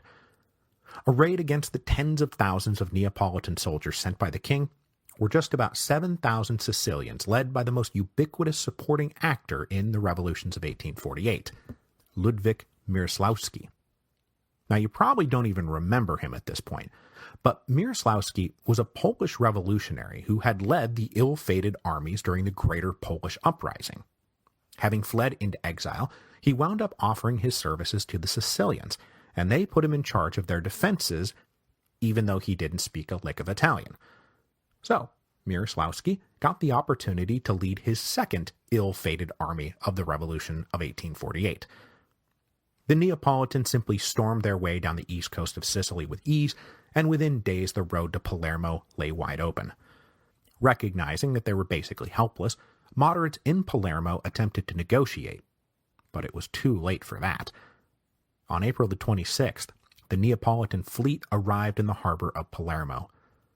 Surrounded, radicals inside the city started throwing up barricades to resist, but the red flags of socialism flying over those barricades spooked the moderate liberals in Palermo as much as the Neapolitan gunships did. So they negotiated the peaceful surrender of the city, and by extension, the peaceful surrender of independent Sicily. Radicals were disgusted that the moderates seemed to fear the people more than the Bourbons, but they'd be able to gripe about that in exile. And just so you know, Mieroslawski would join them in exile, and next week we'll get the opportunity to lead his third ill-fated army of the Revolution of 1848. So for 16 months, the Sicilians had been able to maintain their independence. That period of independence was now over. The revolution in Sicily was over. Soon, the revolutions everywhere would be over. Meanwhile, up in Tuscany, the defeat at Novara meant that Florence immediately regretted having declared itself a republic. Adopting a policy of, haha, just kidding, the now self-proclaimed Republic of Tuscany tried to open negotiations to bring back the Grand Duke. This was in an effort to head off both an invasion by the Austrian army and a reactionary uprising being led by conservative landlords and clergymen who were stirring up the peasants to fight the atheist devils who had sided with the persecutors of the Pope. On April the 11th, Florence was rocked by an invasion of these conservative peasants. A popular uprising, but this one in favor not of revolution, but counter-revolution. With the government on the brink of collapse, a royalist provisional government declared itself in effect. They were also hoping to negotiate the return of the Grand Duke without him feeling like he had to turn to the Austrians, but they failed. On April the 26th, 15,000 Austrian troops crossed the border to secure the Grand Duchy of Tuscany for its rightful master, the Grand Duke of Tuscany. So the Grand Duke came back, and when he did, the Austrians stayed. In fact, they would continue to occupy the Grand Duchy of Tuscany until 1855. So, strike another one from the board. The revolution in Tuscany is over. The Roman Republic, though, still held its ground. Giuseppe Mazzini arrived in early March and took his seat in the Assembly of the Damned. The Assembly focused its attention on fusion with Tuscany and trying to join Charles Albert's new war against Austria. But the abrupt news of his defeat at Novara changed everything. Rome no longer had the luxury of doing anything but prepare for the inevitable attack of the conservative powers of Europe. In the crisis atmosphere, the Assembly appointed a triumvirate of men to see them through. Mazzini was one of those triumvirs, and its most relentless driving force. Now, I think there's a good case to be made that Mazzini's main object here was not necessarily the survival of the Roman Republic. That was a pretty long shot, but rather the survival of the idea that a republic was a good thing. If they were facing inevitable defeat, and they probably were, then it was important for future generations to remember this sojourn with republican government as an era of goodness and justice and competence. Both conservatives and liberal monarchists in Italy had always tried to paint Mazzini as an Italian Robespierre who would proclaim his republic on top of 100,000 severed heads. But the 100 days Mazzini spent in power in Rome turned out to be moderate and focused mostly on principal good government and the defense of the city. He rejected any attempt to de-Christianize Rome and made sure that the principle of religious toleration meant that Catholic worship would never be interfered with. For many Italians, a major hang-up with the Republicans was the assumption that they would abolish traditional Catholicism as soon as they got power. So Mazzini and his allies scrupulously maintained that though the Pope had lost his temporal authority, his spiritual authority was well beyond any of their jurisdictions. The Pope was still the Pope, even if he wasn't the ruler of the Papal States anymore. And then when more murderously inclined radicals murdered their enemies in Rome, Mazzini at least tried to have them arrested for murder. He also tried to direct what limited resources the Republic had towards alleviating the plight of workers and artisans who had been hard hit by the Pope's flight, because when the Pope fled, he took with him much of the economic underpinnings of daily Roman life. Mazzini did all this because if and when the end did come for the Roman Republic, he did not want the specter of the Republic to hang over Italy the way the specter of the First French Republic had always hung over France. Speaking of France, the Second French Republic that had successfully established itself was now in the throes of debating what to do about all these events in Italy. The French had been debating what to do about Italy ever since the Pope had bolted from Rome, but news of the Austrian victory at the Battle of Novara scared the bejesus out of the new government of President Louis Napoleon Bonaparte. Louis Napoleon had been on the verge of ordering an intervention into Piedmont to stop the Austrians from annexing the kingdom, which would have led to the removal of an all-important buffer between France and Austria, but he was stopped by Field Marshal Radetzky's lenient peace with King Victor Emmanuel. So, French attention turned to Rome. Wanting to stop further Austrian aggrandizement in Italy, the French National Assembly approved a 6,000-man expeditionary force to sail for Rome to defend the recently declared Roman Republic from Austrian attack. At least, that's what they thought they approved. This expedition landed on the west coast of Italy in late April, and was officially told to only go to Rome if they were sure that the Romans were friendly. But Prince President Bonaparte, fancying himself the heir of his uncle, gave to the commander of this expedition secret instructions.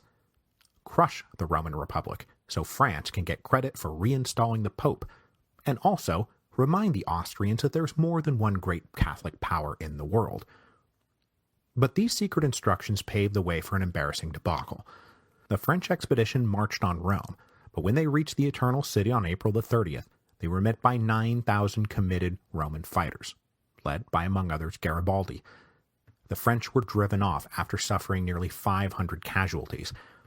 It was an embarrassing first step for Prince President Bonaparte, who thought that a reinvigorated, re-Napoleonic French army was the key to his political fortunes. The debacle also exposed that the expedition the Assembly thought it had approved was a sham, and that this was really about conquering Rome, not defending it.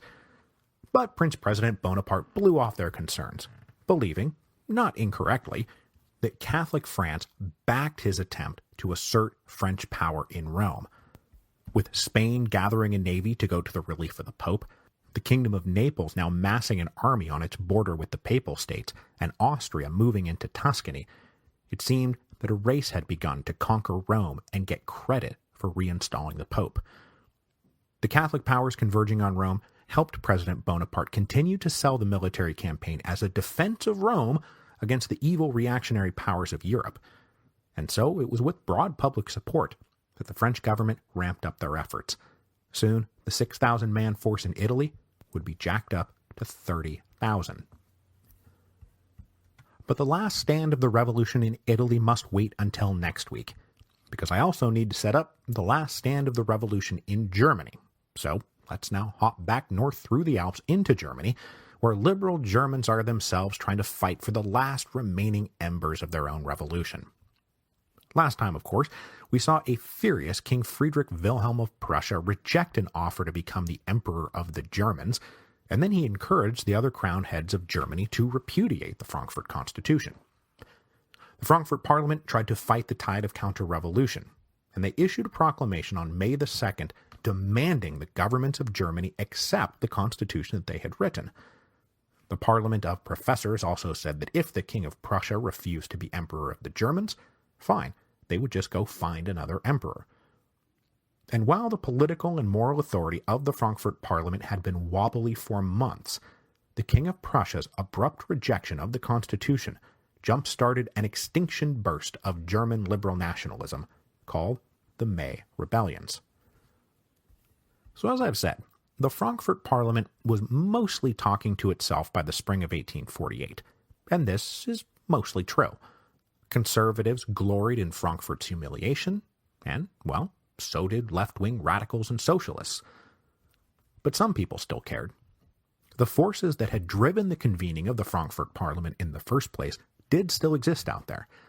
And indeed, since the summer of 1848, these liberal nationalists had formed political clubs across the fatherland called the Central March Association that was put in place to defend the liberal nationalist gains of March 1848 against threats from both the right and the left. By 1849, they claimed fully 500,000 members. When the word went out from Berlin for the crowned heads to reject the Frankfurt Constitution, the members of the Central March Association were animated to action in a way that they had not been since, well, March. When the King of Saxony refused to accept the Constitution after being promised military aid by Prussia, he was met by an uprising in Dresden on May the 3rd, an uprising which is famous in the world of music because among the insurgents was the composer and committed liberal German nationalist Richard Wagner. But on May the 5th, the King of Prussia made good his promise, and the Prussian army marched into Dresden. 4 days of intense fighting followed, with the city suffering heavy damage and the insurgents slowly and methodically crushed. By May the 9th, the insurrection was suppressed for good, with 250 insurgents killed, another 400 wounded, and 800 or more arrested. But about 2,000 managed to get away, racing mostly for Switzerland, and that mob included Wagner. He would spend the next 15 years in exile. But though the uprising in Dresden rose and fell quickly, southwest Germany and the Rhineland went into a more sustained rebellion. If you remember from way back at the beginning of the series, the Rhineland was the region that had hosted many of the initial events of budding German liberal nationalism. They had supported the Frankfurt Parliament, and were now furious that it was just getting blown off. So after the Parliament issued their proclamation to ratify the Constitution, the region went into general revolt in favor of that cause. Spontaneous assemblies were held in Cologne, which was at that point a part of Prussia, demanding that the king become emperor of the Germans. They boldly declared that they themselves were not Prussians, they were Germans. There were also demonstrations in cities up and down the river, which were mostly demonstrative, but involved just enough mutinies by army companies and National Guard companies to make this a serious rebellion. Liberals and Democrats in Elberfeld, Solingen, and Dusseldorf erected barricades, and while the barricades in Dusseldorf were blasted to pieces by a quick and ruthless regional commander of the Prussian army, Elberfeld and Solingen held out. Down in the Bavarian Palatinate, that is, the Upper Rhineland, all land west of the Rhine was in revolutionary hands by May the 17th. But there was a difference now than there had been in March of 1848, because the left-wing radicals and workers, artisans, and socialists actively encouraged their people to stay away. The Frankfurt Parliament had made it very clear that they were not the allies of the left, and so to go back to the barricades for a second time for these people would be madness. So the word went out. Don't die for those ungrateful idiots. Let us bide our time so that we can at least die for idiots who share our own political and social principles. And I don't really think that they were wrong, because when the King of Prussia made bland promises about national peace and unity, the barricades in Elberfeld and Solingen were peacefully deconstructed. I mean, these liberals weren't even committed to their own program. How could they possibly be committed to socialist revolution? They weren't. They never would be. But the real final action would be in the ever-rebellious Duchy of Baden. Having already hosted the uprisings of Heckar and Struve, Baden revolutionaries got back to work in May 1849. Joined by mutinous companies of the Baden army in Rastatt and Freiburg, these undaunted revolutionaries sprung Gustav Struve and his imprisoned allies from the fortress at Rastatt, and then issued a proclamation from Offenburg on May the 13th, demanding the unconditional recognition of the Frankfurt Constitution, and the formation of a new liberal government for Baden. As they swore new recruits into a patriotic revolutionary militia, the Grand Duke of Baden finally decided he had had enough of all this. On the night of May the 13th, he fled from his residence in the capital. The flight of the Grand Duke made it clear that whatever reprisals the conservative powers of Germany wished to visit upon his rebellious subjects was just fine by him. But with these rebellions erupting in defense of the Frankfurt Parliament, the Frankfurt Parliament itself was disintegrating. Back in April, Vienna had ordered what few Austrian delegates remained in the parliament to come home, and then on May the 14th, Prussia officially recalled its delegation. On May the 20th, the president of the parliament, Heinrich von Gagern, who you might dimly recall from our episodes on the formation of the Frankfurt Parliament, he was one of the leading German liberals, well, he announced to the parliament that continuing to insist on their constitution would only lead to civil war. So instead of leading a new revolutionary charge, he led 60 of his closest friends and allies out of the parliament altogether. The collapse then continued with both Hanover and Saxony recalling their delegates. So now a full-blown exodus is underway. And by May the 30th, 1849, only 104 delegates remained in the parliament, most of them of the left-wing variety. This rump of the Frankfurt Parliament decided that they were too easily menaced by the Prussian army, and they voted to remove themselves to Stuttgart in Baden, where the Parliament had always enjoyed popular support. There, they would reconvene and carry on the fight. But the last stand of the revolution in Germany must wait until next week, because I also need to set up the last stand of the revolution in Hungary. We left the Hungarian revolutionaries having been driven out of Budapest and trying desperately to raise a levée en masse from their new headquarters in Debrecen. But for a moment, it seemed like it would be too little too late. Wary of the political loyalties of General Artur Gergely, who had let Budapest fall, Lajos Kossuth brought in a Polish general named Heinrich Dębinski to take overall command of the Hungarian Revolutionary Army. But Dębinski proved to be a poor fit, clashing with the Hungarian officers and refusing to listen to their advice. The result was that the major Battle of Kaplona, fought on February the 26th and 27th, 36,000 Hungarian forces were defeated by just 30,000 Austrians under Field Marshal Windischgratz. So far undefeated in the revolutions of 1848 and confident of final victory, Windischgratz sent a report back to Vienna that said, "I have crushed the rebel hordes and will soon be in Debrecen." Back in Vienna, this led Prime Minister Schwarzenberg to issue a new constitution for the Austrian Empire on March the 5th, 1849.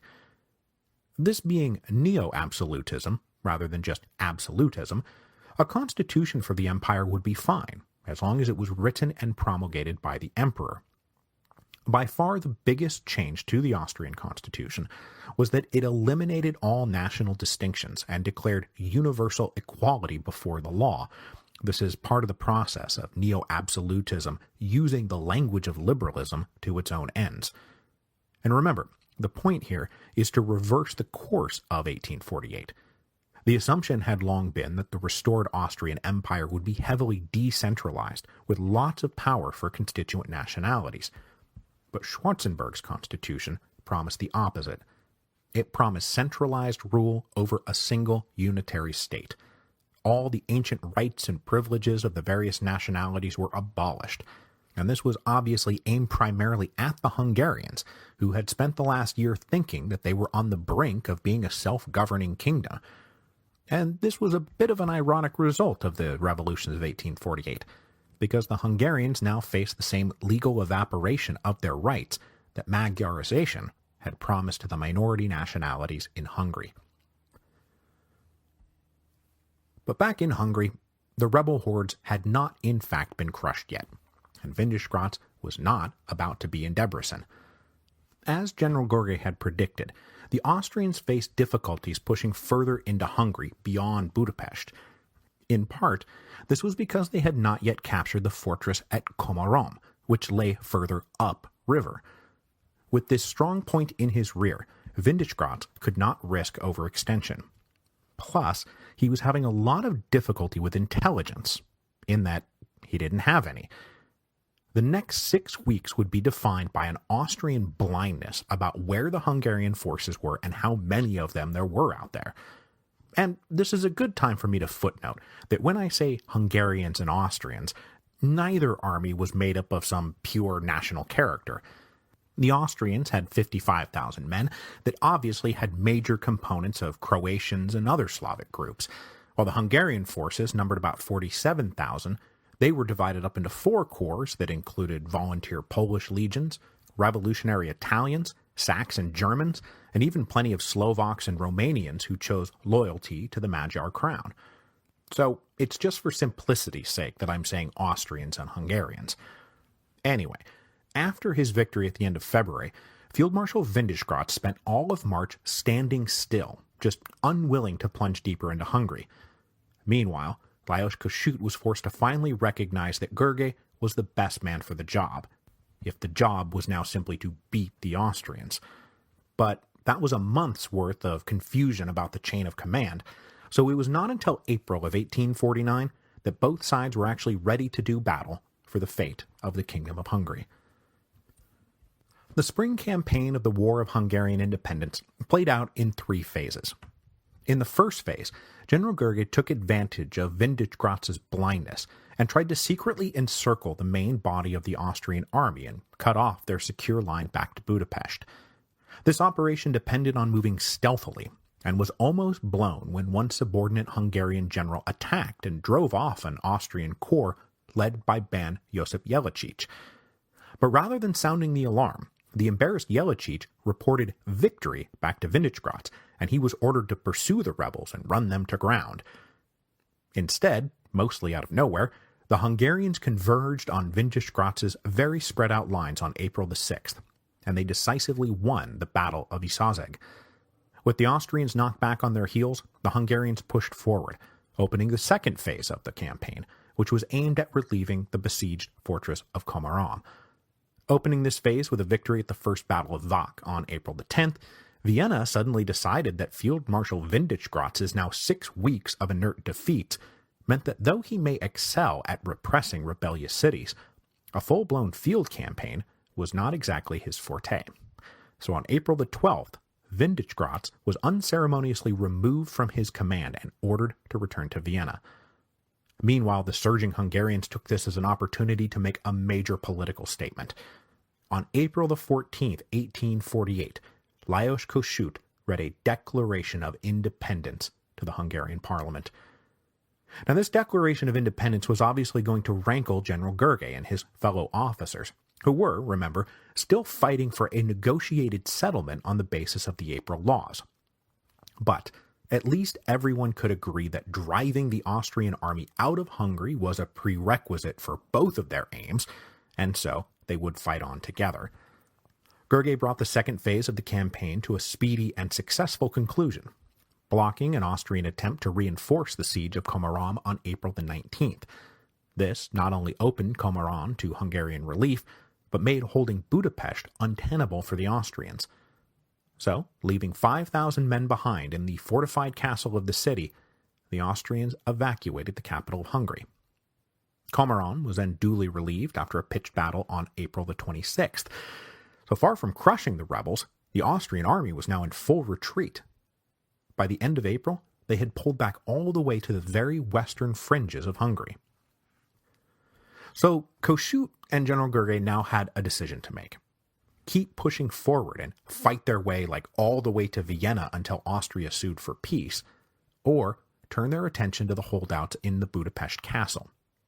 Kossuth wanted to retake Budapest, while Görgey initially advocated marching west, but he was eventually persuaded by his own officers that this was not a good idea. So Görgey got on board with pulling up short and focusing Hungarian attention on recapturing Budapest castle. Now, this is often described as a major mistake for the Hungarians. They gave up the momentum.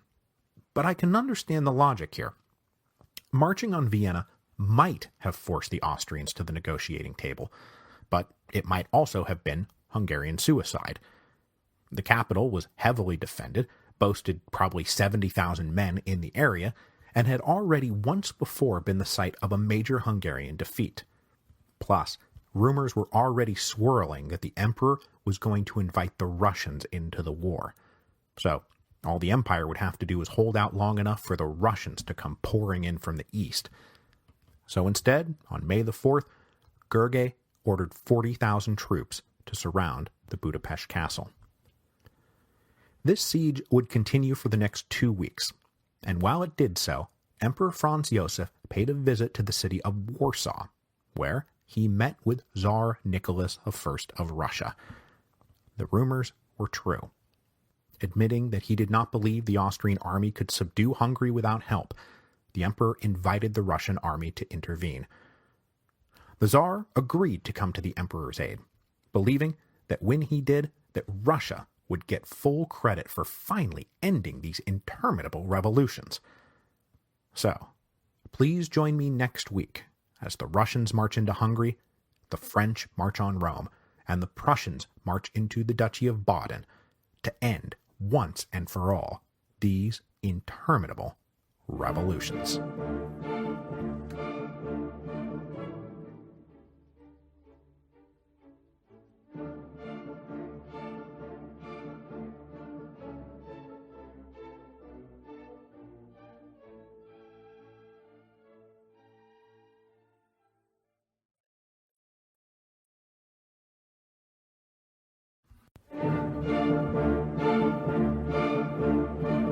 Hello, and welcome to Revolutions.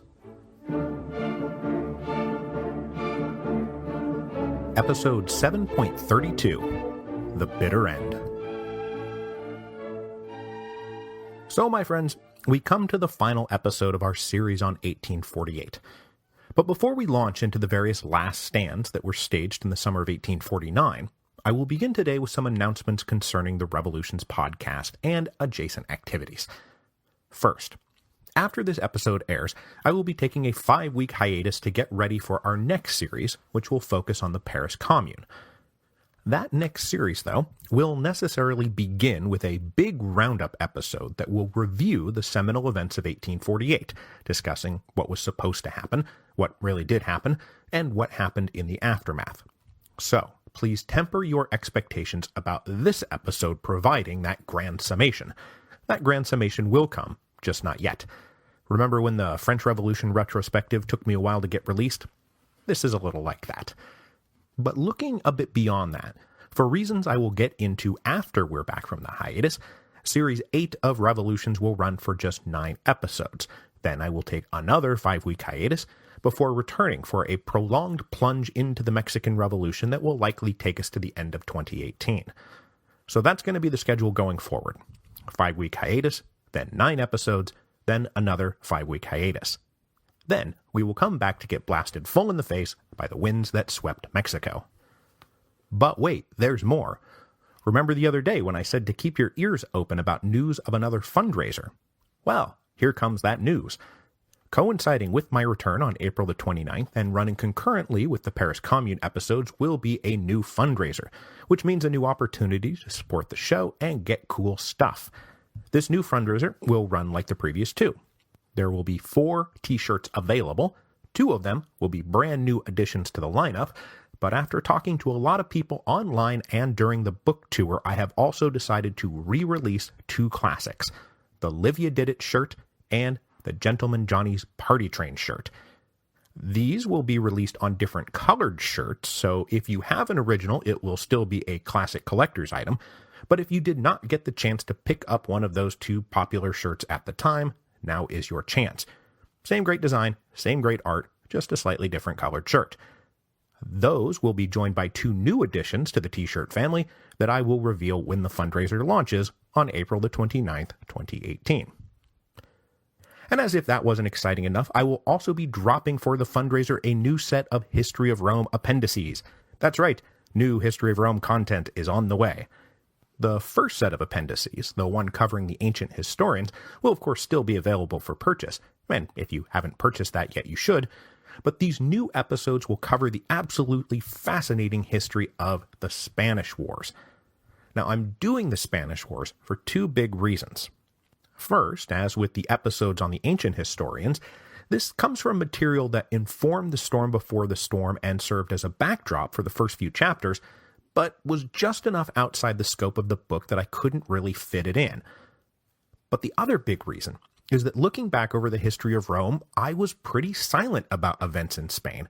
A few mentions here and there, but honestly, it's a pretty big hole in the show. And if I'm going to be doing appendices for the history of Rome, then it really ought to cover stuff that I regret not covering, and the Spanish Wars for sure fit that bill. So in these episodes, we'll talk about the Roman arrival in Spain after the Second Punic War, the conquest and organization of the two new Spanish provinces by Cato the Elder, which is where that "the war feeds itself" quote comes from. We'll talk about the peace brokered by the criminally underrated Tiberius Gracchus the Elder, that is the father of Tiberius and Gaius. We'll also be talking about how Roman conduct in Spain was in so many ways the Romans at their absolute worst. Unprovoked aggression, broken treaties, mass slaughter, miserable legionaries, greedy commanders. It's not a pretty story. But it does lead to the rise of one of the greatest opponents Rome ever faced, Viriathus, who was basically a Spanish Hannibal, and who merited not even a mention in the history of Rome, to my everlasting regret. So, I've been dying to tell these stories for years, and I'm thrilled to finally have the opportunity. So, new History of Rome material in 5 weeks. Get pumped. And as if that was not all exciting enough, we come now to another moment that I have been very much looking forward to, the announcement that thanks to the success of The Storm Before the Storm, I have now signed a contract for a second book. That is correct. My second book is now officially in the works, and there is only one book I wanted that second book to be. My friends, I am going to deliver unto you a book dedicated to one of the great boon companions of the Revolutions podcast. It's gonna be a biography of the Marquis de Lafayette. It will be called simply Citizen Lafayette. The thing about Lafayette is that despite the substantial role he played in not one, not two, but count them 3 great revolutions, there are not that many books about him. And those books that do exist, at least in English, either focus exclusively on his time in America, or if they do explore his role in the French Revolution, they pretty much act like his life ended after he got tossed in an Austrian prison in 1792. Oh, sure, eventually he gets released and then comes back for like a nice retirement tour of America in the 1820s, but that's about it. Except we know that Lafayette was hip deep in revolutionary politics after the restoration of the Bourbons in 1815. Carbonari plots, army mutinies, seditious newspapers. Lafayette supported it all, both morally and financially. The trip to America was not a retirement tour. It was a brief vacation that preceded one of the most important periods of his life. So among the many things I hope to accomplish with this book, one of the big ones is rescuing that whole back half of Lafayette's life from the unjust obscurity into which it has fallen. Now, if you're listening to this, you know that I've already told the big picture stories of the 3 revolutions he participated in, but Citizen Lafayette will give us an opportunity to go back through and re-explore those events through the eyes of just one man. A man who was in George Washington's tent, who wrote the Declaration of the Rights of Man, and who sealed the July monarchy with his Republican kiss, even if he did wind up regretting it. We will also get to explore in more detail his sometimes simplistic and sometimes complicated relationship with concepts like liberty and equality and fraternity, the concepts that define the age of democratic revolution, and which Lafayette self-consciously attempted to personify, sometimes courageously, sometimes foolishly, and more often than not, both at the same time. But whether he was being battered from the right or battered from the left, and both the right and the left beat the hell out of him, he never wavered. He never yielded, and he never abandoned his principles. As Samuel F.B. Morse said in a speech toasting Lafayette in Paris in 1832, Lafayette stood like a tower amid the waters. Now, I'm going to have to do a ton of new research for Citizen Lafayette. It will require digging around in the dusty old archives. So, unlike the new History of Rome episodes, which are going to come out in just 5 weeks, you'll be able to find Citizen Lafayette on the bookshelves in the spring of 2021. This will coincide, and this is going to be the last thing I say, I promise, before we get on with the show, but that will coincide with the conclusion of the Revolutions podcast. Now, don't freak out. We're still talking about 3 more years here, but there is now an end date to the show.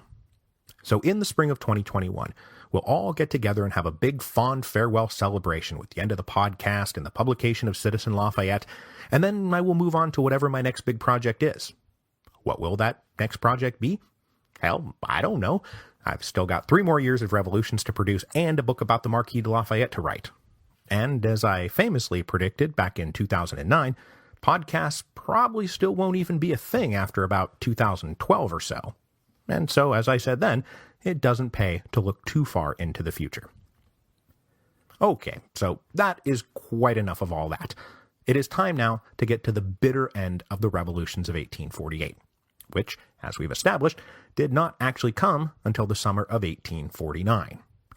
At the end of last week's penultimate episode, we left 4 major regions still holding out, an extinction burst of liberal, democratic, revolutionary energy.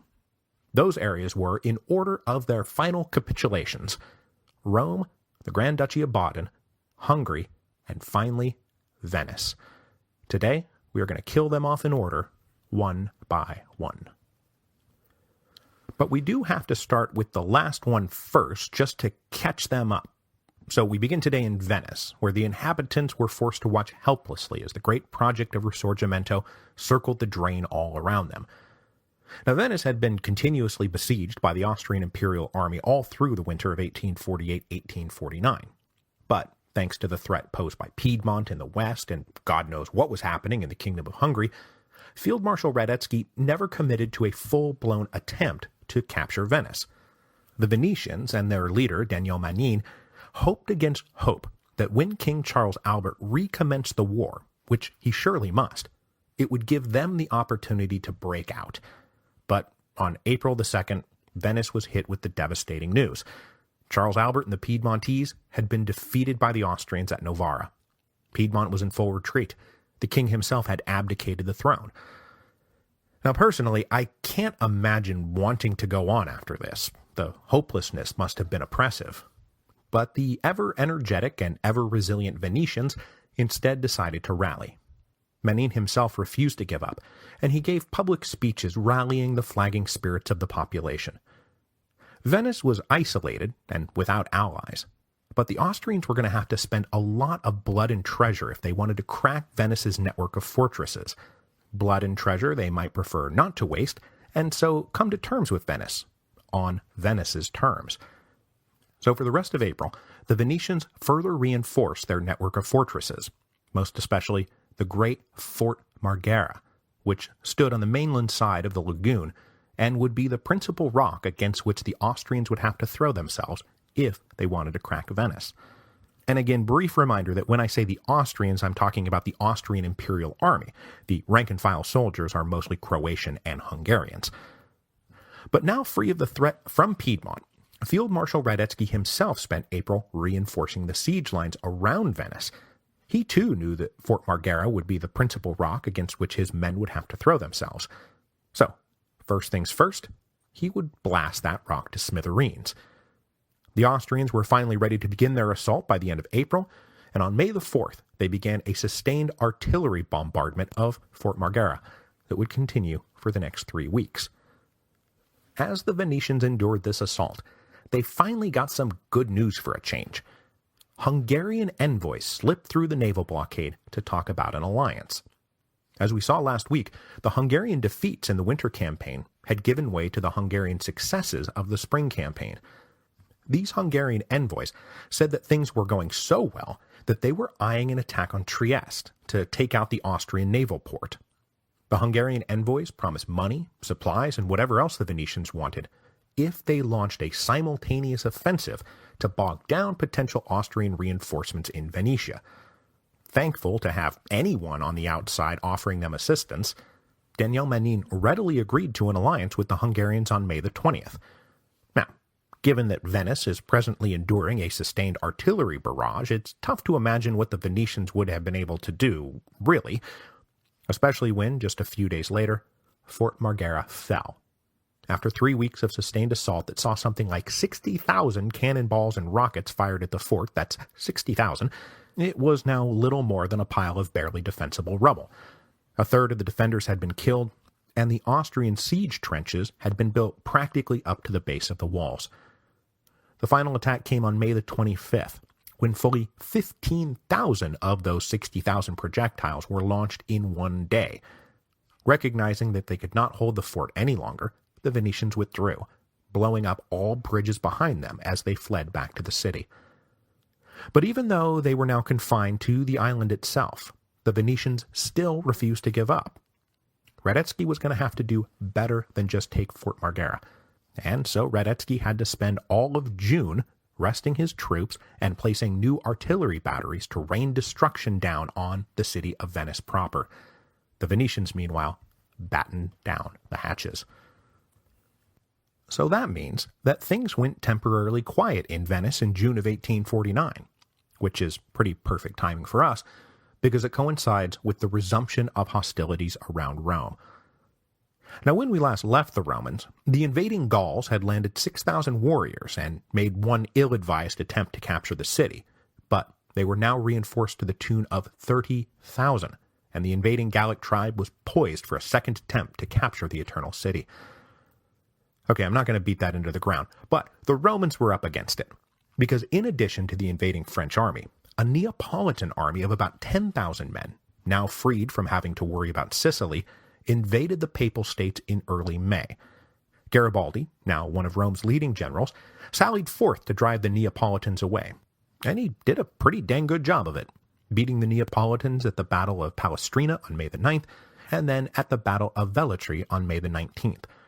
This second defeat sent the Neapolitan army running back across the border, and Garibaldi was about to chase them all the way back to Naples, but he was recalled because of the much greater threat posed by the French army, who now seemed ready to launch their second bid at defending, Rome.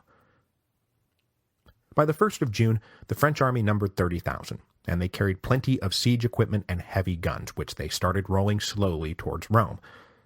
The Romans, meanwhile, were only able to concentrate about 19,000 fighters, and though they had many officers, Garibaldi was obviously their best, most tenacious, and most inspiring general. The French began their assault on Rome on June 3, 1849, launching a hugely important strike at the crest of the Janiculum Hill, which sits on the west side of the Tiber and overlooked the heavily fortified Porta San Pancrazio. If the French took that position, they would be able to place their artillery and bombard the gate and the city into submission. The Romans fought all day and all night, but by the morning of June the 4th, they were forced to retreat. And though the Romans fought on valiantly after that, Garibaldi later agreed that it was June the 3rd that marked the day Rome fell. After that, it was just a matter of time. But it still did take some time. As they put their artillery in place, the French infantry dug siege lines up to the Porta San Pancrazio, and it wasn't until the night of June the 21st that they were ready to storm the gate.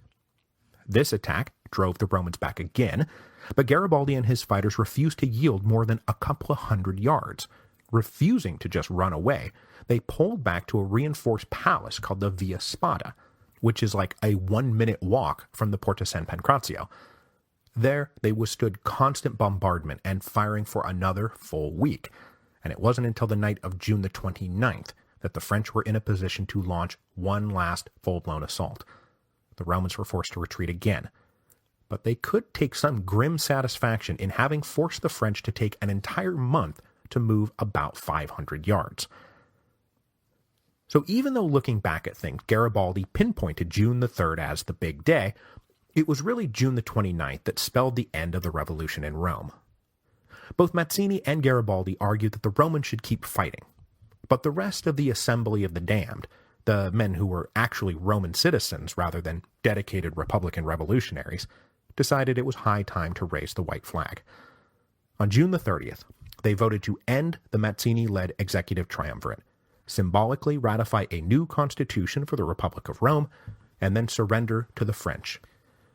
And despite the major wringer they had just been put through in their attempt to defend Rome, the French were ready to be lenient in victory. For them, the capture of Rome was more about larger geopolitics than bitter enmity.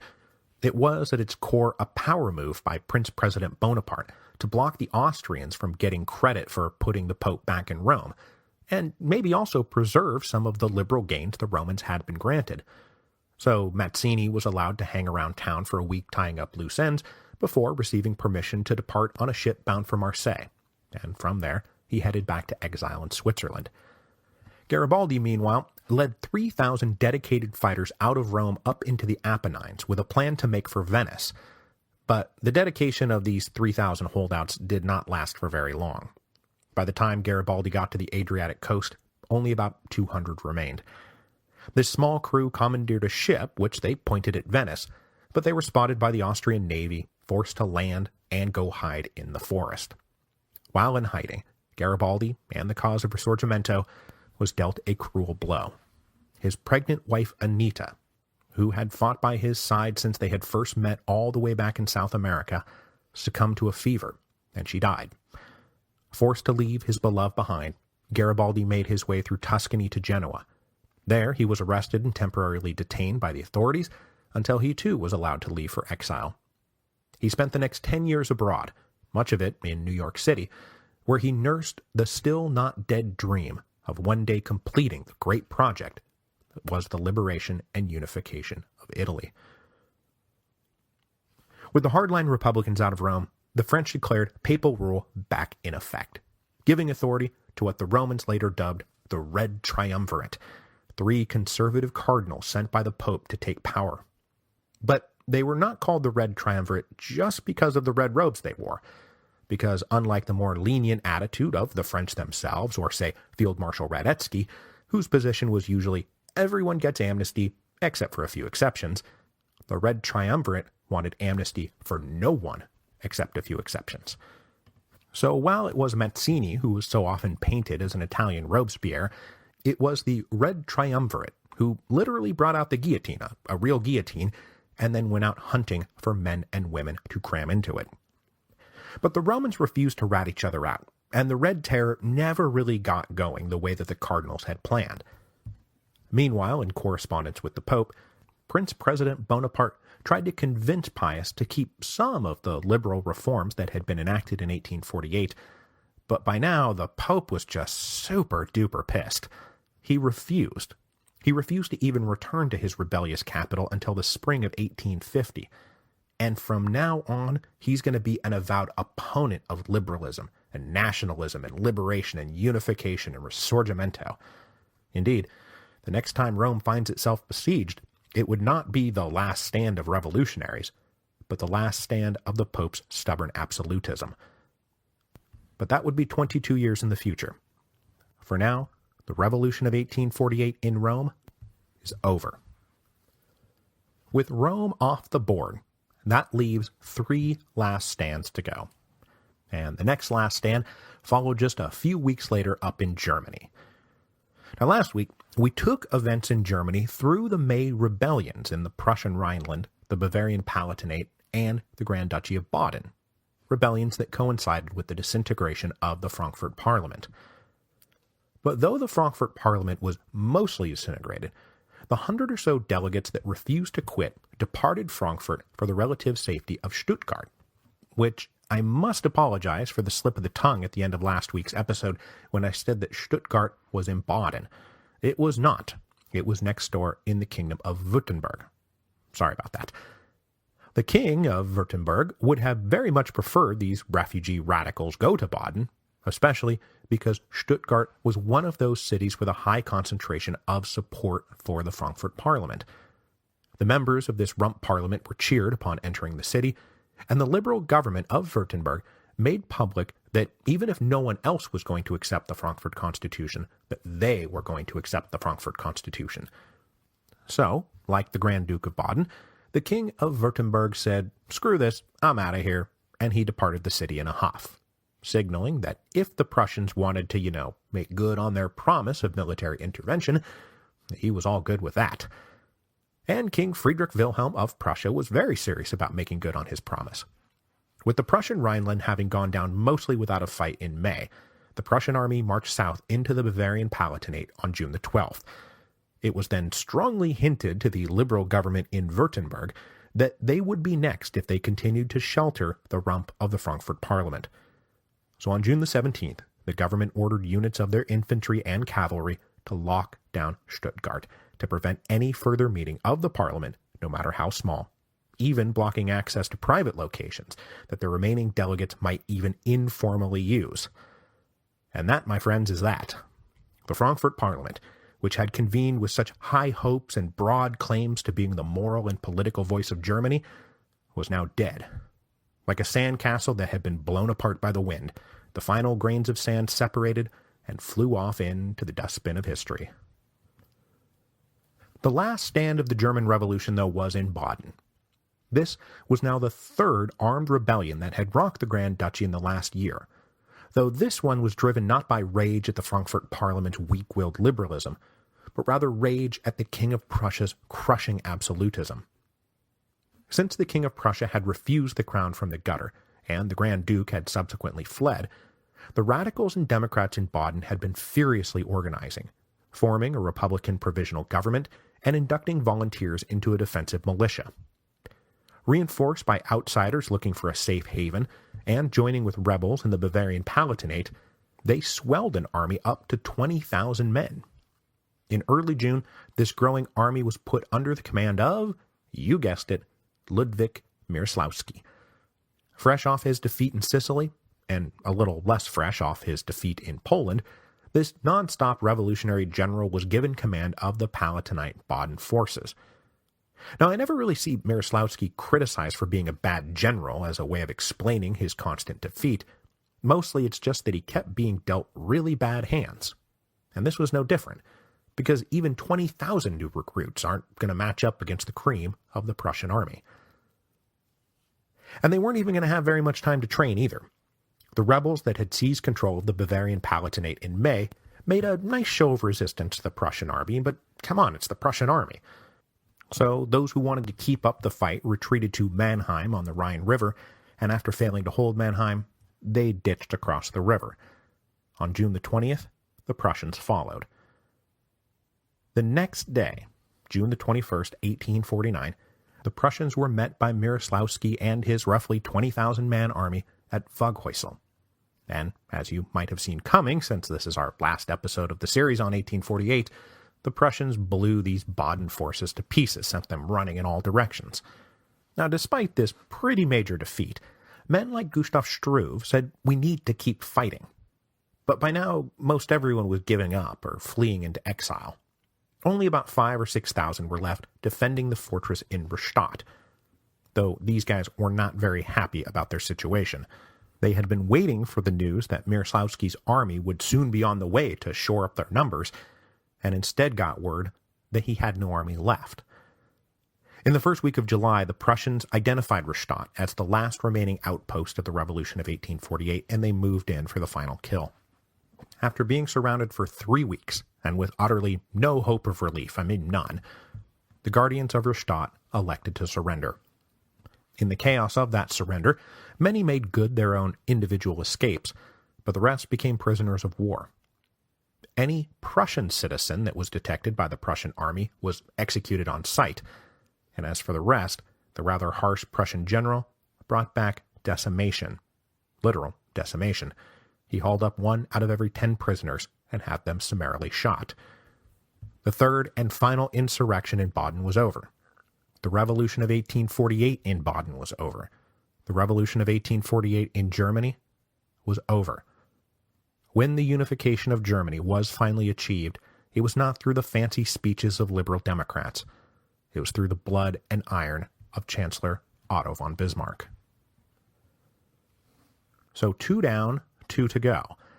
And we turn our attention now to the Kingdom of Hungary, where blood and iron was about to bring Hungary back into the Austrian Empire.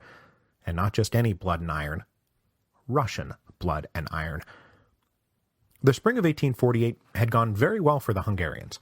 They had pushed the Austrians all the way back to the western fringes of the kingdom, and they began a siege to take back the castle of Budapest and liberate their capital for good. Meanwhile, over in Transylvania, the uprising of Romanians, which had begun back in October, was pushed back by a Polish general now serving in the Hungarian army. His name was Joseph Bem. Bem is another one of those roving Polish revolutionary generals like Mieroslawski. He had been among the leaders of the resistance during the final siege of Vienna, and he had slipped out of the Austrian capital just ahead of the final capitulation of the city. Presenting himself to Lajos Kossuth, he was put in charge of Honved battalions in Transylvania, and proceeded to roll the Romanians back. By the spring, Transylvania was mostly controlled by the Magyar again.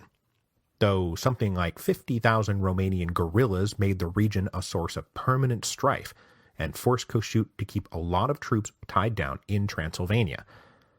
Meanwhile, the rest of the Hungarian Revolutionary Army was tied down in Budapest. Having made the decision to lay siege to the castle in Budapest, it took them fully 2.5 weeks of constant bombardment before General Gheorghe was able to blow a hole in the side of the wall on the night of May the 20th and lead a final bloody assault. Neither side offered quarter, and something like 1,000 Imperial Austrian soldiers were killed. But though Budapest was retaken, the Hungarian army was now exhausted. They expended a lot of their scarce munitions, and they could not immediately carry on the war against the Austrians. But Kossuth and the Hungarian parliament were thrilled. They were finally able to depart the backwater little town of Debrecen, and they planned to reconvene in the grand capital of Budapest on July the 2nd. But that was high tide in the Hungarian War of Independence, because with the Austrian army getting rolled back, Austrian Prime Minister Schwarzenberg decided that it was better to ask for help than stubbornly refuse to ask for help. So after securing an agreement from the Russian Tsar through back channels, young Emperor Franz Josef traveled to Warsaw, and there he met the Tsar on May the 21st, asking in person for the Russians to invade Hungary. Now, Russian motives for getting into this is complicated. They were rivals with the Austrians, sure, but also brothers in absolutism. But most especially, a strong Hungary meant a weak Austria, and a weak Austria meant a strong Prussia, and a strong Prussia was big trouble for Russia. So the Tsar promised more than 200,000 troops to help the emperor crush his disobedient Hungarian subjects. Combined, the Austrian and Russians now commanded 375,000 men. And whatever the details of the details I'm about to give you, that's pretty much the ballgame. To make sure the Austrians held up their end of the fight, the emperor also appointed a new supreme commander of his forces in Hungary, Julius Jacob von Haynau. Haynau was the polar opposite of Radetzky, and frankly, he made Windischgratz look like an old softy. A reputation for almost gleeful cruelty preceded Haynau from a command in Italy, where he had celebrated a victory by flogging civilians. With this sadistic hand now in charge of the Austrians, Haynau did not even wait for the Russians to cross the border before ordering a new offensive in mid-June. Against the combined strength of the Austrians and Russians, their numbers now close to 400,000, the Hungarian army could muster no more than 170,000, and their levée en masse no longer looked so formidable. Beset on two sides, with the Austrians approaching from the west and the Russians from the east, General Gheorghe led the forces under his immediate command down south, but he still had independent armies in Transylvania and central Hungary that remained separated from the rest.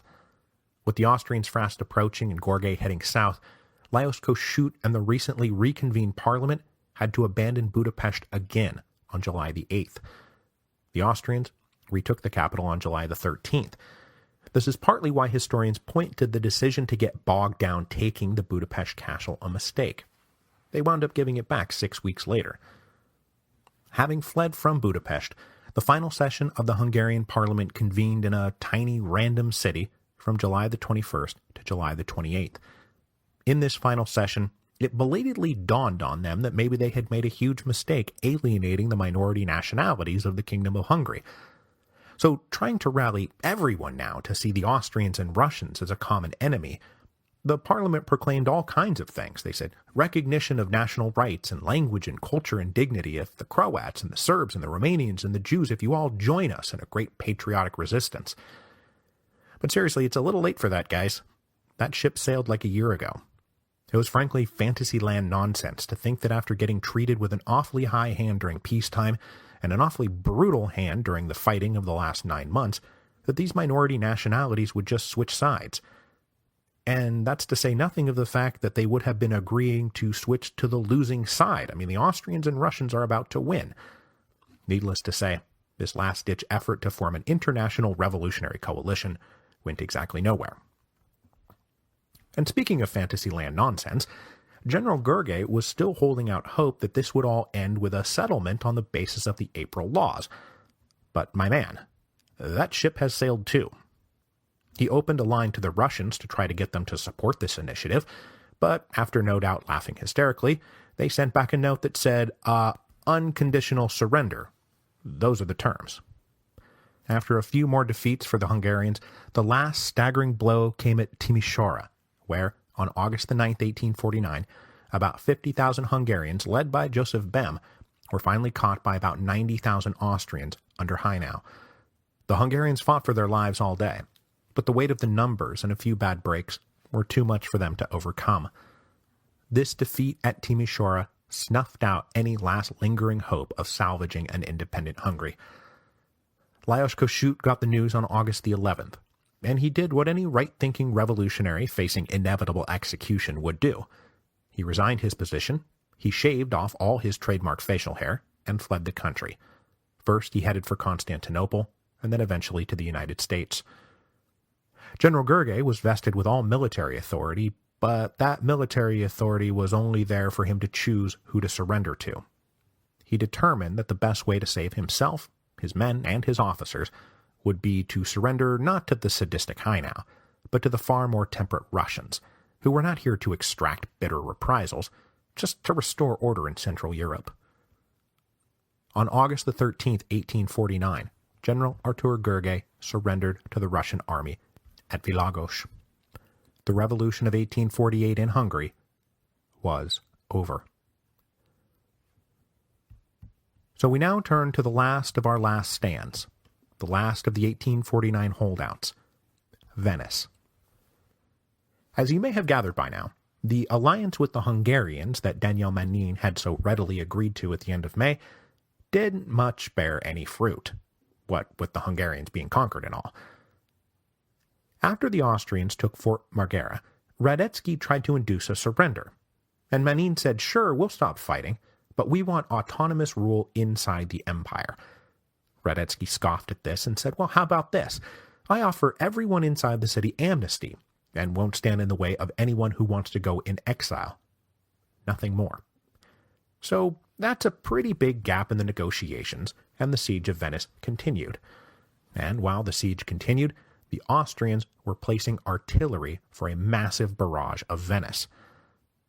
And so at the beginning of July, the cannons started firing. But the thing is, remember, Venice is an island, and kind of a ways out there. Not that it made it hard to hit, but the distance the projectiles had to travel reduced their destructive impact. Many cannonballs didn't explode at all upon impact, and it was a lot of cold rocks just landing on buildings. It wasn't pleasant. People died, and there was a lot of property damage, but the Venetians decided it was surprisingly bearable, even a little bit novel, as the Austrians attempted to surmount the distance with what I believe was the first air raid in military history. They used balloons to sail over the city and drop bombs. As you know, I hate mentioning historical firsts because there's always something out there, but balloons dropping bombs on a city seems like the first time in modern warfare that an air raid was used, though I do look forward to the email from somebody out there who's going to tell me that, like, Genghis Khan did it or something. So the Venetians were never broken by the military assault. It was the conditions inside the city that finally took them down, as is so often the case with sieges. The Venetians mostly evacuated the west end of the city, and they crammed together in close quarters, and a cholera epidemic set in. On top of that, the food supplies were now running dangerously low, and a general riot was becoming a real possibility as the disease and the hunger set in. Daniel Manin calculated that they would run out of food by the end of August. Now, the next step for those enduring sieges after the food has run out is turning to, eating leather and dirt and drinking diseased water. And Manin decided there was no point in letting it get to that. So at the beginning of August, he asked the Venetian Assembly for permission to negotiate with the Austrians. The next few weeks were spent going back and forth between the two sides, and despite the Venetians choosing to hold out, which is usually grounds for a good sacking and pillaging, Radetzky again promised generous leniency. He wanted this over. He wanted Venice back in the empire. He wasn't going to decimate anybody or roll out the guillotine. So the final terms were pretty simple. Venice surrenders. Everyone gets amnestied, except for about 40 specifically identified leaders, including, of course, Manin and General Pepe and men of that rank. And for them, it wouldn't even be death, it would only be exile. Whatever fight was left went out of the leaders in Venice when they heard that the Hungarians had themselves been defeated and surrendered.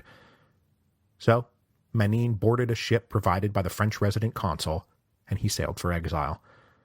The city leaders of Venice signed an agreement on August the 22nd, and they raised the white flag. On August the 27th, 1849, the Austrian army entered Venice. The Revolution of 1848 in Venice was over. The Revolution of 1848 in Italy was over. The Revolution of 1848 was over. So, that's it. The bitter end. All the hope and idealism of the spring of 1848 crushed by the steamroller of counter-revolutionary absolutism. And it was, in the end, a failed revolution. They are the failed revolutions of 1848. For as much hope as they began with, bitterness turned out, in the end, to be their greater legacy. The Italians and the Germans who gave up on Europe and fled for America. The frightened liberals in France who ultimately re-embraced the order promised by an empire, rather than try to make good the open liberty of a democratic republic. The Hungarian hatred engendered by Austrian reprisals after their reintegration into the empire. The leftists and socialists, radicals and anarchists who carried the memory of 1848 as a memory of their betrayal by the liberals, and it marked the beginning of a near-permanent breach as the forces of social revolution divorced themselves from the forces of political revolution in the decades to come. Their brief alliance on the barricades of March 1848 was for them a cruel joke, rather than the foundation of future solidarity. But we'll talk all about this when I return in 5 weeks, as we turn our attention to the collapse of the Second French Empire, the rise of a new German Empire, the resulting Franco-Prussian War, the grueling siege of Paris, and the declaration of a revolutionary Paris Commune. So I will see you all back here on April the 29th for all of that, plus new episodes of the History of Rome, and in the meantime, clock's ticking. I better get to work on this book about Lafayette.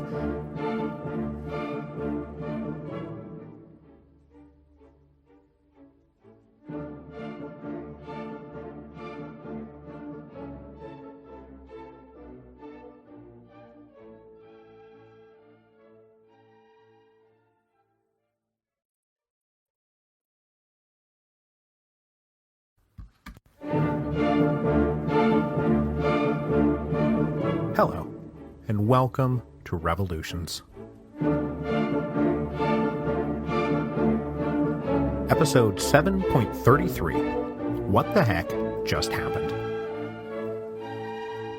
So hello, I am back from my break now, but technically, this is the last episode of Series 7, which is why this is episode 7.33 instead of episode 8.1.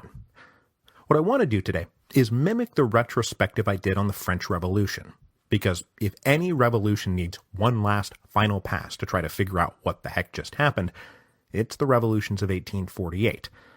So we're going to go back through and trace the common sequence of events, try to figure out why the revolutions ultimately failed, and what their future legacy turned out to be. Because though 1848 is marked down as a set of failed revolutions, that doesn't mean it didn't have any impact at all. So this is a look back and a look forward, and it'll hopefully serve as a nice bridge to our next series on the Paris Commune, which will be a direct outgrowth of some of these post-1848 aftershocks, as it related directly to the Second French Empire and the second stab at German unification, both of which we'll talk about in the episodes to come. But before we get started, I do need to mention that hey, 2018 Revolutions fundraiser is now open for business. In addition to this episode posting, there is a standalone announcement that covers all the details of the new fundraiser, and you should go listen to it, but also if you want to, you can just go to revolutionspodcastfundraiser.com. It's now open. There are t-shirts, new episodes of the History of Rome, and other assorted goodies. Now, this is a very special fundraiser because I have a very special personal announcement. No, not more kids. We've got 2 kids. That's enough kids. But it gets to why the latest series will have 8 episodes in it before I go right back on hiatus. What I am about to say is not a joke, and it's all real.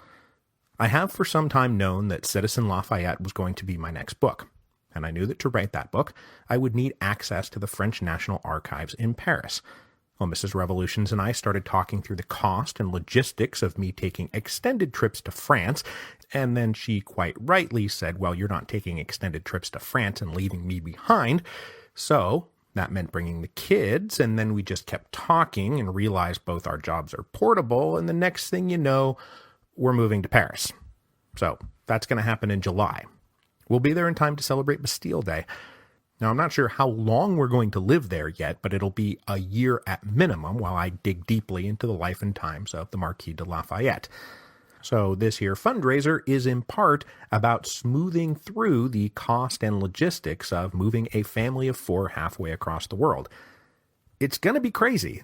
The kids are 6 and 2.5 now, but we both agree that it would be a great experience for them, and now that we've got the opportunity, we don't want to pass it up. So in about 3 months, new episodes of Revolutions will be coming to you live from an extremely small apartment in Paris. Okay, so please go take a look at the fundraiser, but now we have to figure out what the heck happened in 1848. We started this series with a quote from Alexis de Tocqueville when he warned his colleagues in January of 1848 of the brewing forces of social revolution that he saw out there. A warning which he ended by saying, "This, gentlemen, is my profound conviction. I believe that we are at this moment sleeping on a volcano." Now, what he was referring to was the responses to the social and economic upheavals of the 1840s, which, remember, were later dubbed the Hungry 40s. The potato famine that started in 1845 caused devastating hunger across North and Central Europe. That was followed by a general crop failure in 1846, then a business recession, and then the collapse of a speculative investment bubble and things like railroads. All of that led to a general financial crisis, which folded right back around on the starving and unemployed masses. So the period between about 1845 and 1847 were crummy times for everyone. Starving peasants, unemployed workers, underemployed professionals, bankrupt businessmen, and governments scrambling to try to keep their countries afloat. But that was only half the story of the origin of the revolutions of 1848. The other half were all the political complaints from the more educated and affluent segments of society. These guys wanted to participate in government. Now, in more liberal France, that meant expanding suffrage beyond the 250,000 men who qualified to vote, and the mere 50,000 who qualified to stand for office. Meanwhile, over in more conservative Central Europe, that same class of educated and affluent professionals just wanted any public voice at all. They wanted an end to censorship. They wanted constitutional government and civil rights. So in the mid-1840s, the social question and the political question combined to create potent revolutionary energy. And it did not help that Europe at that point was run by men like François Guizot and Metternich, who believed all reform inevitably led to revolution, and so it must be resisted at all costs. Their resistance to reform created a massive backlog of frustration that triggered the very revolution they hoped to avoid. Okay, so what the heck happened next? Well, in early 1848, there was that showdown over the banquets in France, right? Whether or not citizens could gather of their own free will and express political opposition to the existing government. This showdown devolved into riots, and then barricades got thrown up, and the next thing you know, Guizot has resigned and King Louis-Philippe has abdicated the throne. And this was a shocking turn of events, most especially shocking to the men who won the February Revolution. They were not at all expecting to, and then they went off and formed a provisional republican government. Events in France then provided a framework for events everywhere else in Central Europe. The pattern was the same. Opposition liberals of the bourgeois middle class joined with students, artisans, and workers to stage public demonstrations in cities across Europe. That's what happened in Vienna just a few weeks later, which led to the really big domino of 1848 to come crashing down, and that was the resignation and exile of Metternich. Metternich was like a human linchpin, and as soon as he was removed, the volcano blew its top. Suddenly, barricades were going up in Berlin and Milan and Venice and Budapest. This was all accomplished, 6 episodes worth of material, in just 10 crazy days between March 13th and March the 23rd, 1848, the most truly insane and revolutionary part of the revolutions of 1848. But the victory of these revolutionary coalitions in February and March turned out to be ephemeral, because there were two distinct groups inside this coalition. On the one side, you had the opposition liberals, who were concerned with answering the political question. The motivating passion for these educated, affluent leaders was tearing down the conservative restraints on their ability to participate in politics. They wanted constitutional government, representative assemblies, and civil rights. And for the lower classes, the students and the workers and the artisans, well, they really couldn't care less about any of that stuff. They were dealing with economic dislocation, unemployment, and hunger. Their motivating passions were food, wages, and housing. Since both sides saw the existing conservative regime as an enemy, they joined forces in February and March. The lower classes manned the barricades, while the upper classes provided the political leadership. But once victory was achieved at the end of March, that coalition split in half. The liberal leaders said, "Yes, we did it," while the lower class radicals and socialists said, "Yes, this is just the beginning." And then they looked at each other and realized maybe they were not so similar after all. You see, most of the liberals were at heart reformers who felt driven into the streets by the willfully stubborn conservative regimes. Now that those regimes had been toppled, the liberals wanted to restore the social order as quickly as possible. So the post-February and March governments, whether the provisional government in Paris or the April Laws regime in Hungary, or the liberal ministries that were elevated in Berlin and Vienna, they were all defenders of the social order. They were not locomotives of revolutionary change. Now, after the events of the spring of 1848, all those roiling social forces out there were still roiling and making the new liberal government seasick. And those new liberal governments were kind of baffled. They were like, "We won. We have democratic elections and freedom of the press. We did it." But somehow that wasn't enough. And by the summer of 1848, we see a split in the forces of the political revolution and the forces of the social revolution. And once again, France would set the tone for the rest of Europe. In June of 1848, Paris was rocked by a second revolution. And in the face of this second social revolution, the liberal leaders did an about-face. They now saw their former friends as enemies and their former enemies as friends. And where Louis-Philippe had balked at crushing his people under the bloody boot, the leaders of the new Second French Republic did not. The June Rebellion was a bitter and bloody affair that broke any nascent social revolution. Now, it would take a bit longer for that split between the social and political revolutions to pop up elsewhere in Europe, but by September of 1848, that split had blown up in Berlin, and Vienna, and Frankfurt. And except for a very brief period in Vienna, nowhere did the more radical social forces ever get the upper hand. And the pattern that was set in Paris played out in all those other European capitals. Urban uprisings of students and workers were met by the civic guards, who were sent out not to defend the people, but to attack them. But here's the rub. After abandoning, quite violently, their connection to the social forces that had put them in power in the first place, the liberal governments were left more or less defenseless against counter-revolution. Because far from shaking hands with the liberals and saying, "Oh, gee, thanks for not letting things get too far out of hand," the conservatives said, "Wow, you guys are really isolated and have next to no popular support. We are going to launch a reactionary attack," which is what they did.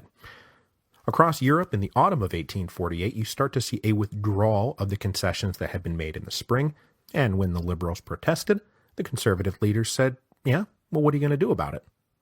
And it turns out the liberals could do nothing about it, because they had rendered themselves isolated and unpopular. This is what happened in Paris and Berlin, in Frankfurt, and in Vienna. Now, somewhat removed from this common sequence of events were the two special cases of Italy and Hungary. The revolutionaries there wound up fighting wars of independence against the Austrians, but that didn't save them from fatal disunity. In Italy, the short-lived coalition fighting jointly for liberation and unification started to break down when Pope Pius IX abandoned ship at the end of April. Then, when the Austrians pushed back the armies of Piedmont, the liberal monarchists and the radical Democrats started to turn on each other. In this first war of Italian independence, the Italians were so busy fighting over what the future of Italy would look like that they forgot to fight over what the present of Italy would look like. So it kept looking a lot like a peninsula of disunited principalities dominated by the Austrians. In Hungary, meanwhile, there was mostly unity internally between the Magyar political factions. There really was something to the national unity that had been forged in their war against the Austrians, but they had already shot themselves in the foot by embracing Magyarization in the summer of 1848, which cost them the support of their own national minorities. So while the ethnic Hungarians were mostly united, the most united really of any of the nationalities involved in the revolutions of 1848, the kingdom of Hungary that they ruled was a disunited mess. By the summer of 1849, it was victory for the forces of conservative absolutism on nearly all fronts. Only the Second French Republic still stood. But having elected Louis Napoleon Bonaparte president in December of 1848, the Second French Republic would not be standing for long. So 1848 started with exuberant hope on the side of the reformers and the revolutionaries of Europe, and dread fear on the side of the existing conservative regimes. It ended with disillusionment for the reformers and revolutionaries and relief for the existing conservative regimes, nearly all of whom went right back to existing. So why did it fail? Well, for one, it's hard to avoid the conclusion that the unbridgeable divide between the social and political revolutions allowed them both to be swept away by the waters of counter-revolution.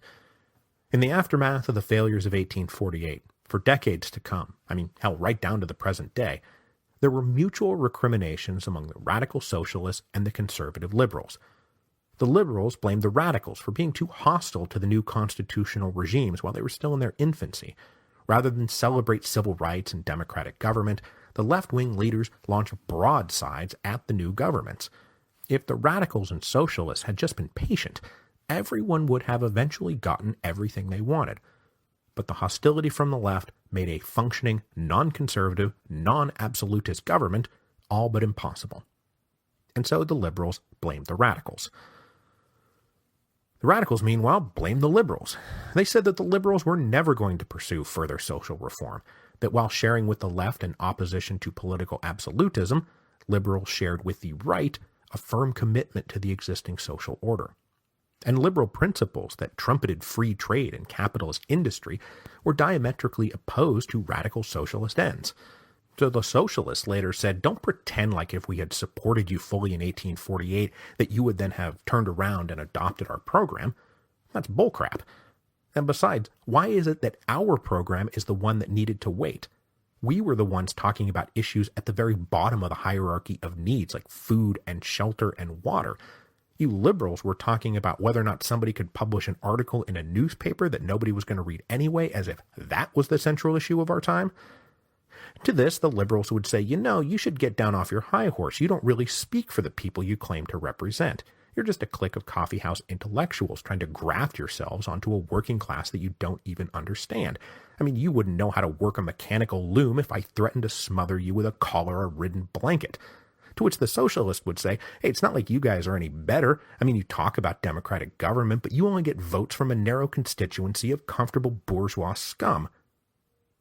While they argued, the authoritarian conservatives happily munched popcorn and continued to rule Europe for another couple of generations. But this lack of post-victory unity is not exactly out of line with other revolutions. That's a pattern that's popped up so often, going all the way back to the English Revolution, that I've started calling it the entropy of victory. So, to further explain what the heck just happened, we have to talk about one of the unfortunate side effects of the powerful embrace of democratic universal suffrage. As it turns out, both the social radicals and the political liberals were right when they accused each other of only representing a small fraction of the population. No, I'm exaggerating a little bit here, but the liberals appealed to a small population of educated urban professionals. The radical socialists appealed to other radical socialists, mostly frequenting the same coffee houses they did. Neither of them had much of a relationship with the actual working classes, and neither of them had much of a relationship with the people who formed the actual masses of Europe, the rural and agrarian populations. And when those rural voters were given the right to vote, they voted conservative, because most of them were conservative. Bismarck had this one nailed when he pushed the King of Prussia to go ahead and embrace democratic elections. Conservative candidates are going to win in a landslide. Now, You may want to deny those rural voters agency and say that they just did whatever their landlord or their local parish priest told them to do. But I don't think it's out of the question that they would not be in favor of voting for educated urban radicals who wanted to upend society. Rural voters are typically small c conservative. That goes all the way back to ancient Rome. You can see it in election results all over the place in 1848. And it's why socialists and communists would later put the education of the masses and the elevation of class consciousness as a key part of their political programs, even if they kept running into the problem of socialism arousing intense fear and disgust from these rural populations rather than hope and comfort. So aside from the infighting and the general unpopularity of these ideologies in the context of mid-19th century Europe, there is one more big practical reason why the revolutions of 1848 failed. There was a failure of nerve, a failure to be utterly ruthless. Now this I can chalk up to the fact that the specter of the French Revolution was still hanging over Europe. The men who ran the revolutions of 1848 knew that history chapter and verse, and they wanted to avoid what they saw as the violent excesses of that biggest and most foreboding of revolutions. So the defense of their new regimes was tepid at best. Now yes, the response to the June Days Revolt and a few of the other attacks on students and workers in Frankfurt and Vienna and Berlin were bloody, but there was nothing like the systematic, omnipresent police and spy networks that the French Revolution had used to root out enemies and expose traitors and subject them to harsh reprisals. And in the context of 1848, these guys were particularly adverse to those tactics because those were the tactics of Guizot and Metternich. The liberals especially wanted to supplant their enemies, not become them. So in France, for example, the men of the provisional government stuck fiercely to freedom of the press and freedom of speech and open elections, even as they watched those free institutions manipulated by men who were quite openly opposed to the Republic.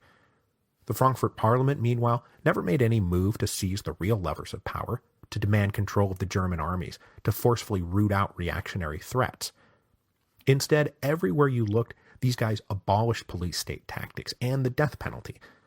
Now, you can of course make a moral case that this was all for the good, and it was so inextricably bound up with their own political ambitions that it's hard to see how they could have done things differently. But if we're here analyzing why the revolution failed, getting squeamish about defending the revolution must be called out. Whatever his other faults, Robespierre at least knew that you can't have a revolution without a revolution. Okay, so the revolutions failed. We get that. And later, the historian G.M. Trevelyan would say that the revolutions of 1848 were the turning point at which history did not turn. But there is a reason that he's able to say that, and it's because much of what drove 1848 did later come back around. The failure of the revolutions of 1848 did not dump any of the forces that drove the revolutions of 1848 into the dustbin of history.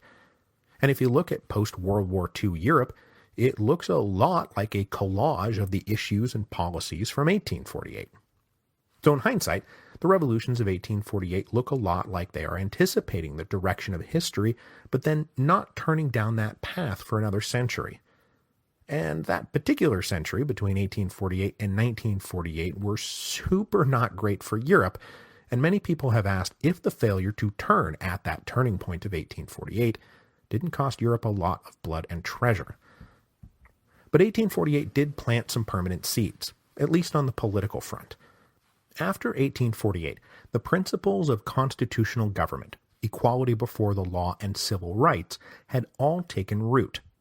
This was proven by the forms of the post-1848 conservative regimes. Prussia now had a constitution and a representative assembly. Austria now had a constitution and a representative assembly. France had a constitution and a representative assembly. Remember, up until mid-March 1848, Metternich's position was that constitutions were an abomination. After March of 1848, they were considered a small price to pay to avoid a future 1848, as long as the regime wrote the Constitution to ensure maximum control over the state. So the failure of the revolutions of 1848 did not result in no constitutions. And though liberals had been defeated and those constitutions were spectacularly absolutist, the principle had been established. A state needs a constitution. There was also serious concessions on the point of equality before the law, which now cemented itself, and though in practice the rich old magnates of Europe still had much of the influence, the abolition of serfdom and elimination of most de jure noble privileges set the stage for modern states that were built on the principle of equality. Now that said, on the matter of the social question, I think it's safe to say that the revolutions of 1848 were not so much a failure as a non-event. Aside from little things like the national workshops in Paris, which were dropped as soon as humanly possible, there was no attempt by anyone who held power before, during, or after the revolutions to deal with the social upheavals wrought by changing forms of economics. And this social question would only loom larger as the years after 1848 saw a renewed flourishing of industrial capitalism in what often gets called the Second Industrial Revolution. This Second Industrial Revolution is the one that winds up looking a lot like the picture painted in the Communist Manifesto about sprawling factories of brick and steel consuming and spitting out human beings like so much cordwood to fuel the fire that produces mountains of cheap consumer goods that only enrich a little clique of plutocratic robber barons. The artisans who had manned the barricades in the hopes that their old guild ways would be brought back, well, they got some relief in a few places, most notably Prussia. But other than that, the push towards free trade and omnipresent industrial capitalism only picked up the pace. I don't think anything that happened in 1848 impeded or accelerated that process, other than freeing up some Central European serfs to migrate into the cities. But that was going to happen anyway. The post-1848 regimes also tended to make investment in industry a priority, but it's difficult to assign some causal relationship to the actual revolutions of 1848. So, on the social front, it's just a big nothing. But not addressing it didn't mean it wasn't going to go anywhere. And then there's the little matter of nationalism. Nationalism is also not going anywhere. The springtime of the peoples was a huge component of the revolutions of 1848. But where the revolutions themselves quickly went from spring to summer to fall, and then finally to the death of winter, the peoples continued to flourish. Once the giant had been awakened by the alarm clock in 1848, it could not be put back to bed. And 1848, in fact, helped prove that nationalism was a much stronger binding agent than any given political ideology. And we see this in places like Italy and Hungary, where foreign threats to a nationality had a tendency to keep disparate groups within the nationality stuck together. This is obvious among the Magyars of Hungary, and though Italy was riven by local rivalries and divisions between republicans and monarchists, the Italian identity would be the one that won out in the end, and lead to subsequent phases of Risorgimento. French nationalism would be one of the building blocks of the Second French Empire. German nationalism would be taken up by Bismarck and the Prussians, and the new Austrian Empire's attempt to erase national distinctions with sweeping declarations about the equality of all subjects, well, those sweeping declarations mostly came to nothing. The Austrians would lose northern Italy to the Italians. They would be forced to recognize the equality of the Magyar when they were forced to create the dual monarchy in 1866. And the Austrians would never solve their problems with the Slavic nationalists. Those problems would persist until, well, you know. But after the revolutions of 1848, we can begin to discern a change in the character of that nationalism.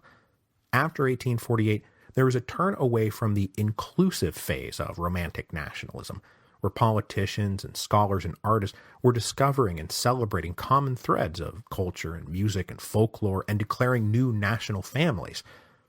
They were turning now to the more exclusive phase, where it became just as important to identify who was not a member of the family, who didn't belong. This would obviously come to turn the Jews across Europe into a favorite target for exclusion, but it also impacted national minorities everywhere, in all countries. The romantic idealism of forging a self-determining nation-state opened up a dark undercurrent that required suppression, exploitation, and a loss of rights for the capital O others in their midst. Romantic idealistic liberal nationalism was now giving way to repressive, authoritarian, racist nationalism, which, not to editorialize here, was bad news for Europe. So I want to wrap up this episode, and this series, by briefly touching on some final specific observations about our 5 major revolutionary areas so that we can have a touchstone to check back on when we hop forward 20 years for our next series. So for the Austrian Empire, the real big problem heading into 1848 was that their central imperial apparatus was a mess. Having an absentee emperor was a disaster waiting to happen. And even setting aside the incapacities of Ferdinand, the rest of the imperial administration was brittle, inflexible, and micromanaged from the center by ministers who were often at cross purposes with each other. By the 1840s, Metternich had succumbed to his own paranoid inertia, and so the Habsburg court was defined by vacillation, disorder, lack of resolve, lack of unity. When 1848 hit, this all combined to allow events to spiral out of control. But ironically, the uprisings in Vienna and beyond wound up strengthening the Habsburgs' hold on their empire, because the neo-absolutist cabal of Archduchess Sophie, Marshal Windisch-Gratz, and Prime Minister Schwarzenberg was able to use the rebellions to put young Franz Joseph on the throne by the end of the year. Then in March of 1848, they rolled out a new and forceful neo-absolutist constitution that co-opted the language of the revolution while establishing the forms of the old absolutist regime. There was a parliament, yes, but central executive control was reaffirmed. There was equality before the law, yes, but mostly to ditch old national claims to special privileges. Looking at you, Magyar. But though they now had the will and the means to resist further revolution, that did not mean it was all sunshine and roses for the Habsburgs. By the late 1850s, they would find themselves facing a newly aggressive Prussia to the north, and the Kingdom of Piedmont making another play for Lombardy, which they captured in 1860 with the backing of the French. This international squeeze would culminate in 1866, when the Austrians were defeated in the quick Austro-Prussian War that left northern Germany free to be unified under Prussian rule.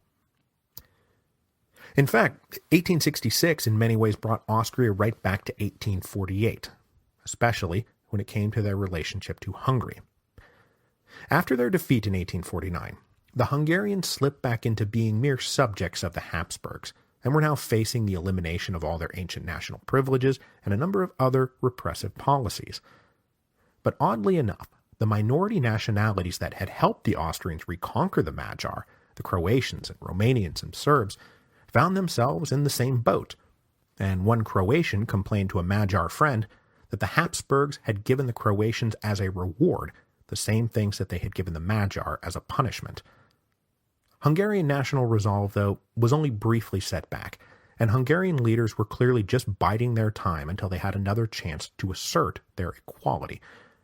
They were, after all, still the largest, richest, and most populous constituent part of the Austrian Empire, and everybody knew it.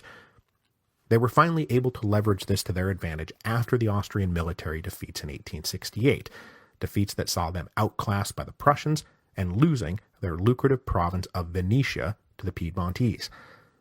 Striking while the iron was hot, the Hungarians threatened to cut the Austrians off and leave them withered, strangled, and alone if the Habsburgs didn't make some serious concessions. And serious concessions were made. And this is the moment that the Austrian Empire becomes the Austro-Hungarian Empire, or more accurately, the dual monarchy. Just as the Hungarians had always wanted, the Habsburg sovereign would now rule over 2 equal parts, Austria and Hungary, with both having their own parliaments and ministries, even down to having their own passports.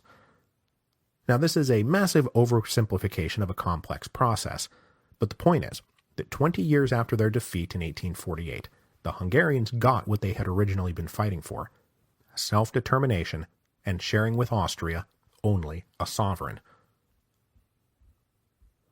And meanwhile, as I've just hinted, Italy did not give up on their journey to Risorgimento. After 1848, it's true that Italy went back to being a bunch of Austrian-dominated principalities, but in the Kingdom of Piedmont, the new king, Victor Emmanuel, promised to keep the constitution his father had promulgated in 1848 and continue to at least spiritually be the keeper of the red, white, and green tricolor. The brief hope among the radicals and Republicans in Italy that the Roman Republic could act as a nucleus for an Italian Republic was now pretty much dead, and the next few phases of Risorgimento would play out through the military efforts and political ambitions of the Kingdom of Piedmont. But the Piedmontese now admitted that they could not do it alone, and that it would take an alliance with Louis Napoleon and the armies of the Second French Empire to make Risorgimento a reality. So in stages over the next 30 years, Italy was fused together piece by piece. Piedmont took Lombardy in 1859, and the following year traded unchallenged annexation of Parma, Modena, and Tuscany for the French annexation of Savoy and Nice. Then, when the Austrians were getting pummeled by the Prussians in 1866, they took the opportunity to seize Venetia. And then the great Republican revolutionary Garibaldi, reconciling himself to the Kingdom of Italy, led a famous expedition to capture Sicily. And the forces of Italian Risorgimento, led by the Kingdom of Piedmont, more or less enveloped all of Italy, leaving only the city of Rome itself as a stubborn holdout. Pope Pius IX did not want to give up, and he was still backed by French soldiers. But when those French soldiers were dragged into the Franco-Prussian War of 1870, well, we'll actually talk about all of that 2 episodes from now. Now, like Italy, the process of German unification was not going to be stopped. Though the failure of the German liberals to accomplish unification through peaceful speeches and legislative resolutions meant that it was now going to be accomplished by the blood and iron of Bismarck and the Prussian armies. This wound up giving the resulting German Empire a militaristic and authoritarian character that it might not have had the Frankfurt Parliament succeeded. Now, I am not a Sonderweg guy, because I'm not a huge fan of mechanistic inevitabilities in history. And for those of you who don't know, Sonderweg means the special path, and it's a theory in German historiography that argues that everything I'm talking about right now was going to inevitably result in Nazi imperialism, which I don't necessarily buy. But the fact that peaceful unification by liberals talking in a room failed, and Bismarck's blood and iron succeeded, well, that was something of a turning point that did turn. Especially because a lot of the German liberals split the continent altogether. Tens of thousands of families relocated to the United States in the wake of 1848, and those families drew more of their family members over the years that followed, which only tended to weaken democratic, liberal, and radical politics in Germany. Most of these radical émigrés wound up in the American Midwest, where this influx was called the 48er generation, the 48ers, and they very much strengthened democratic, liberal, and radical politics in the United States. It's why Milwaukee kept electing socialist mayors. It also helps explain why Missouri stayed in the Union, because a lot of these guys settled in St. Louis. They were all strong Unionists, and most of the men, who were still of fighting age anyway, wound up fighting in the Union Army a decade later. Friedrich Hecker, Gustav Struve, they were both officers in the Union Army. All of this was to the general benefit of the United States, but it did cede the home country to Bismarck and the imperial conservatives. So that brings us finally to France, who I am not going to talk about. That's right, I am not going to talk about France, and I'm not going to talk about them because our entire next episode, episode 8.1, is creatively titled The Second French Empire, and I will talk all about what happened in France after the election of Louis Napoleon Bonaparte, and the course and character of the Second French Empire he presided over for the next 20 years. That will set us up for episode 8.2, which will remerge the story of France with the story of Germany for the Franco-Prussian War of 1870, which is another one of those tremendously important wars that nobody ever seems to want to talk about. So to wrap up this episode, and to officially wrap up the series on 1848, we can say that the revolutions of 1848 did help put the French Revolution in the rearview mirror, as everybody in Europe now had a new massive revolutionary upheaval to refer back to in the years to come. Liberals would look back on 1848 wistfully and wonder what might have been, as they continued to pursue democratic constitutional government and strong individual civil rights, all of which had been achieved and lost in just a matter of months. But also fearing social revolution, most of those liberals would turn away decisively from extracurricular activities and instead focus on pragmatic reform efforts. 1848 was mostly, but not entirely, the death of revolutionary liberalism. Socialists and radicals, though, picked up that revolutionary mantle, and they never looked back on 1848 with anything but hate in their hearts for the men of property who had betrayed them, and they concluded that the liberals would never be there for them, that inevitable betrayal was all they could ever hope for, that the social revolution was incompatible with their mere political revolution. Conservatives, meanwhile, concluded that rigid anti-reform was a very bad play. The story of 1848 was a story of their predecessors not being flexible enough with what tools they used to rule. They were all terrified of another 1848. All the rulers of Europe were terrified of another 1848. And it became like a spooky story they told each other to remind themselves to be eternally vigilant, or else one day the peoples of Europe might be free. So this concludes our series on the revolutions of 1848. Now please, go to revolutionspodcastfundraiser.com and buy lots of stuff.